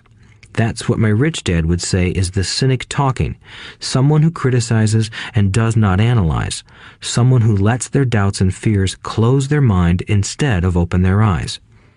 So when someone says, "I don't want to fix toilets, I want to fire back," what makes you think I want to? They're saying a toilet is more important than what they want. I talk about freedom from the rat race, and they focus on toilets. That is the thought pattern that keeps most people poor. They criticize instead of analyze. I don't once hold the key to your success, Rich Dad would say, because I too do not want to fix toilets. I shop hard for a property manager who does fix toilets. And by finding a great property manager who runs houses or apartments, well, my cash flow goes up. But more importantly, a great property manager allows me to buy a lot more real estate since I don't have to fix toilets. A great property manager is key to success in real estate. Finding a good manager is more important to me than the real estate. A great property manager often hears of great deals before real estate agents do, which makes them even more valuable. That is what Rich Dad meant by, I don't once hold the key to your success. Because I do not want to fix toilets either, I figured out how to buy more real estate and expedite my getting out of the rat race. The people who continue to say, I don't want to fix toilets, often deny themselves the use of this powerful investment vehicle. Toilets are more important than their freedom. In the stock market, I often hear people say, I don't want to lose money. Well, what makes them think I or anyone else likes losing money? They don't make money because they choose to not lose money. Instead of analyzing, they close their minds to another powerful investment vehicle, the stock market. I was riding with a friend past our neighborhood gas station. He looked up and saw that the price of gas was going up and thus the price of oil. My friend is a worrywart, or a Chicken Little. To him, the sky is always going to fall, and it usually does, on him. When we got home, he showed me all the stats as to why the price of oil was going to go up over the next few years, statistics I had never seen before, even though I already owned substantial shares of an existing oil company. With that information, I immediately began looking for and found a new undervalued oil company that was about to find some oil deposits. My broker was excited about this new company, and I bought 15,000 shares for 65 cents per share. 3 months later, this same friend and I drove by the same gas station, and sure enough, the price per gallon had gone up nearly 15%. Again, the Chicken Little worried and complained. I smiled, because a month earlier, that little oil company hit oil, and those 15,000 shares went up to more than $3 per share since he had first given me the tip. And the price of gas will continue to go up if what my friend says is true. If most people understood how a stop worked in stock market investing, there would be more people investing to win instead of investing not to lose. A stop is simply a computer command that sells your stock automatically if the price begins to drop, helping to minimize your losses and maximize some gains. It's a great tool for those who are terrified of losing. So whenever I hear people focusing on their I don't wants rather than what they do want, I know the noise in their head must be loud. Chicken Little has taken over their brain and is yelling, the sky is falling and toilets are breaking. So they avoid their don't wants, but they pay a huge price. They may never get what they want in life. Instead of analyzing, their inner Chicken Little closes their mind. Rich Dad gave me a way of looking at Chicken Little. Just do what Colonel Sanders did. At the age of 66, he lost his business and began to live on his Social Security check. It wasn't enough. He went around the country selling his recipe for fried chicken.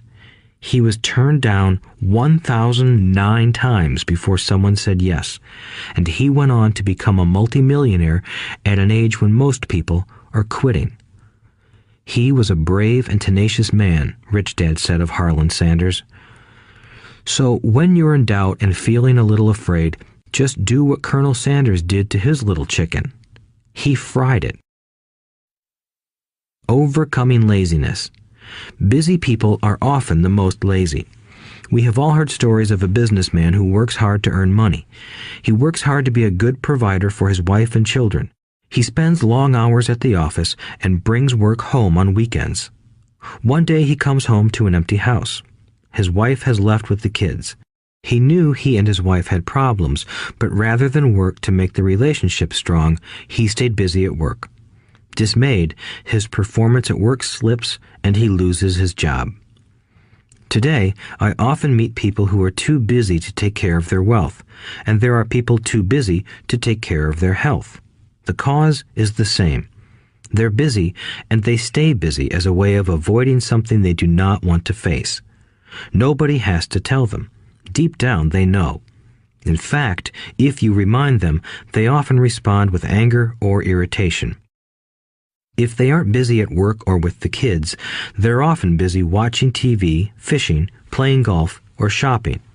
Yet deep down, they know they are avoiding something important. That's the most common form of laziness. Laziness by staying busy. So, what is the cure for laziness? The answer is a little greed.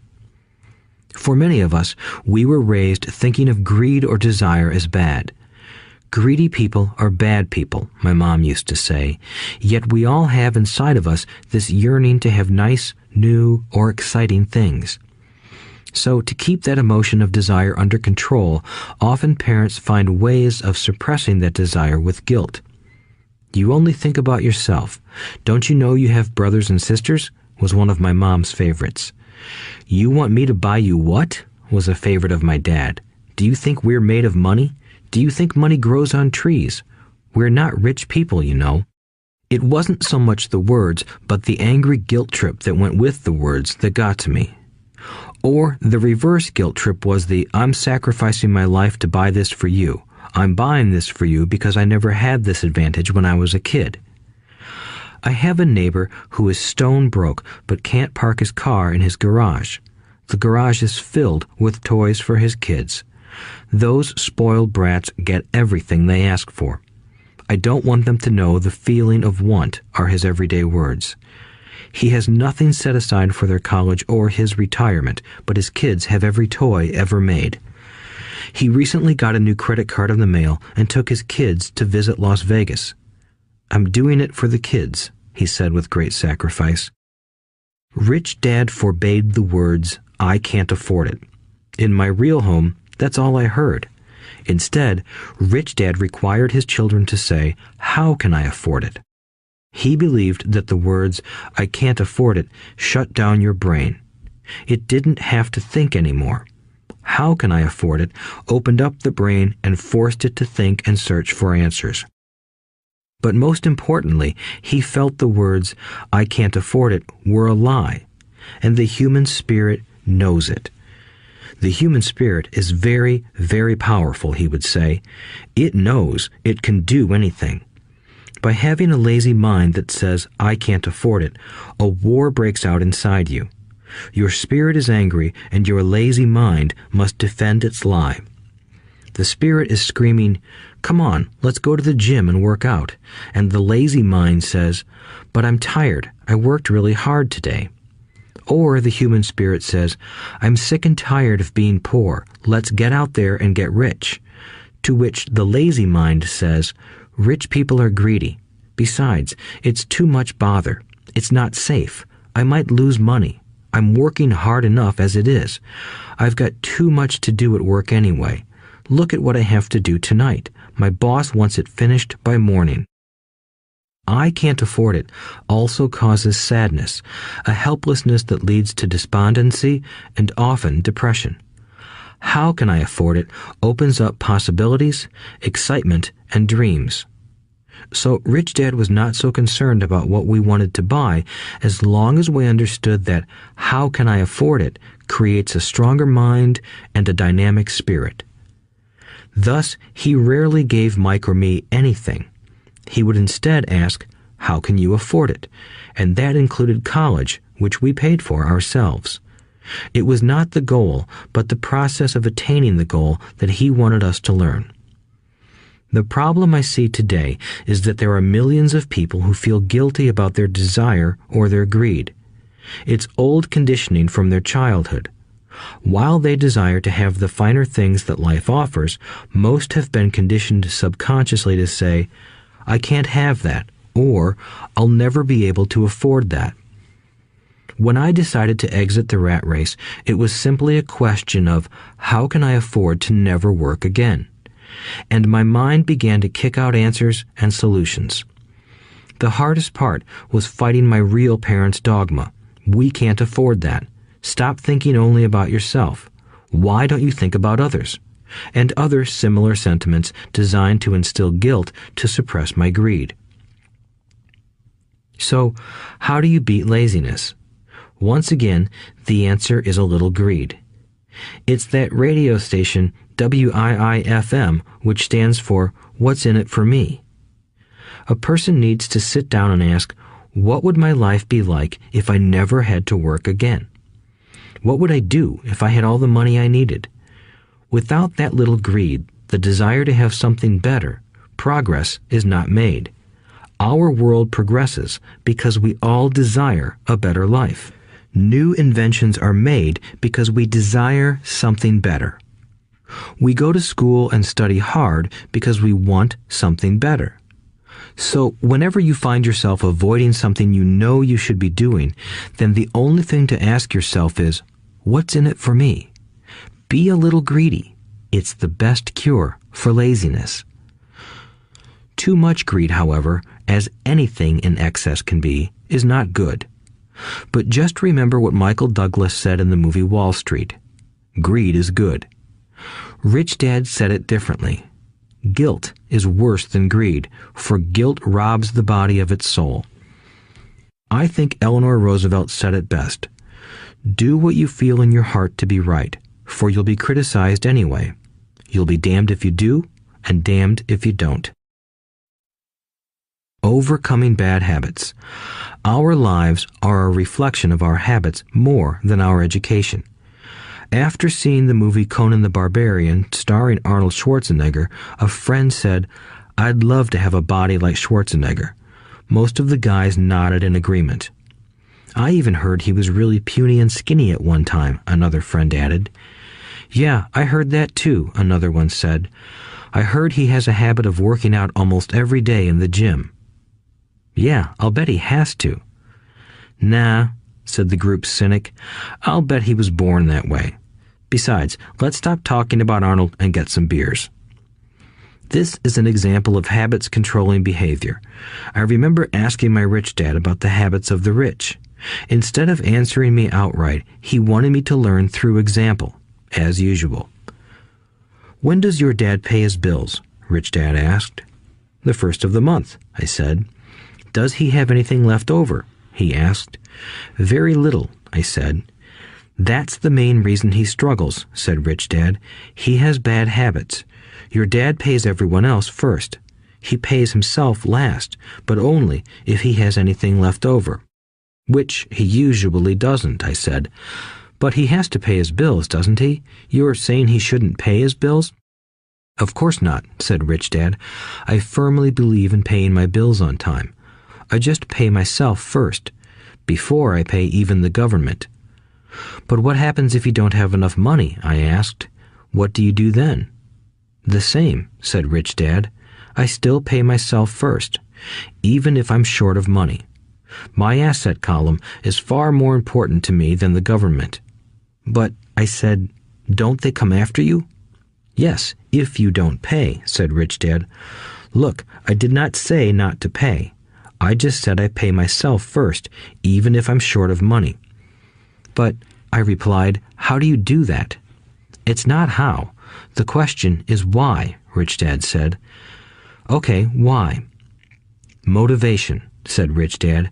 "Who do you think will complain louder if I don't pay them? Me or my creditors?" "Your creditors will definitely scream louder than you," I said, responding to the obvious. "You wouldn't say anything if you didn't pay yourself." So you see, after paying myself, the pressure to pay my taxes and the other creditors is so great that it forces me to seek other forms of income. The pressure to pay becomes my motivation. I've worked extra jobs, started other companies, traded in the stock market, anything, just to make sure those guys don't start yelling at me. That pressure made me work harder, forced me to think, and all in all, made me smarter and more active when it comes to money. If I had paid myself last, I would have felt no pressure, but I'd be broke. So it is the fear of the government or other people you owe money to that motivates you? "That's right," said Rich Dad. You see, government bill collectors are big bullies. So are bill collectors in general. Most people give in to those bullies. They pay them and never pay themselves. You know the story of the 98-pound weakling who gets sand kicked in his face? I nodded. I see that ad for weightlifting and bodybuilding lessons in the comic books all the time. Well, most people let the bullies kick sand in their faces. I decided to use the fear of the bully to make me stronger. Others got weaker. Forcing myself to think about how to make extra money is like going to the gym and working out with weights. The more I work my mental money muscles out, the stronger I get. Now, I'm not afraid of those bullies. I liked what Rich Dad was saying, so if I pay myself first, I get financially stronger mentally and fiscally. Rich Dad nodded. And if I pay myself last, or not at all, I get weaker. So, people like bosses, managers, tax collectors, bill collectors, and landlords push me around all my life just because I don't have good money habits. Rich Dad nodded, just like the 98-pound weakling. Overcoming arrogance. What I know makes me money. What I don't know loses me money. Every time I have been arrogant, I have lost money. Because when I'm arrogant, I truly believe that what I don't know is not important, Rich Dad would often tell me. I have found that many people use arrogance to try to hide their own ignorance. It often happens when I am discussing financial statements with accountants or even other investors. They try to bluster their way through the discussion. It is clear to me that they don't know what they're talking about. They're not lying, but they are not telling the truth. There are many people in the world of money, finances, and investments who have absolutely no idea what they're talking about. Most people in the money industry are just spouting off sales pitches like used car salesmen.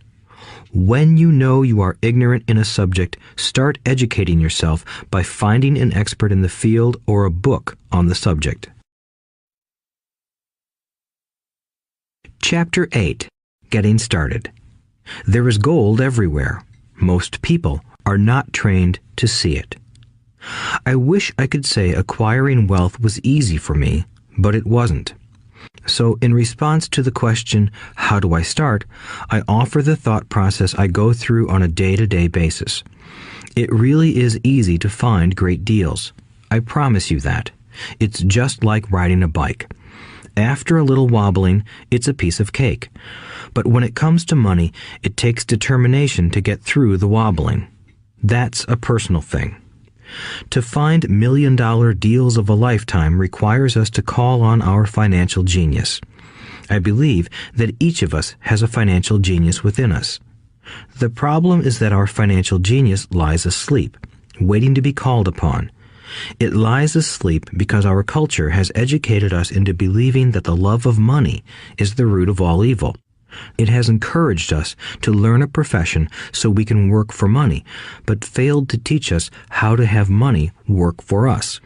It taught us not to worry about our financial future because our company or the government would take care of us when our working days are over. However, it is our children, educated in the same school system, who will end up paying for this absence of financial education. The message is still to work hard, earn money, and spend it. And when we run short, we can always borrow more. Unfortunately, 90% of the Western world subscribes to the above dogma, simply because it's easier to find a job and work for money. If you are not one of the masses, I offer you the following 10 steps to awaken your financial genius.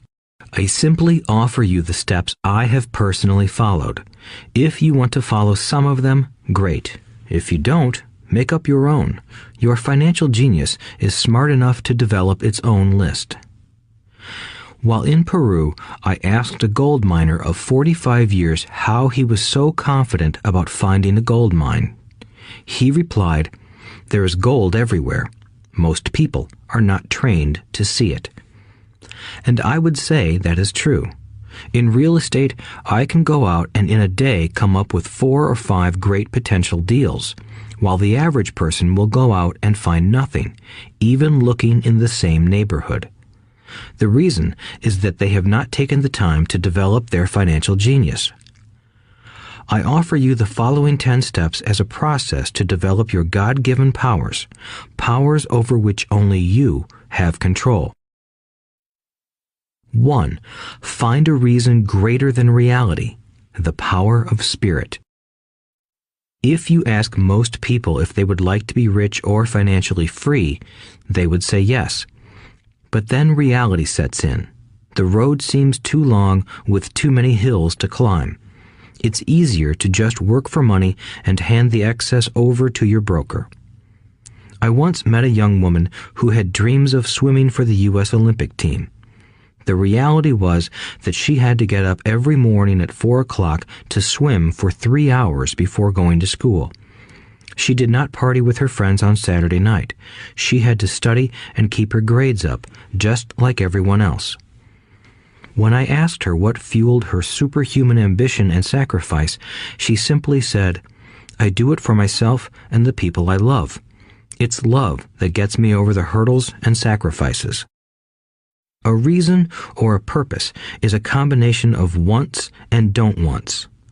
When people ask me what my reason for wanting to be rich is, I tell them that it is a combination of deep emotional wants and don't wants. I will list a few.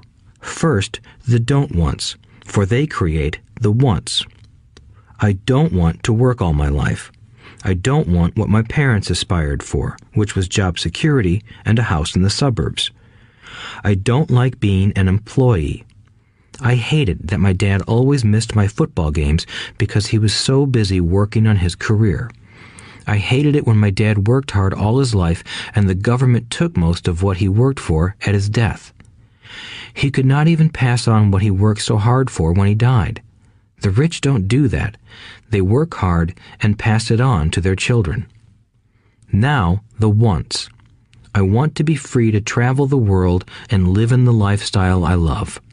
I want to be young when I do this. I want to simply be free. I want control over my time and my life. I want money to work for me. Those are my deep-seated emotional reasons. What are yours? If they are not strong enough, then the reality of the road ahead may be greater than your reasons. I have lost money and been set back many times, but it was the deep emotional reasons that kept me standing up and going forward. I wanted to be free by age 40, but it took me until I was 47, with many learning experiences along the way. As I said, I wish I could say it was easy. It wasn't, but it wasn't that hard either. I've learned that without a strong reason or purpose, anything in life is hard. If you do not have a strong reason, there is no sense listening further. It will sound like too much work. 2. Make daily choices. The power of choice. Choice is the main reason people want to live in a free country. We want the power to choose. Financially, with every dollar we get in our hands, we hold the power to choose our future, to be rich, poor, or middle class. Our spending habits reflect who we are.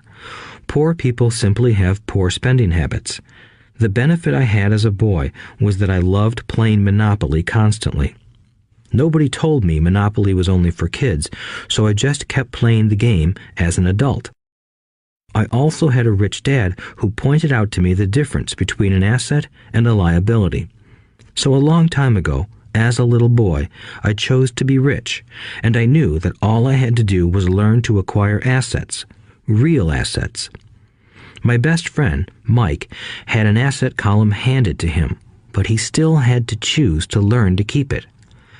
Many rich families lose their assets in the next generation simply because there was no one trained to be a good steward over their assets.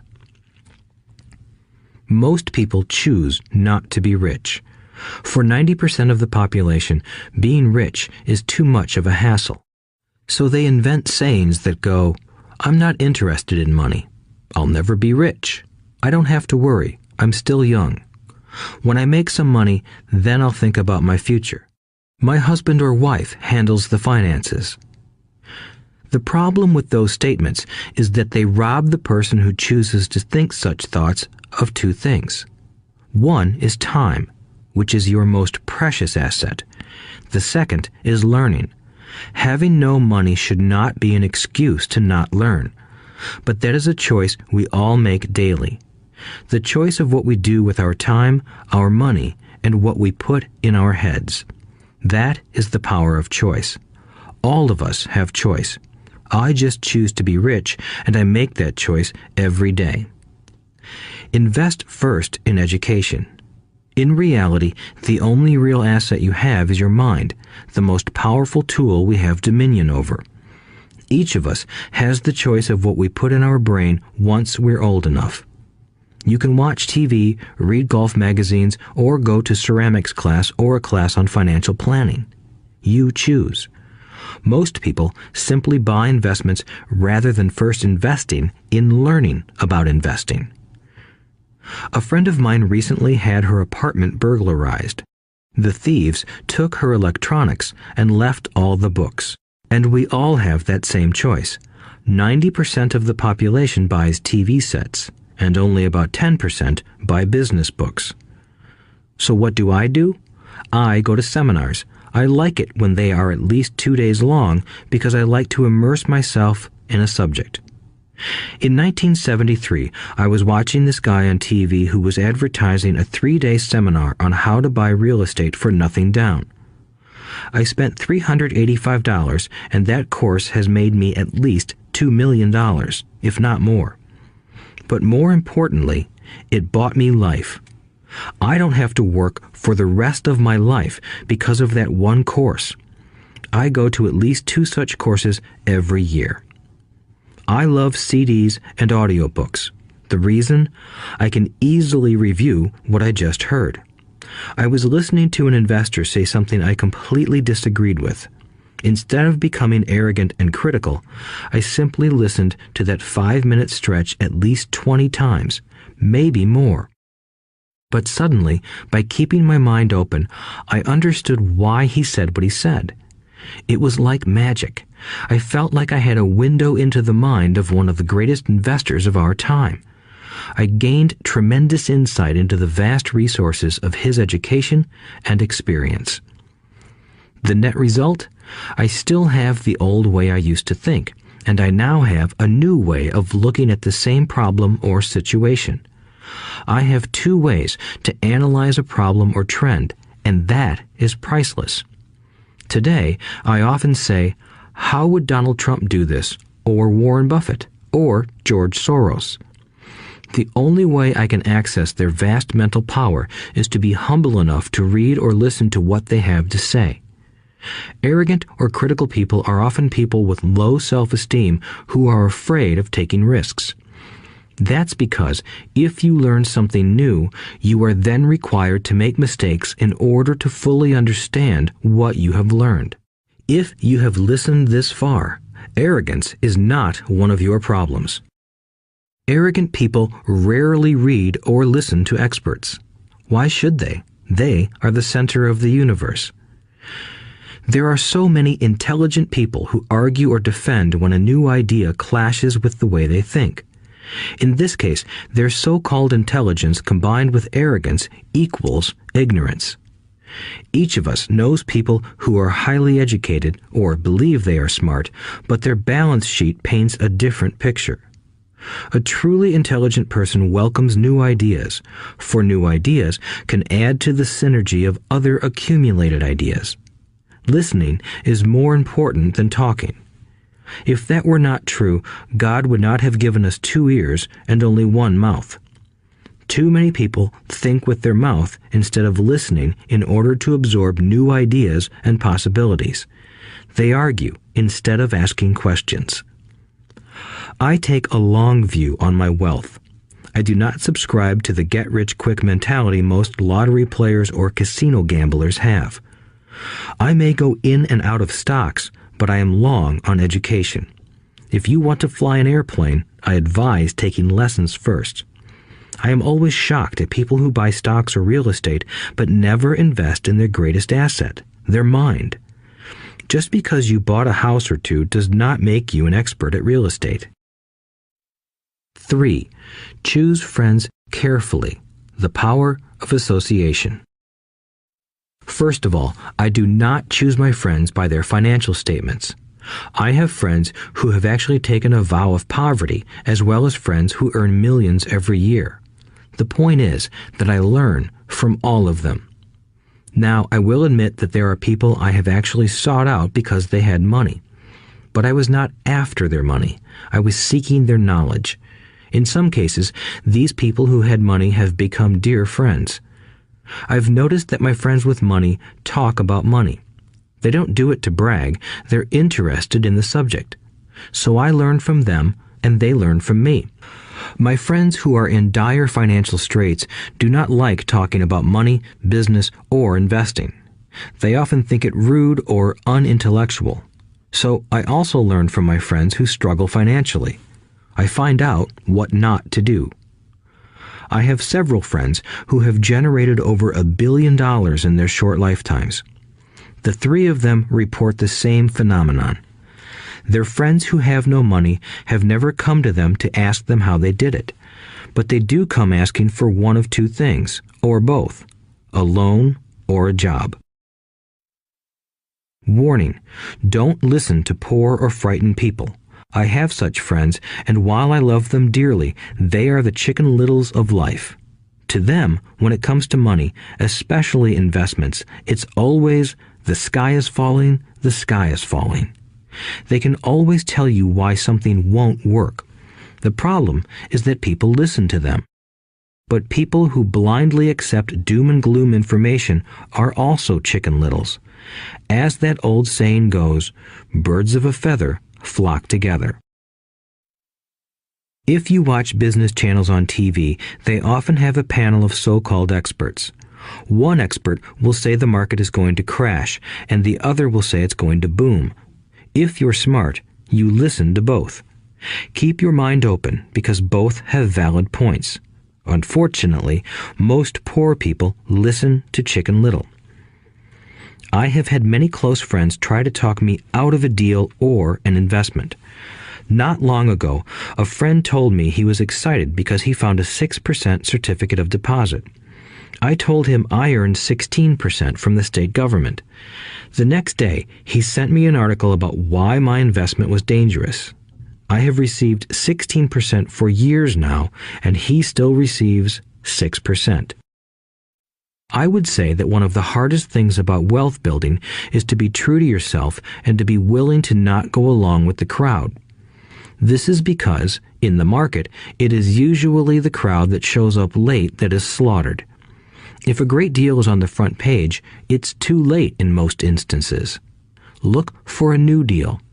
As we used to say as surfers, there is always another wave.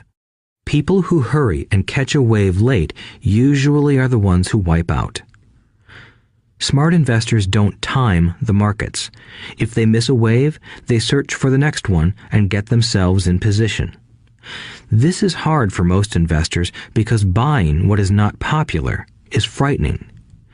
Timid investors are like sheep going along with the crowd. Or their greed gets them in when wise investors have already taken their profits and moved on. Wise investors buy an investment when it's not popular. They know their profits are made when they buy, not when they sell. They wait patiently. As I said, they do not time the market. Just like a surfer, they get in position for the next big swell. It's all insider trading. There are forms of insider trading that are illegal, and there are forms of insider trading that are legal. But either way, it's insider trading. The only distinction is, how far away from the inside are you? The reason you want to have rich friends is because that is where the money is made. It's made on information. You want to hear about the next boom, get in and get out before the next bust. I'm not saying do it illegally, but the sooner you know, the better your chances are for profits with minimal risk. That is what friends are for, and that is financial intelligence. 4. Master a formula and then learn a new one. The power of learning quickly. In order to make bread, every baker follows a recipe, even if it's only held in their head. The same is true for making money. Most of us have heard the saying, "You are what you eat." I have a different slant. I say, "You become what you study." In other words, be careful what you learn, because your mind is so powerful that you become what you put in your head. For example, if you study cooking, you then tend to cook. If you don't want to be a cook anymore, then you need to study something else. When it comes to money, the masses generally have one basic formula they learned in school, and it's this: work for money. The predominant formula I see in the world is that every day millions of people get up, go to work, earn money, pay bills, balance checkbooks, buy some mutual funds, and go back to work. That is the basic formula, or recipe. If you're tired of what you're doing, or you're not making enough, it's simply a case of changing the formula via which you make money. Years ago, when I was 26, I took a weekend class called How to Buy Real Estate Foreclosures. I learned a formula. The next trick was to have the discipline to actually put into action what I had learned. That is where most people stop. For 3 years, while working for Xerox, I spent my spare time learning to master the art of buying foreclosures. I've made several $1,000,000 using that formula. So, after I mastered that formula, I went in search of other formulas. For many of the classes, I did not directly use the information I learned, but I always learned something new. I have attended classes designed for derivative traders, commodity option traders, and chaologists. I was way out of my league, being in a room full of people with doctorates in nuclear physics and space science. Yet, I learned a lot that made my stock and real estate investing more meaningful and lucrative. Most junior colleges and community colleges have classes on financial planning and buying traditional investments. They are good places to start, but I always search for a faster formula. That is why, on a fairly regular basis, I make more in a day than many people will make in their lifetime. Another side note, in today's fast-changing world, it's not so much what you know anymore that counts, because often what you know is old. It is how fast you learn. That skill is priceless. It's priceless in finding faster formulas, recipes, if you will, for making dough. Working hard for money is an old formula born in the day of cavemen. 5. Pay yourself first. The power of self-discipline. If you cannot get control of yourself, do not try to get rich. It makes no sense to invest, make money, and blow it. It is the lack of self-discipline that causes most lottery winners to go broke soon after winning millions. It is the lack of self-discipline that causes people who get a raise to immediately go out and buy a new car or take a cruise. It is difficult to say which of the 10 steps is the most important, but of all the steps, this step is probably the most difficult to master if it is not already a part of your makeup. I would venture to say that personal self-discipline is the number one delineating factor between the rich, the poor, and the middle class. Simply put, people who have low self-esteem and low tolerance for financial pressure can never be rich. As I have said, a lesson learned from my rich dad was that the world will push you around. The world pushes people around, not because other people are bullies, but because the individual lacks internal control and discipline. People who lack internal fortitude often become victims of those who have self-discipline. In the entrepreneur classes I teach, I constantly remind people to not focus on their product, service, or widget, but to focus on developing management skills. The 3 most important management skills necessary to start your own business are management of 1. Cash flow, 2. People, 3. Personal time. I would say the skills to manage these three apply to anything, not just entrepreneurs. The three matter in the way you live your life as an individual or as part of a family, a business, a charitable organization, a city, or a nation. Each of these skills is enhanced by the mastery of self-discipline. I do not take the saying, "pay yourself first," lightly. The statement, "pay yourself first," comes from George Clayson's book, The Richest Man in Babylon. Millions of copies have been sold.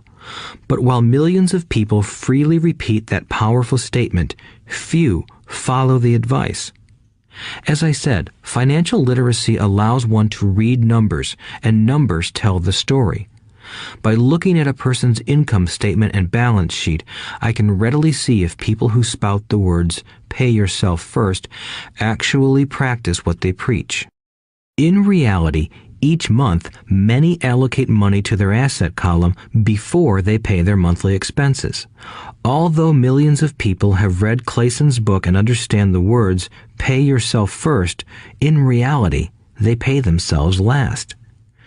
Now, I can hear the howls from those of you who sincerely believe in paying your bills first, and I can hear all the responsible people who pay their bills on time. I am not saying be irresponsible and not pay your bills. All I am saying is do what the book says, which is pay yourself first. If you can truly begin to understand the power of cash flow, you will soon realize why 90% of people work hard all their lives and need government support like Social Security when they are no longer able to work. Kim and I have had many bookkeepers, accountants, and bankers who have had a major problem with this way of looking at pay yourself first. The reason is that these financial professionals actually do what the masses do. They pay themselves last. There have been times in my life when, for whatever reason, cash flow was far less than my bills. I still paid myself first. My accountant and bookkeeper screamed in panic. "They're going to come after you. The IRS is going to put you in jail. You're going to ruin your credit rating. They'll cut off the electricity." I still paid myself first. Why, you ask? Because that's what the story, The Richest Man in Babylon, was all about. The power of self-discipline and the power of internal fortitude. As my rich dad taught me the first month I worked for him, most people allow the world to push them around. A bill collector calls and you pay or else. A sales clerk says, "Oh, just put it on your charge card." Your real estate agent tells you, "Go ahead. The government allows you a tax deduction on your home." That is what the book is really about. Having the guts to go against the tide and get rich. You may not be weak, but when it comes to money, many people get wimpy. I am not saying be irresponsible. The reason I don't have high credit card debt and doodad debt is because I pay myself first. The reason I minimize my income is because I don't want to pay it to the government. That is why my income comes from my asset column through a Nevada corporation. If I work for money, the government takes it. Although I pay my bills last, I am financially astute enough to not get into a tough financial situation. I don't like consumer debt. I actually have liabilities that are higher than 99% of the population, but I don't pay for them. Other people pay for my liabilities. They're called tenants. So rule number 1 in paying yourself first is don't get into debt in the first place. Although I pay my bills last, I set it up to have only small, unimportant bills that are due. When I occasionally come up short, I still pay myself first. I let the creditors and even the government scream. I like it when they get tough. Why? Because those guys do me a favor. They inspire me to go out and create more money. So I pay myself first, invest the money, and let the creditors yell. I generally pay them right away anyway. Kim and I have excellent credit. We just don't cave into pressure and spend our savings or liquidate stocks to pay for consumer debt. That is not too financially intelligent. To successfully pay yourself first, keep the following in mind. 1. Don't get into large debt positions that you have to pay for. Keep your expenses low. Build up assets first. Then buy the big house or nice car. Being stuck in the rat race is not intelligent. 2. When you come up short, let the pressure build and don't dip into your savings or investments. Use the pressure to inspire your financial genius to come up with new ways of making more money and then pay your bills. You will have increased your ability to make more money as well as your financial intelligence. So many times I have gotten into financial hot water and used my brain to create more income while staunchly defending the assets in my asset column. My bookkeeper has screamed and dived for cover, but I was like a good soldier defending the fort. Fort assets. Poor people have poor habits. A common bad habit is innocently called dipping into savings.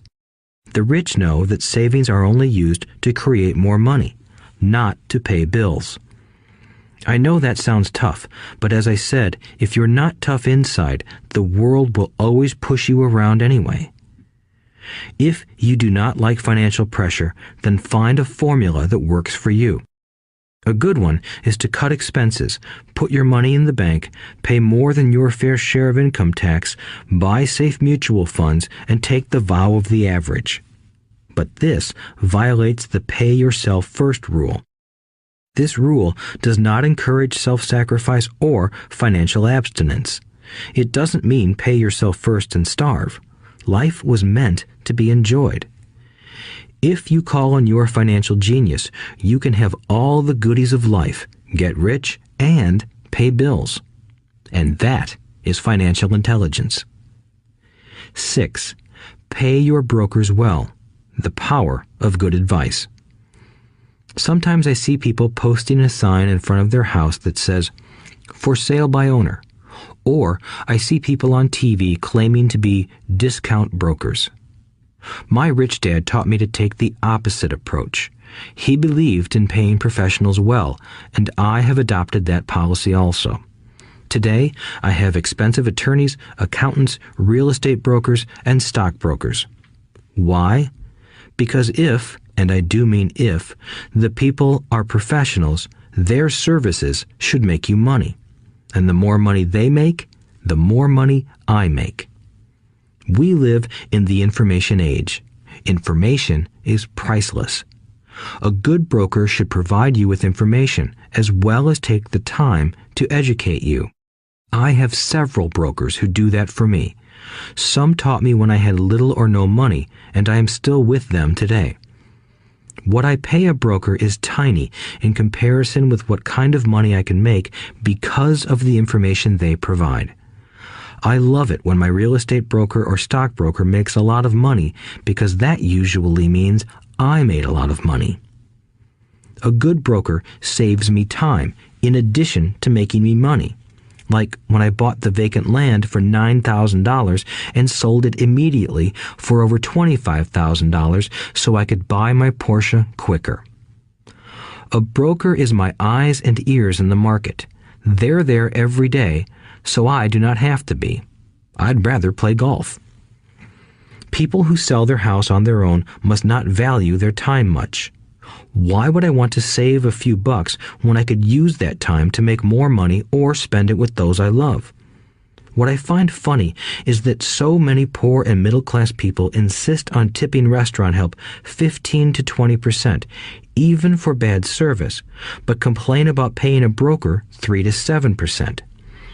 They enjoy tipping people in the expense column and stiffing people in the asset column.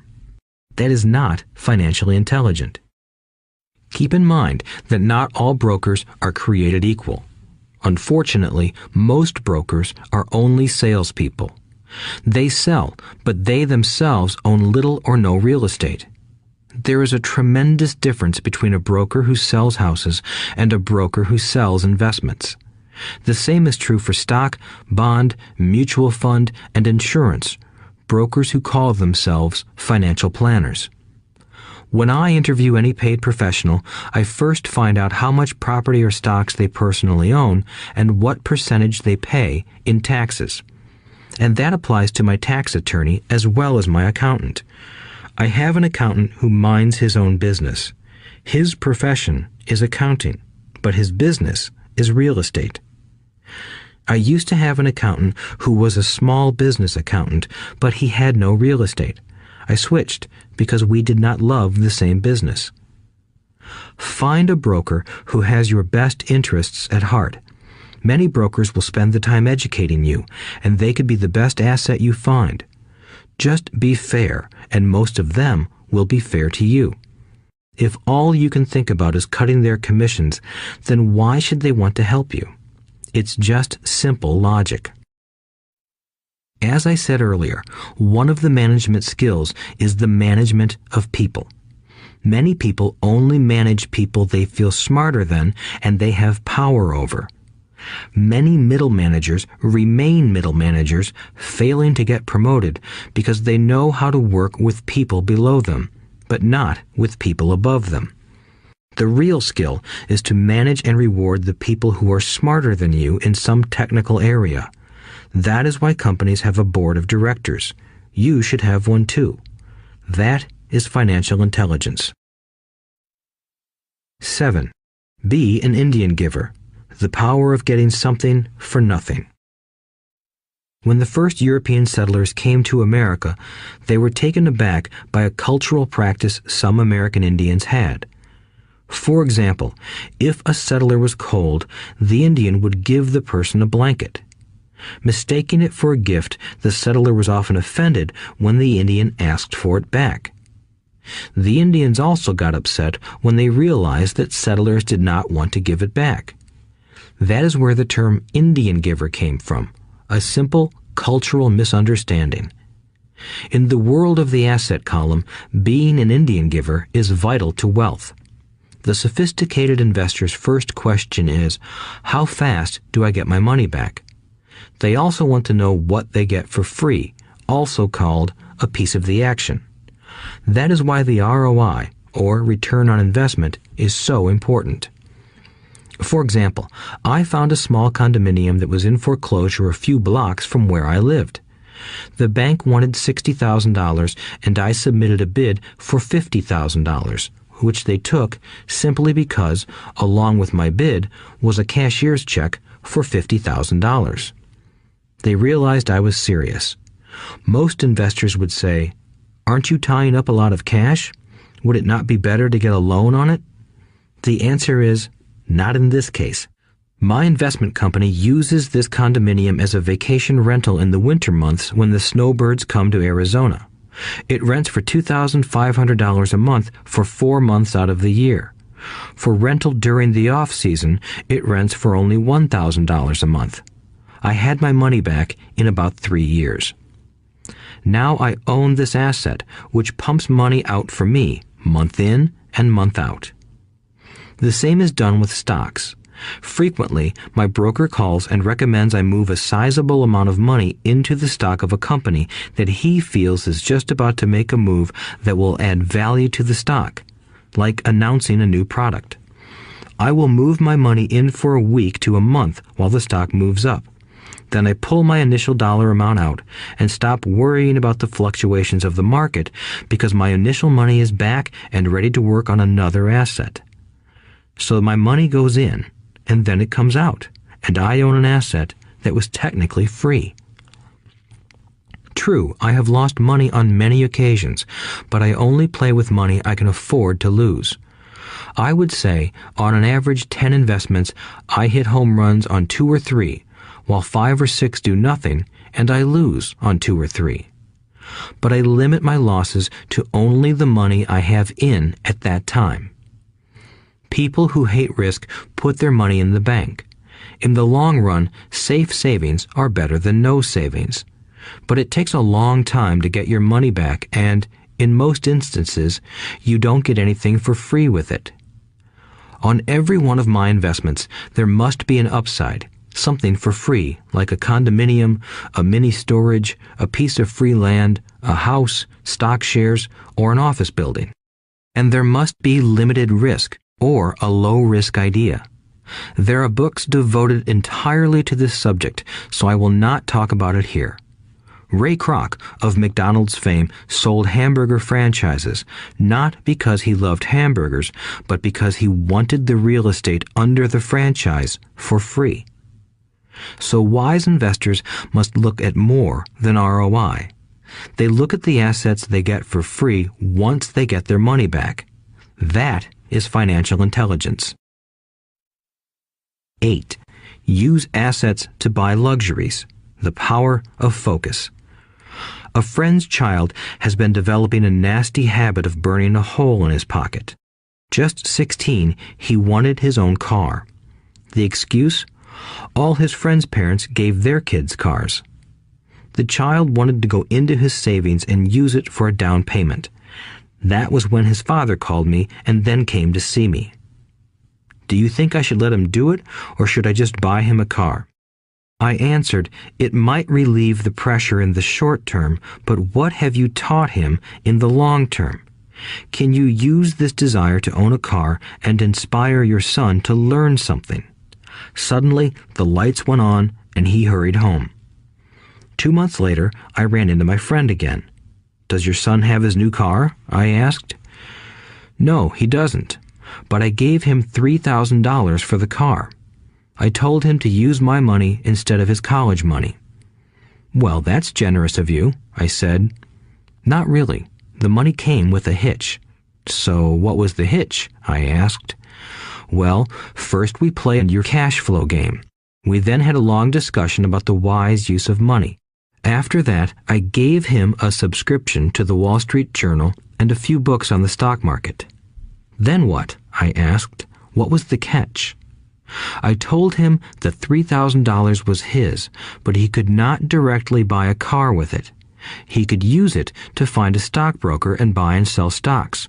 Once he had made $6,000 with the $3,000, the money would be his for the car, and the $3,000 would go into his college fund. And what are the results? I asked. Well, he got lucky early in his trading, but lost everything a few days later. Then he really got interested. Today, I would say he is down $2,000, but his interest is up. He has read all the books I bought him, and he's gone to the library to get more. He reads the Wall Street Journal voraciously, watching for indicators. He's only got $1,000 left, but his interest and learning are sky high. He knows that if he loses that money, he walks for 2 more years.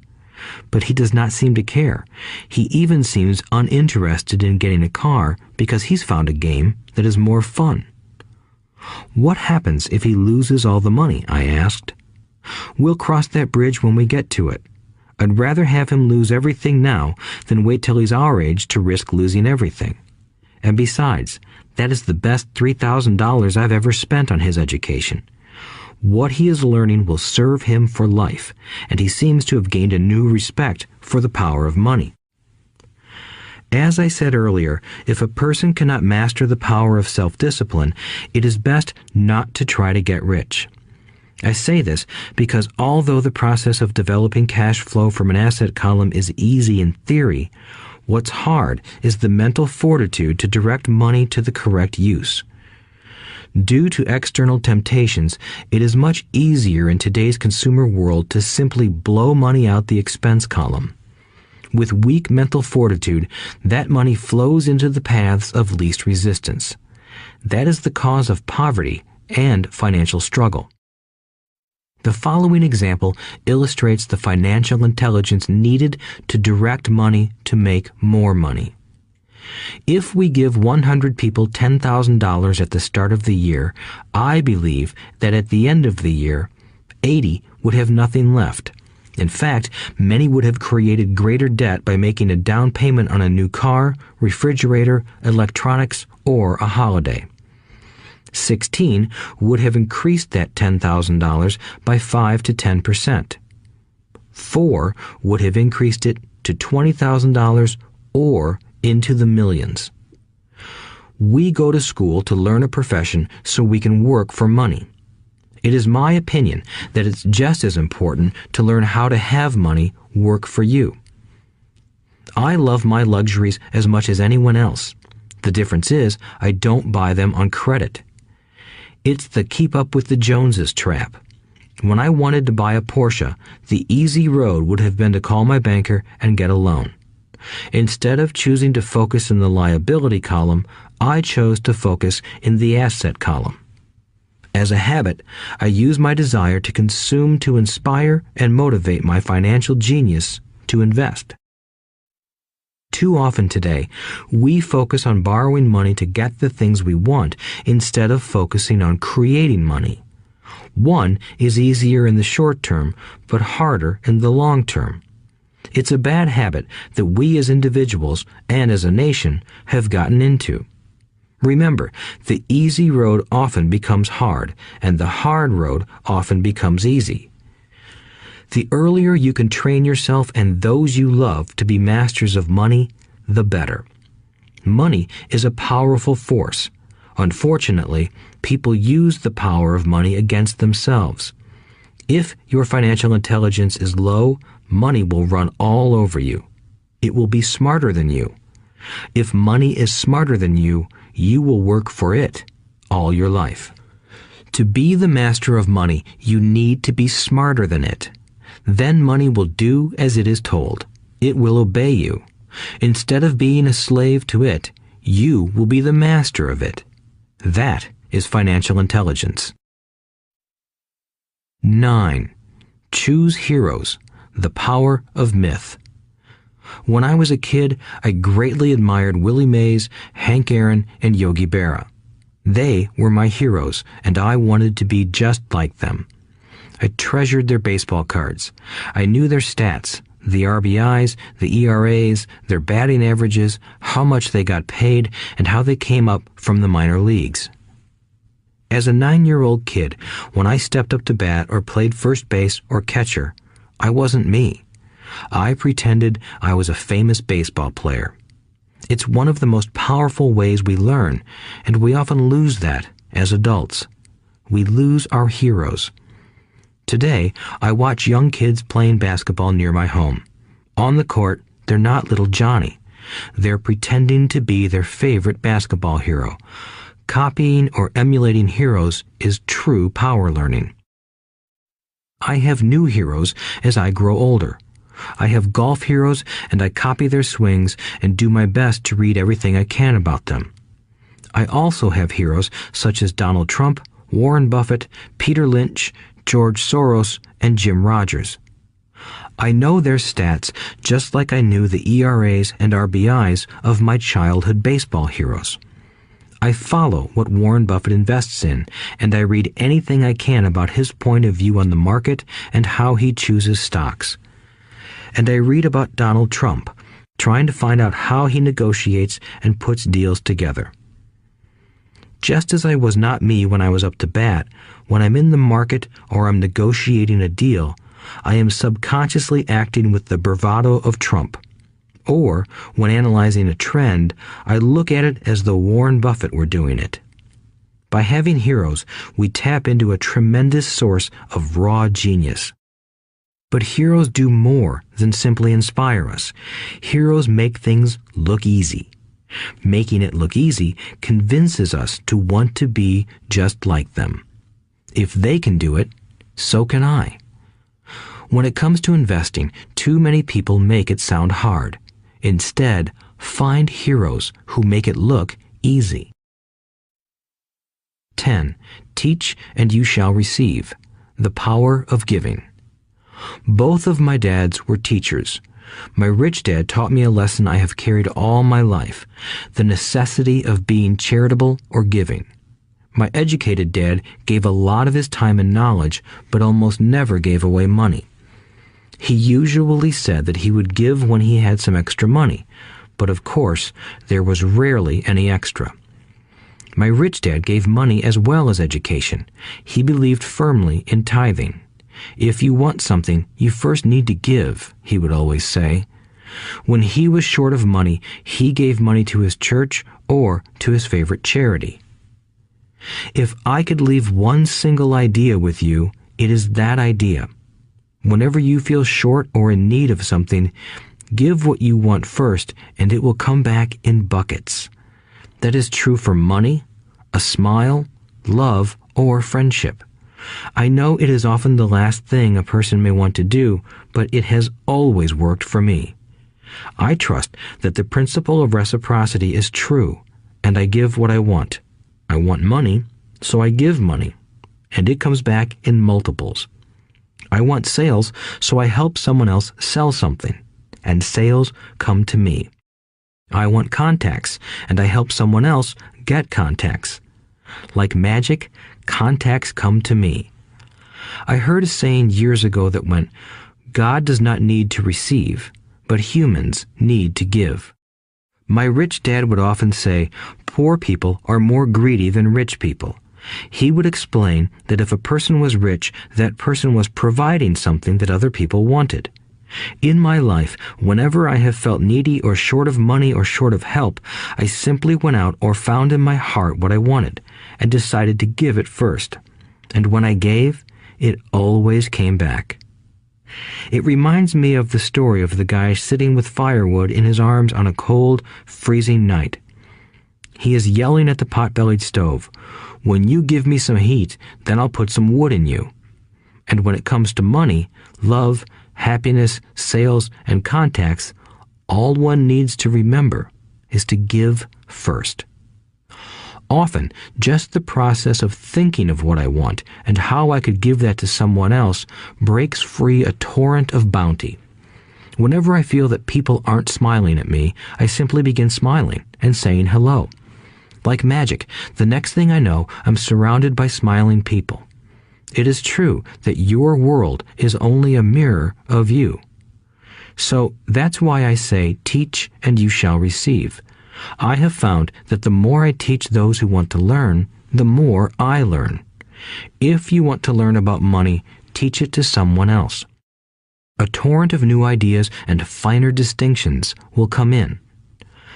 There are times when I have given and nothing has come back, or what I have received is not what I wanted. But upon closer inspection and soul-searching, I was often giving to receive in those instances instead of giving for the joy that giving itself brings. My dad taught teachers, and he became a master teacher. My rich dad always taught young people his way of doing business. In retrospect, it was their generosity with what they knew that made them smarter.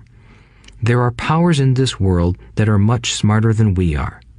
You can get there on your own, but it's easier with the help of the powers that be. You only need to be generous with what you have. Chapter 9. Still want more? Here are some to-dos. Many people may not be satisfied with my 10 steps. They see them more as philosophies than actions. I think understanding the philosophy is just as important as the action. There are many people who want to do instead of think, and then there are people who think but do not do. I would say that I am both. I love new ideas, and I love action. So for those who want a to-do list on how to get started, I will share with you some of the things I do in abbreviated form. Stop doing what you're doing. In other words, take a break and assess what is working and what is not working. The definition of insanity is doing the same thing over and over and expecting a different result. Stop doing what is not working and look for something new. Look for new ideas. For new investing ideas, I go to bookstores and search for books on different and unique subjects. I call them formulas. I buy how-to books on formulas I know nothing about. For example, in the bookstore I found the book The 16% Solution by Joel Moskowitz.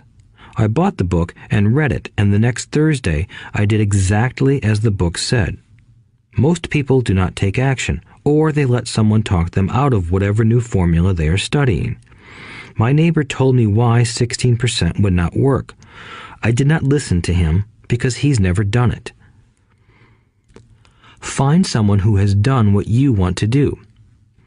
Take them to lunch and ask them for tips and tricks of the trade. As for 16% tax lien certificates, I went to the county tax office and found the government employee who worked in that office. I found out that she too invested in the tax liens. Immediately, I invited her to lunch. She was thrilled to tell me everything she knew and how to do it. After lunch, she spent all afternoon showing me everything. By the next day, I found 2 great properties with her help that have been accruing interest at 16% ever since. It took a day to read the book, a day to take action, an hour for lunch, and a day to acquire 2 great deals. Take classes, read, and attend seminars. I search newspapers and the internet for new and interesting classes, many of which are free or inexpensive. I also attend and pay for expensive seminars on what I want to learn. I am wealthy and free from needing a job simply because of the courses I took. I have friends who did not take those classes who told me I was wasting my money, and yet they're still at the same job. Make lots of offers. When I want a piece of real estate, I look at many properties and generally write an offer. If you don't know what the right offer is, neither do I. That is the job of the real estate agent. They make the offers. I do as little work as possible. A friend wanted me to show her how to buy apartment houses. So one Saturday, she, her agent, and I went and looked at 6 apartment houses. 4 were dogs, but 2 were good. I said to write offers on all 6, offering half of what the owners asked for. She and the agent nearly had heart attacks. They thought it was rude and would offend the sellers, but I really don't think the agent wanted to work that hard. So they did nothing and went on looking for a better deal. No offers were ever made, and that person is still looking for the right deal at the right price. Well, you don't know what the right price is until you have a second party who wants to deal. Most sellers ask too much. It is rare that a seller asks a price that is less than something is worth. Moral of the story: make offers. People who are not investors have no idea what it feels like to try to sell something. I have had a piece of real estate that I wanted to sell for months. I would have welcomed any offer. They could have offered me 10 pigs and I would have been happy. Not at the offer, but just because someone was interested. I would have countered, maybe for a pig farm in exchange. But that's how the game works. The game of buying and selling is fun. Keep that in mind. It's fun and only a game. Make offers. Someone might say yes. I always make offers with escape clauses. In real estate, I make an offer with language that details subject to contingencies, such as the approval of a business partner. Never specify who the business partner is. Most people don't know that my partner is my cat. If they accept the offer, and I don't want the deal, I call home and speak to my cat. I make this ridiculous statement to illustrate how absurdly easy and simple the game is. So many people make things too difficult and take it too seriously. Finding a good deal, the right business, the right people, the right investors, or whatever is just like dating. You must go to the market and talk to a lot of people, make a lot of offers, counter-offers, negotiate, reject, and accept. I know single people who sit at home and wait for the phone to ring, but it's better to go to the market, even if it's only the supermarket. Search, offer, reject, negotiate, and accept are all parts of the process of almost everything in life. Jog, walk, or drive a certain area once a month for 10 minutes. I have found some of my best real estate investments doing this. I will jog a certain neighborhood for a year and look for change. For there to be profit in a deal, there must be 2 elements, a bargain and change. There are lots of bargains, but it's change that turns a bargain into a profitable opportunity. So when I jog a neighborhood I might like to invest in. It is the repetition that causes me to notice slight differences. I notice real estate signs that are up for a long time. That means the seller might be more agreeable to deal. I watch for moving trucks going in or out. I stop and talk to the drivers. I talk to the postal carriers. It's amazing how much information they acquire about an area. I find a bad area, especially an area that the news has scared everyone away from. I drive it for sometimes a year, waiting for signs of something changing for the better. I talk to retailers, especially new ones, and find out why they're moving in. It takes only a few minutes a month, and I do it while doing something else, like exercising or going to and from the store. Shop for bargains in all markets. Consumers will always be poor. When the supermarket has a sale, say on toilet paper, the consumer runs in and stocks up. But when the housing or stock market has a sale, most often called a crash or correction, the same consumer often runs away from it. When the supermarket raises its prices, the consumer shops somewhere else. But when housing or the stock market raises their prices, the same consumer often rushes in and starts buying. Always remember, profits are made in the buying, not in the selling. Look in the right places. A neighbor bought a condominium for $100,000. I bought the identical condo next door for $50,000. He told me he's waiting for the price to go up. I told him that profit is made when you buy, not when you sell. He shopped with a real estate broker who owns no property of her own. I shopped at the foreclosure auction. I paid $500 for a class on how to do this. My neighbor thought that the $500 for a real estate investment class was too expensive. He said he could not afford the money or the time. So he waits for the prices to go up. Look for people who want to buy first, then look for someone who wants to sell. A friend was looking for a certain piece of land. He had the money, but did not have the time. I found a large piece of land, larger than what my friend wanted to buy, tied it up with an option, called my friend, and he said he wanted a piece of it. So I sold the piece to him and then bought the land. I kept the remaining land as mine for free. Moral of the story: buy the pie and cut it in pieces. Most people look for what they can afford, so they look too small. They buy only a piece of the pie, so they end up paying more for less.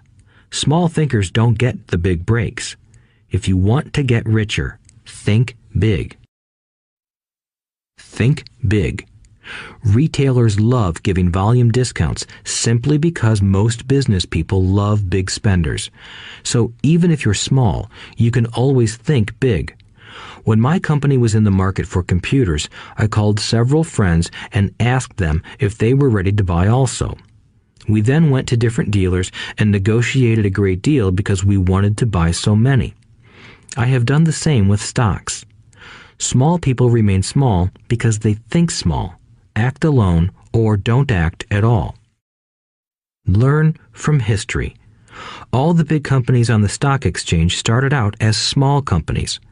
Colonel Sanders did not get rich until after he lost everything in his 60s. Bill Gates was one of the richest men in the world before he was 30. Action always beats inaction. These are just a few of the things I have done and continue to do to recognize opportunities. The important words are have done and do. As repeated many times throughout this audiobook, you must take action before you can receive the financial rewards. Act now. Final thoughts. I would like to share some final thoughts with you. The main reason I wrote this book, and the reason it has remained a bestseller since 2000, was to share insights into how increased financial intelligence can be used to solve many of life's common problems. Without financial training, we all too often use the standard formulas to get through life. Work hard, save, borrow, and pay excessive taxes. Today, more than ever, we need better information. I use the following story as an example of a financial problem that confronts many young families today. How do you afford a good education for your children and provide for your own retirement? It requires using financial intelligence instead of hard work. A friend of mine was griping one day about how hard it was to save money for his 4 children's college educations. He was putting $300 away in a college fund each month and had so far accumulated only about $12,000. He had about 12 more years to save for college since his oldest child was then 6 years old. At the time, the real estate market in Phoenix was terrible. People were giving houses away. I suggested to my friend that he buy a house with some of the money in his college fund. The idea intrigued him, and we began to discuss the possibility. His primary concern was that he did not have credit with the bank to buy another house since he was so overextended. I assured him that there were other ways to finance a property rather than through the bank. We looked for a house for 2 weeks, a house that would fit all our criteria. There were plenty to choose from, so shopping was fun. Finally, we found a 3-bedroom, 2-bath home in a prime neighborhood. The owner had been downsized and needed to sell that day because he and his family were moving to California where another job waited. The owner wanted $102,000, but we offered only $79,000. He took it immediately and agreed to carry back the loan with a 10% down payment. All my friend had to come up with was $7,900.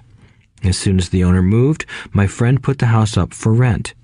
After all expenses were paid, including the mortgage, he put $125 in his pocket each month.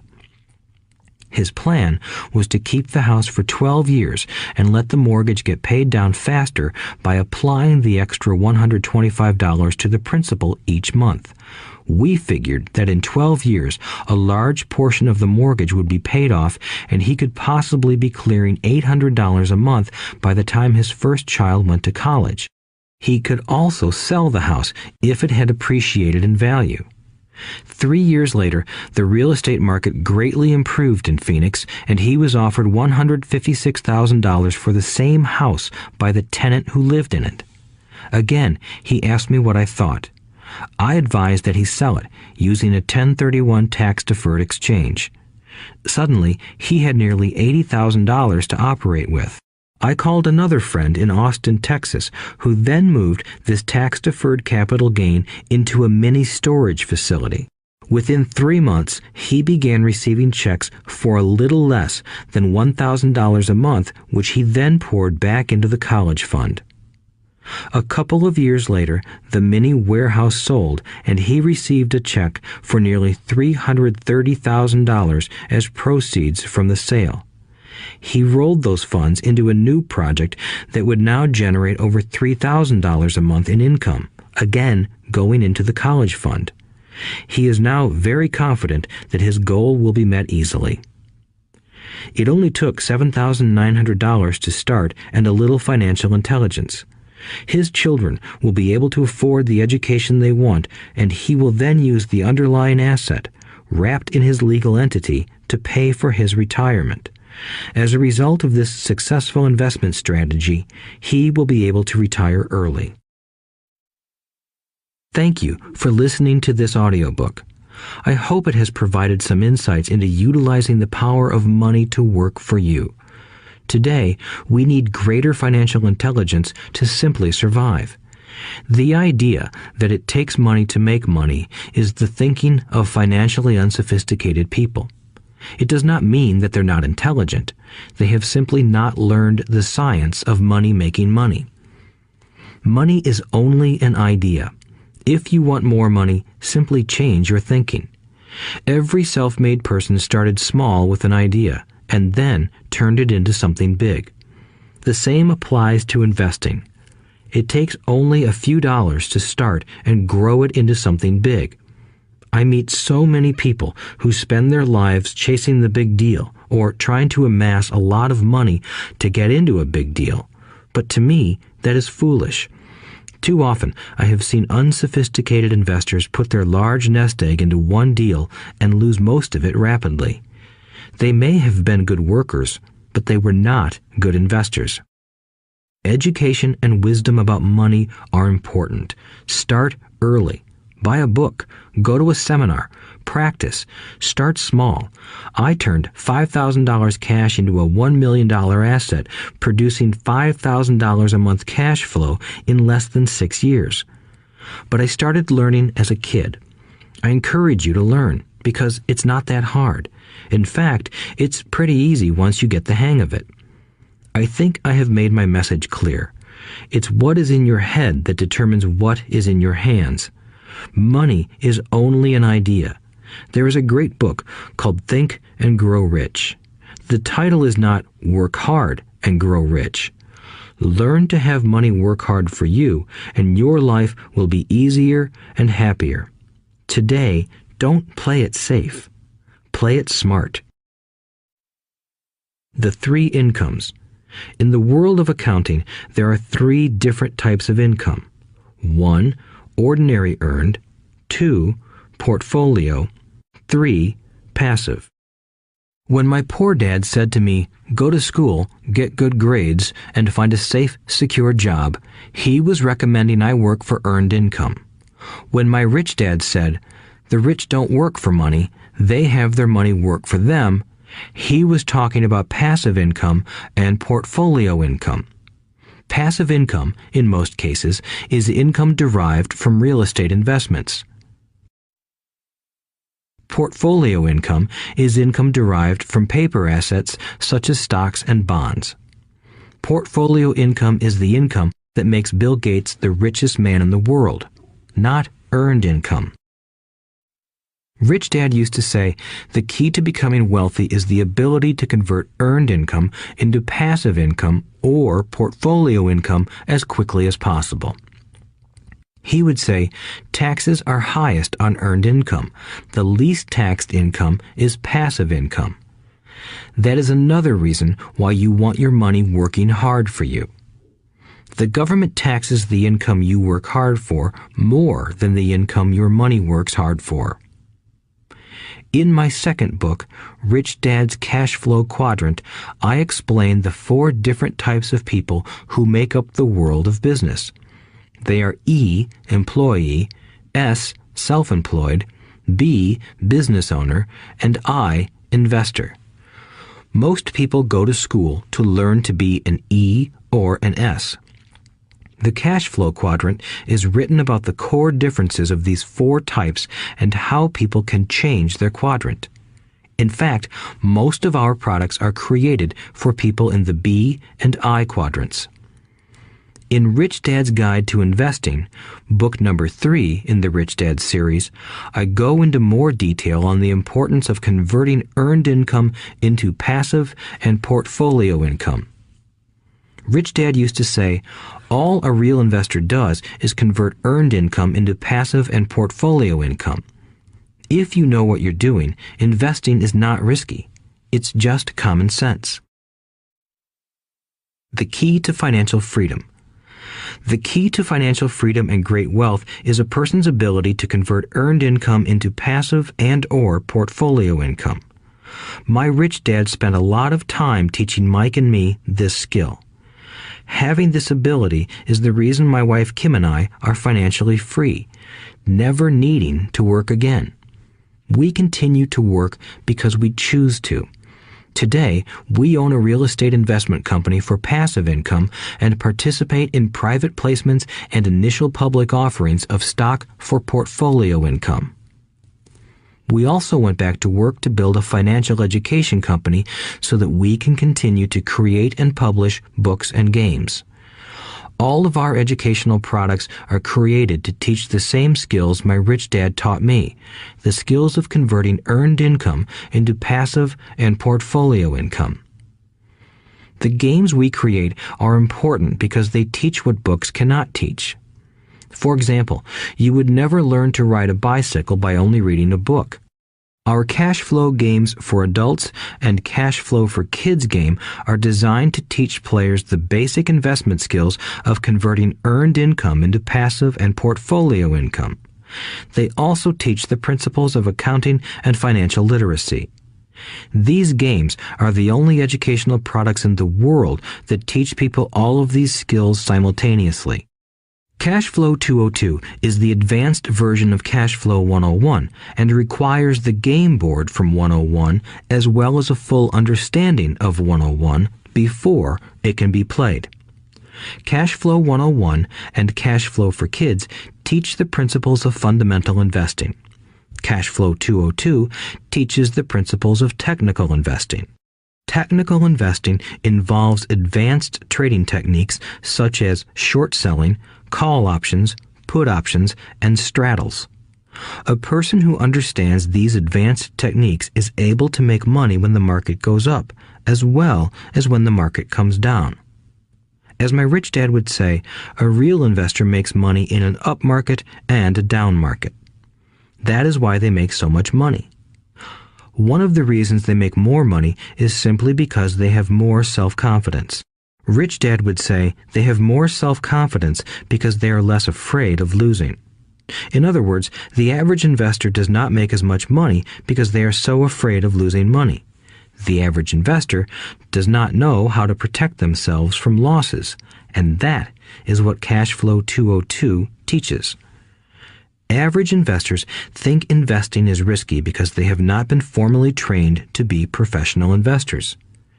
As Warren Buffett, America's richest investor, says, risk comes from not knowing what you're doing. My board games teach the simple basics of fundamental investing and technical investing while people are having fun. I occasionally hear someone say, your educational games are expensive, which poses the question of ROI, the return on investment, or the value returned for the price paid. I nod my head and reply, yes, they may be expensive, especially when compared to entertainment board games. But my games are not as expensive as a college education, working hard all your life for earned income, paying excessive taxes, and then living in terror of losing all of your money in the investment markets. When someone walks away mumbling about the price, I can hear my rich dad saying, if you want to be rich, you must know what kind of income to work hard for, how to keep it, and how to protect it from loss. That is the key to great wealth. Rich Dad would also say, if you do not understand the differences in those three incomes and do not learn the skills on how to acquire and protect those incomes, you will probably spend your life earning less than you could and working harder than you should. My poor dad thought a good education, a good job, and years of hard work were all you needed to be successful. My rich dad also thought a good education was important. But to him, it was also important that Mike and I know the differences in the three incomes and what kind of income to work hard for. To him, that was basic financial education. Knowing the differences in the three incomes and learning the investment skills of how to acquire the different incomes is basic education for anyone who strives to acquire great wealth and achieve financial freedom, a special kind of freedom that only a few will ever know. As Rich Dad states in lesson number 1, the rich do not work for money. They know how to have money work hard for them. Rich Dad said, earned income is money you work for, and passive and portfolio income is money working for you. Knowing that little difference has been significant in my life. Or, as Robert Frost ends his poem, and that has made all the difference. Take action. All of you were given two great gifts, your mind and your time. It is up to you to do what you please with both. With each dollar bill that enters your hand, you and only you have the power to determine your destiny. Spend it foolishly, and you choose to be poor. Spend it on liabilities, and you join the middle class. Invest it in your mind and learn how to acquire assets, and you will be choosing wealth as your goal and your future. The choice is yours, and only yours. Every day, with every dollar, you decide to be rich, poor, or middle class. Choose to share this knowledge with your children, and you choose to prepare them for the world that awaits. No one else will. You and your children's future will be determined by choices you make today. not tomorrow. I wish you great wealth and much happiness with this fabulous gift called life. Robert Kiyosaki.